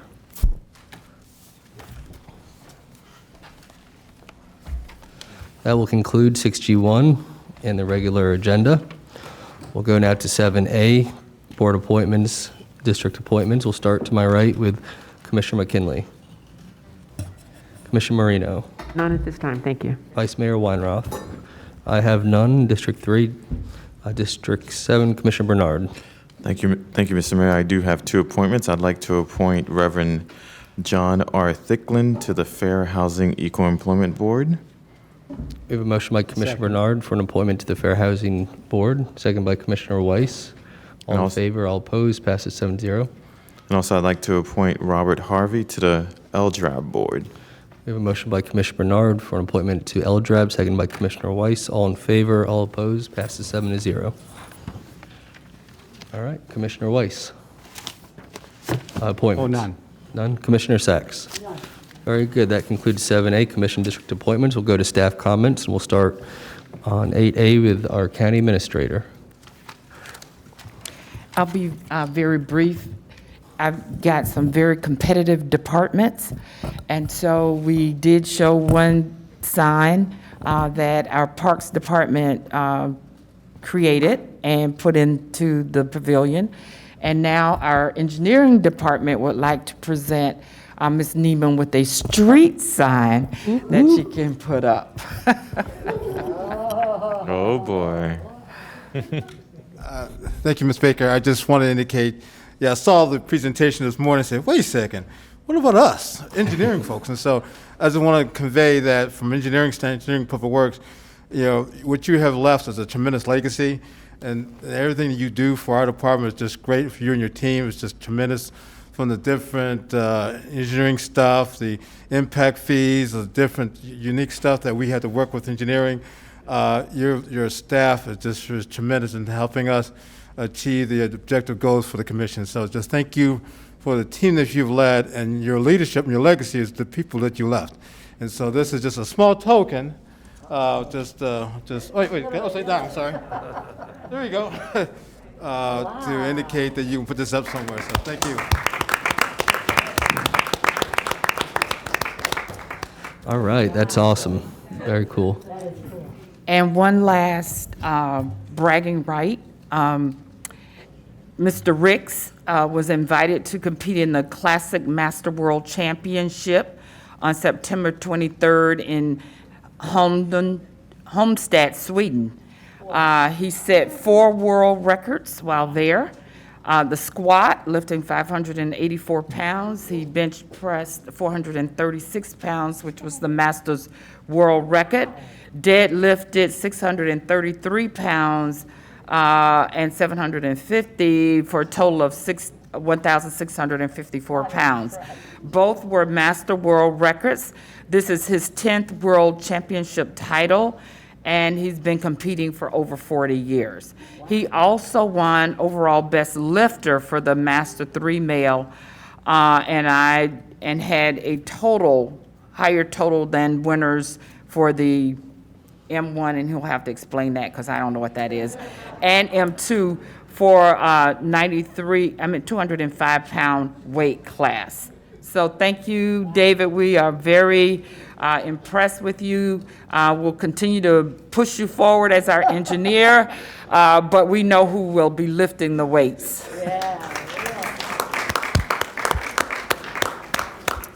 Very good. Congratulations, Mr. Ricks, and thank you, Ms. Baker, for that update.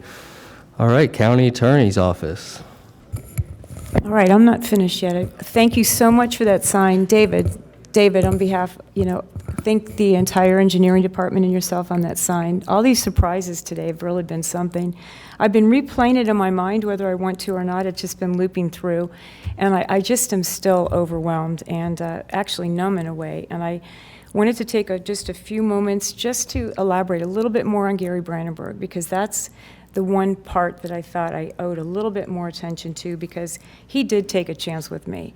I mean, I was brand new. They needed some help. He had a lot of confidence and faith in me. And throughout all these years, 35 years, he's never called me to say, don't forget what I did for you. And that is exceptional, and that is very rare. And I need a lot of credit. He was a well-respected county attorney. He was always cool, calm, and collected. It just was in awe of him. And he created an atmosphere in there, in the county attorney's office, that allowed you to thrive and flourish and get your own style, but he was there to mentor you. So he really is an exceptional guy. And he had his son Dylan there, who is following in his dad's footsteps as a lawyer. So I just needed to add a little bit more for the guy that really got me going here and took a leap of faith with me, and 35 years later. So, and actually what he told me at that luncheon that I was reminded of when he spoke, they said, look, it's really a 3-year gig because no one really makes it beyond 3 or 4 years. So keep your eyes open for your next job, and look what happened. So, and that's a testament to all of you and all of the commissioners that came before you. You know, most all of them, I think are awesome. And just by letting your lawyers be the lawyers, it's very extraordinary too. Lots of times you'll have commissioners saying, I don't really care what it is, sign off on this. And we don't have that here, so that's incredible too. So thanks again for a day that I'll never forget as long as I live. Awesome. Thank you, Denise. All right. Now we'll go to comments by commissioners. We'll start with District 1, Commissioner Marino. Thank you. I actually have, I am requesting certificates of recognition to 6 young men, Oleg Conrad, Patrick Conrad, Matthew Einkauf, Michael Hobbs, Logan Newell, and Stephen Oberst of Troop 173. They all have attained the rank of Eagle Scout. Very good. A motion by Commissioner Marino for 6 certificates of recognitions for Eagle Scout, rank of Eagle Scout, seconded by Vice Mayor Weinroth. All in favor, all opposed. That passes 7-0. And just a little bit more comment about the 3-minute for the comment cards. When did we start reading comment cards into the record? And when did they start being supplied electronically? Was that due to COVID and people? Okay, so when we revert back to the ability for people to come here, will we still have online comment cards? Well, we'll defer that to administration, but I can tell you from sitting as the chair of the board that typically Commissioner Bernard and I look at how many comments there are and the length of them and decide whether we submit them to the record or we read them in, or if there's a preference from a particular board member on that particular issue. So it's a little bit subjective at this point. Okay, maybe it's, instead of reading them into the record, it's a yay or nay for the subject matter. That's a possibility, but you know, unless you want it enshrined in the rules, we'd have to modify the rules if you wanted prohibitions on reading it into the record. Otherwise, I think it's in the rightful discretion of the chair. Okay, I will leave it in the hands of the chair at this time. All right. With that, reserving your right to later amend the rules. Very good. District 2, Commissioner Greg Weiss. All right. Let's see. I need to ask for approval on 2 off-site proclamations. October 29th, 2021 is Clinics Can Help Day, and Alzheimer's Awareness Month 2021 in Palm Beach County. We have a motion by Commissioner Weiss for 2 off-site proclamations, seconded by Commissioner Bernard. All in favor, all opposed. That passes 7-0. Thank you.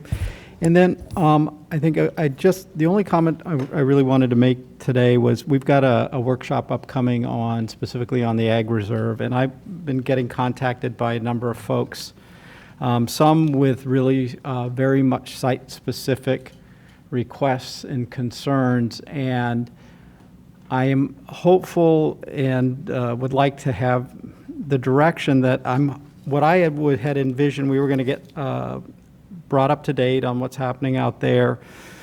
There's some policy proposals that we had asked staff to go back and opine on, specifically on the idea of workforce housing out in that area. And I'm sure there are others that maybe other people had requested, but I am concerned about that. But I also want to make sure that those people who have sort of these site-specific policies or policies that may come out of this have an opportunity then to be heard and to have an opportunity to discuss their specific sites. But if we're going to have, it seems like it would be the cart before the horse if in fact, because right now we don't have multifamily out there, that if we give direction, if that were to be the board's desire to give that kind of direction, that it would give staff time to come up with a policy, and then it would make sense to bring back these sites as consideration for that to that policy. So I'm asking for the board's direction on that. Well, I certainly don't think the workshop is a proper time to pass judgment or adjudicate any site-specific issues, of course. I could see, and this isn't my vision, and I'm going to be deferential to Commissioner Sachs because it's the workshop that she brought forward. But if there is an opportunity for members of the public to discuss things that they have in mind, where we're not sitting to adjudicate that issue, but just hear what kind of ideas are out there, I would be open to that. But again, I'm going to constrain myself to the will of the board, but I'd like to hear from Commissioner Sachs on what her initial vision is. And I'm not saying I don't want to hear anything. If they're expecting decisions to be made and pronouncements to be made, I think that we would not have had time, nor have staff had time to put those policies in place. For sure. And I think we could all agree that we're not going to be sitting to adjudicate site-specific issues on that day. Did you have any further comments, Commissioner Sachs, on what you'd like to see? And then we'll get to Commissioner McKinley. Thank you so much, Mayor, and thank you, Commissioner Weiss. First of all, the workshop was requested by, I believe, Commissioner McKinley.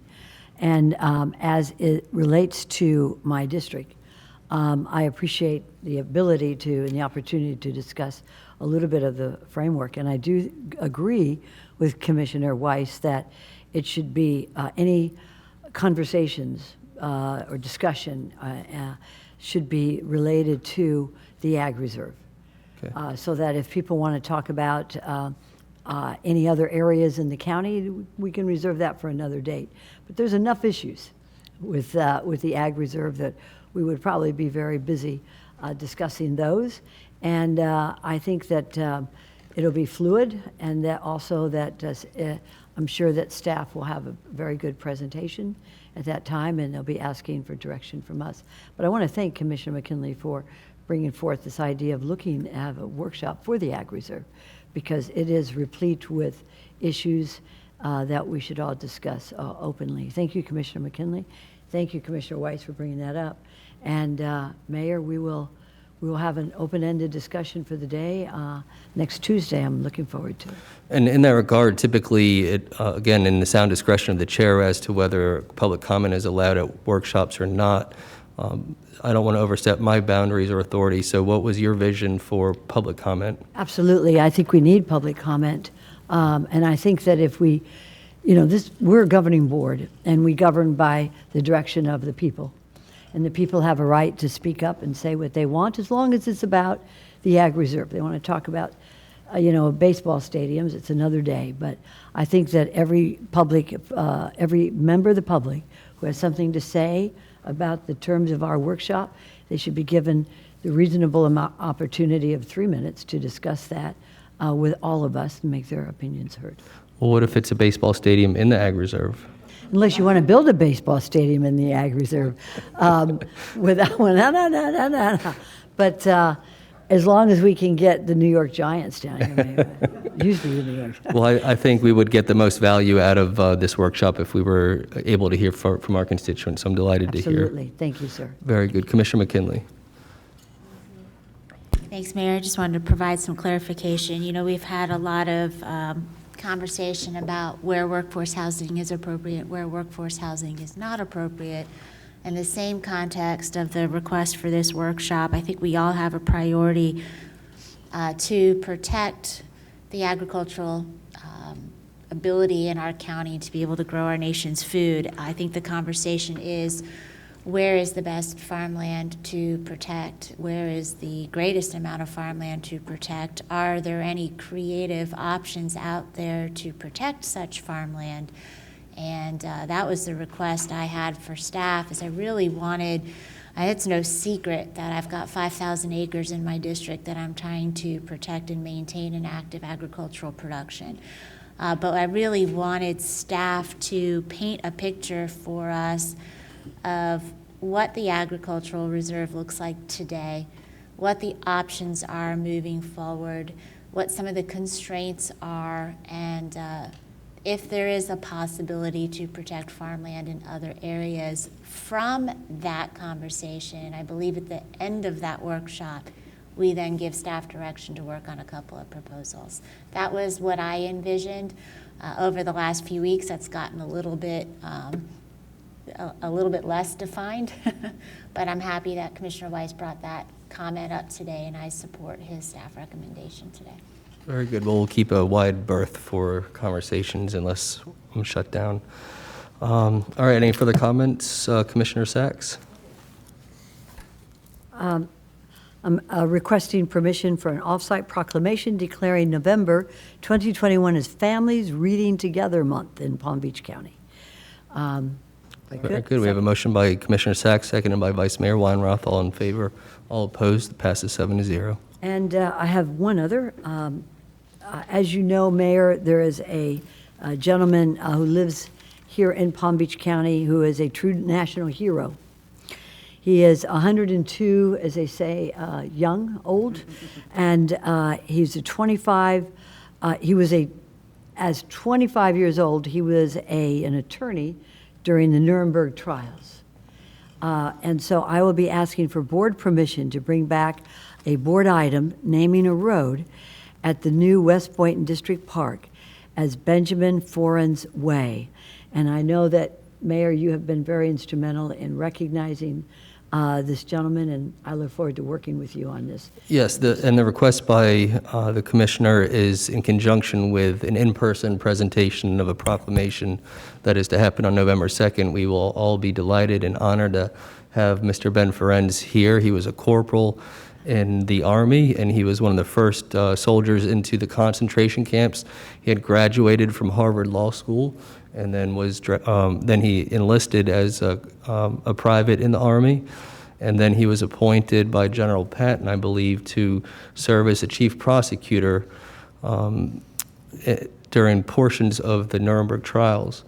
And there is a wide array of documentaries and periodicals, newspaper articles, and books written about his service to the United States and to the victims of the Holocaust. And I will be so delighted if we could present him simultaneously with this proclamation, also the road designation in his honor. So unless there's any objection, do we need to bring it back, or so then can we put that in the form of a motion? Would that be acceptable? All right, we have a motion by Commissioner Sacks. Is there a second? Second. Second by Commissioner Moreno to name that particular roadway after Mr. Ben Ferenz. All in favor, all opposed, passes 7-0. Thank you. And I have one more, if I could. As you all know, my colleagues, I worked together with Congresswoman Lois Frankel and Father Laughlin at the Guatemalan Maya Center to put together a Counselor ID Day where residents of our community who have a country of origin that stamps their passports so that they are acknowledged as being in our community, living in our community. We put that together last Saturday. And I want to thank, and it was huge. It was the first of its kind, and I was just so impressed that we were able to put it together working with a number of different governments. It was the government of Guatemala. It was very important to have there, and the government of El Salvador. Both were present with their consular officers, but this could not have happened without county staff. And I want to shout out to James Green, who was present and was so helpful in letting these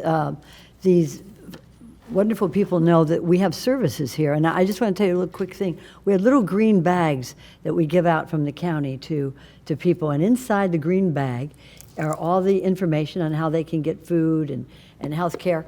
And one man, as he gave it to this gentleman, he handed it to this gentleman with 3 little kids.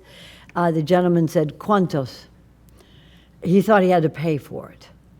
And James Green, in his best Spanglish, told him that it was gratis from the county of Palm Beach. So it was really heartfelt. So James Green did a wonderful job, and all of his staff, Jackie Lampert, Parks and Recreation, Wendy Lewis at the Therapeutic Center, Kathleen Benedict, of the recreation services. Also, we had the healthcare district with EMS, with the big van. They vaccinated so many of our migrant and immigrant community that came out. It was all free. And I want to thank the commission as well to giving us the opportunity to put this together. And I want to thank my staff, Janet, who speaks perfect Spanish, and Jerome Bianco, who does not speak perfect Spanish, but will one day, and of course Vivian Levy, who speaks beautiful Spanish. So I want to thank all of you for giving us the opportunity to do this. We helped hundreds of residents of our county from Guatemala, as well as dozens of residents from El Salvador. Well, thank you very much, County, my colleagues. Very good. Thank you, Commissioner Sachs. We'll go now to Commissioner McKinley, District 6. Hey, getting the women out of the way first today, Commissioner, or Mayor Kerner. Just going in order. First, I have a couple of comments today. The first one, though, is a really more of a business item. Late yesterday, I was contacted by the Indian Trail Improvement District. They sent a wish list of items that they would be submitting to the Florida Department of Environmental Protection for a Florida Resiliency Grant. Upon further research, they realized they are not eligible, that they have to have a sponsoring entity.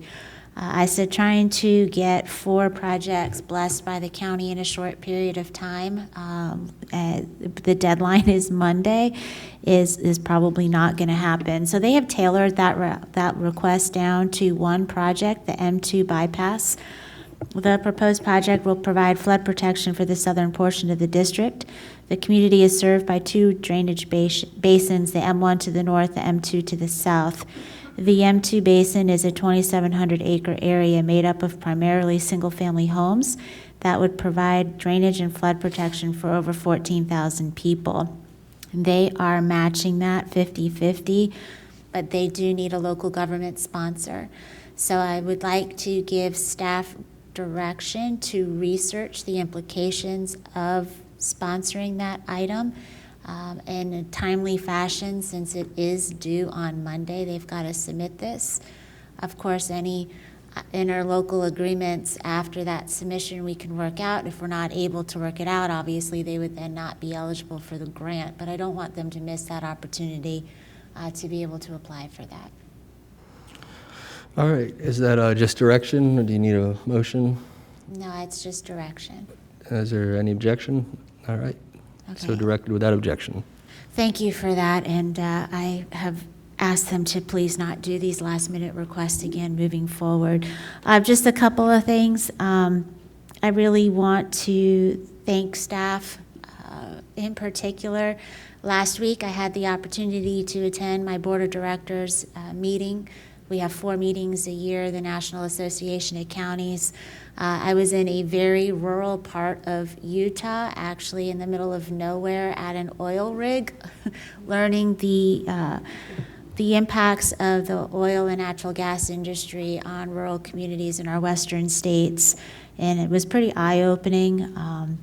But during that process, as all things happen, one of your kids always has an emergency when you can't get regular cell service and you're in the middle of nowhere, and I am no exception to that. I had one of my kids with a major dental emergency.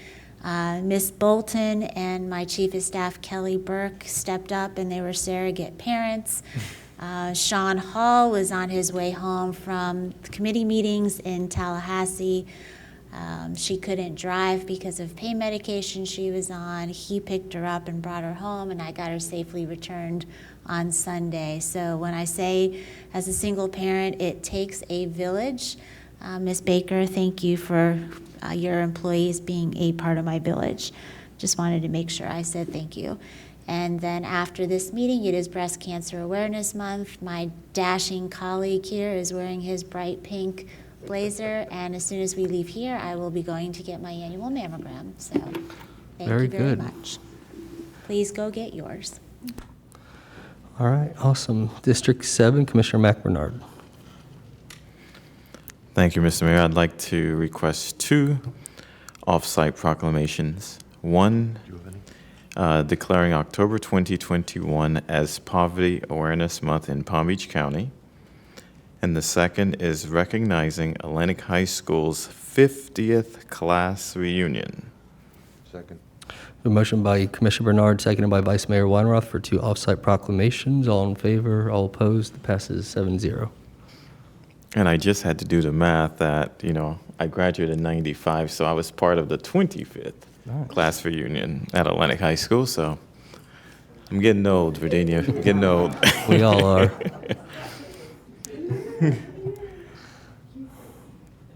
So I've got a couple things that I'd like to mention. The first is this Saturday we're going to be celebrating the life of Mr. James Drayton. My family and I, we've had dinner with his family, and he was a great public servant, and so we're truly going to miss Mr. James Drayton. He was truly a legend in Palm Beach County, so that's the first. Second,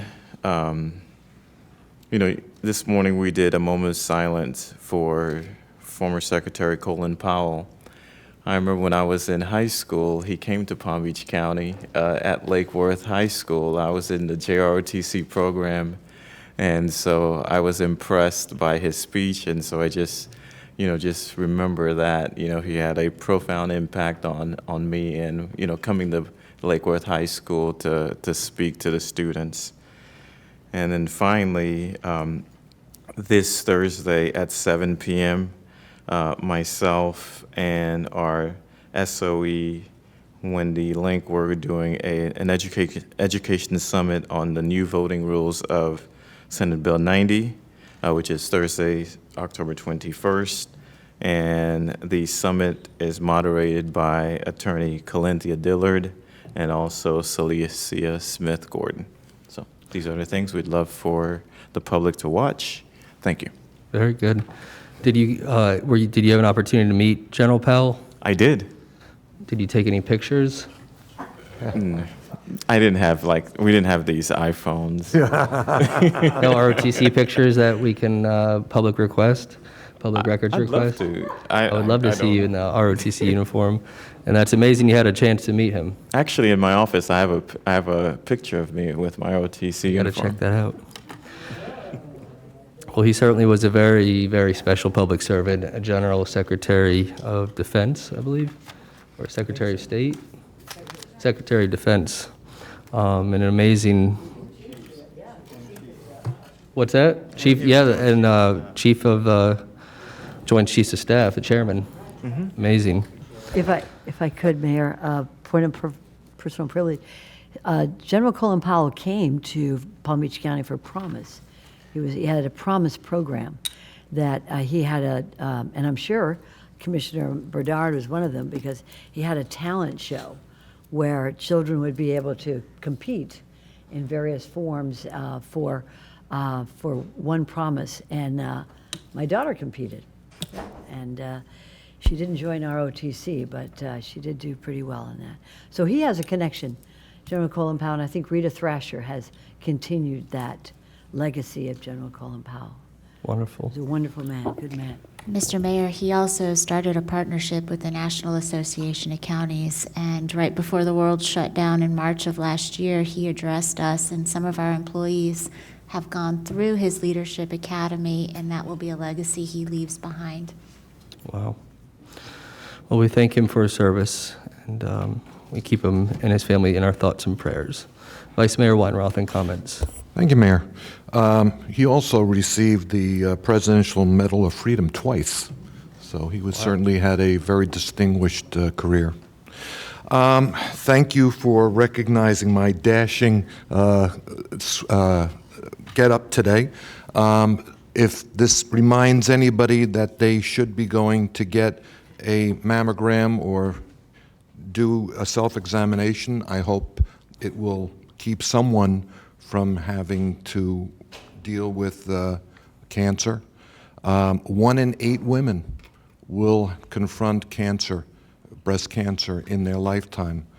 So certainly October is Breast Cancer Awareness Month. and many of us continue to wear pink to make sure that that is topical. I will be co-chairing or honorary chair of an event on Thursday, which is Real Men Wear Pink in Boca Raton, and certainly would love to see my friends out there. It's at the Standard Restaurant.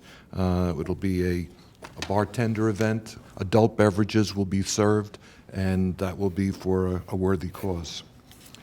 I have one off-site proclamation that I would like to ask for permission. It would be declaring October as Hindu Heritage Month in Palm Beach County. One motion by Vice Mayor Weinroth for an off-site proclamation, second by Commissioner Sacks. All in favor, all opposed, passes 7-0. Thank you, Mayor.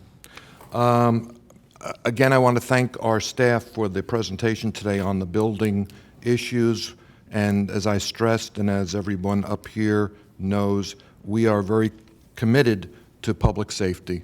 And so I don't want it to be read incorrectly that us going slow on this is anything but trying to do this right and not create more problems by trying to correct what June 24th demonstrated, that sometimes buildings don't continue to stand if they're not built correctly or if problems occur in the ensuing years. I sent the board an email, and so I'd like to discuss an issue that was brought up by Clerk Abruzzo at his last meeting when he presented his report on his office. And he discussed briefly the issue of term limits. And this is not something that is new to conversations I've been having with the county administrator. And now, having been up here for 3 years and understanding the job, and sometimes it takes a little while to really get fully understanding of this position that I've been honored to have been elected to. You understand that it's very complicated, and it certainly is something that once you get acclimated to it and understand it, it is something that may require more time than we're allotted with 2 terms.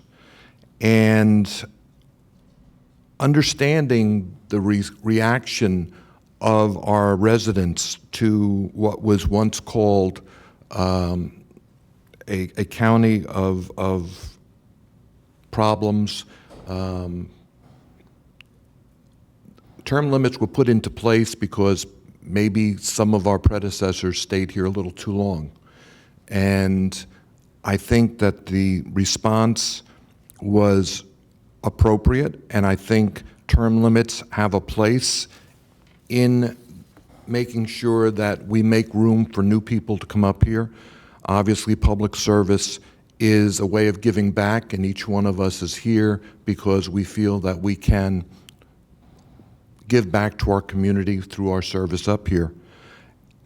But I think that 2 terms is a little short, especially given a lot of the issues that we address up here. And one of the issues that's of particular importance to myself is infrastructure issues, transportation, and of course, as members of this body know, we've been discussing the campus in South County, the administrative complex, which is something that's probably going to take many years to get to a point where we're going to decide how we're going to rework that campus. And I'm certainly mindful of the fact that I probably wouldn't even be sitting here if it wasn't for term limits, because my predecessor was holding on to his desk as hard as he could, and he did not want to leave. But at the end of the day, he accepted the fact that his time was up, and he's moved on to another opportunity to give back to the community as executive director of the SFRTA. I think there is an opportunity, hopefully, to review where we are with term limits and perhaps consider adding on a 3rd term for people who are going to serve up here. Again, a lot of the projects we deal with take longer than 8 years to be thought of, planned out, and come to fruition. I think that a lot of us are on boards and committees throughout the state where it's very difficult to rise up to a leadership role in the short amount of time that we have here. And certainly Commissioner McKinley has demonstrated that you can rise up to leadership, and obviously as president of the FAC and as a board member of NACO, she has been able to move quickly and rise up in the ranks. But it's difficult in that period of time to be able to, again, go into a leadership role, and I think that that puts us at a disadvantage to the other 66 counties where county commissioners are vying for those positions. There's also an argument that can be made that it helps in the continuity of managing our county if we can have people here for a little longer. I think that the 7 of us have all been elected by different constituencies, and our residents have seen fit to put us up here, and I think we work very well as a board. I said when I was first elected, this is a partisan election for basically a nonpartisan body, and I think we work very well, and nobody is worrying about whether you're a D or an R. We work as one, and we all are committed to the betterment of our county. So in summarizing, I would like to entertain the idea of putting on to the ballot a change in our charter, which would be parallel to what is going on in Broward, where county commissioners are allowed to serve up to 3 terms. And certainly that would make it an opportunity for some to serve a little bit longer. Probably not me, because frankly, if I am reelected, and that's certainly not a foregone conclusion, but if I do get reelected, I will be 74 when that term ends, and I think that will be time for me to move on. But others may find that it would be something that they would like to stick around and continue their service up here. And certainly the voters always have the option to get rid of us. So that's, the ultimate term limit, the voters. So I'd like to put out there and perhaps entertain any conversation from my colleagues about the possibility of looking to the voters for a yay or nay on going from 2 terms to 3 terms. Thank you, Mayor. Thank you, Vice Mayor. Commissioner McKinley. Thank you, Mayor. As the one person up here who would not be eligible for any of this, I was hoping you would leave the door open. I would be able to move that staff direction for you, but I will support it. I agree with all of your comments. It does put Palm Beach County at a big disadvantage in larger conversations. And as you said, the voters always have the final say. They can elect to not reelect, and it's always in their control. And Broward County is doing this, but I look at some of they've already done it actually. I look at some of the projects in my district that I won't be able to see complete. Lake Okeechobee, well, then maybe, and we might get that one in at the Herbert Hoover Dike at the very, very end of next year. But certainly some of the impoundment areas on the Mecca Reserve, State Road 7, although that one, I'm not sure 12 years would have been enough. It's been in the system since I was 1, and so I won't tell you how many years that's been, but it's been a lot. The cottage home project that we're working on, I mean, you might see a shovel in the ground, but won't see it to completion, and I think a few more years would allow you to tie up those loose ends, but probably more than anything, the largest, aside from passing a budget, the largest responsibility we have, which was surprising to me when I first got elected, was the amount of time we spend on land use issues. And just learning all of that, I had a little bit of a heads up, having worked on the staff side, But still, I mean, it takes you one full term at least to feel comfortable and learning all of the land use and the zoning and the LDRAB and the Planning Commission and the Zoning Commission and DRO and whatever, every other acronym. I think it's a good move. I also think, and I would like staff to bring back to us what the financial implications would be of changing the charter, how much it would cost to add that onto the ballot. It was a conversation that we started last year in terms of doing a countywide elected mayor.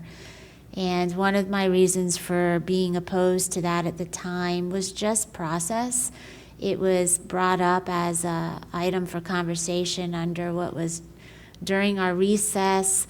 We were simply supposed to be getting a COVID update. We were mostly appearing by Zoom. It was a telephone call. It made it very difficult to have that conversation. But and there were different iterations of that conversation. But one proposal that I've heard whispers about in the community is a countywide elected non-voting mayor. And I don't know what the different options are, but I think that a presentation to this board on both of these items would be worth having. Thank you. All right. I don't see any other lights, so I'll just say I think both issues merit a broader discussion in public. So if there's an avenue or medium to bring these issues back to brief the board on, in addition to the request by Commissioner McKinley to bring back some additional info further than what Vice Mayor Weinroth put forward, I would also like to do the same. I'd like for the county attorney's office or whatever department's going to handle this to bring back some history on how the charter was amended initially and any public comments or minutes that were made available to us so that we can learn a little bit more about what the catalyst was and why the community was so supportive of it, so that we have that background knowledge. Any further comments, Vice Mayor? No, Mayor, thank you very much for the opportunity. All right, yes, sir. Thank you for bringing those issues forward. I'll just close by saying I have an exciting announcement about Mr. Bernhardt. You know that law enforcement officers are a very competitive bunch of men and women, and certainly that is true about Dave Bernhardt and his softball team. I know we've all heard his stories and seen his efforts in that regard, and lo and behold, they traveled to Las Vegas recently, last weekend. I think it was longer than that. It was probably 5 days worth of softball games against 50, I think over 50 other police departments throughout the nation. And Mr. Bernhardt and his team emerged as the world champions in softball, so congratulations. And then finally, we're gonna miss you like heck, Denise, and we love you, and thank you for everything. All right, we are adjourned. Thank you.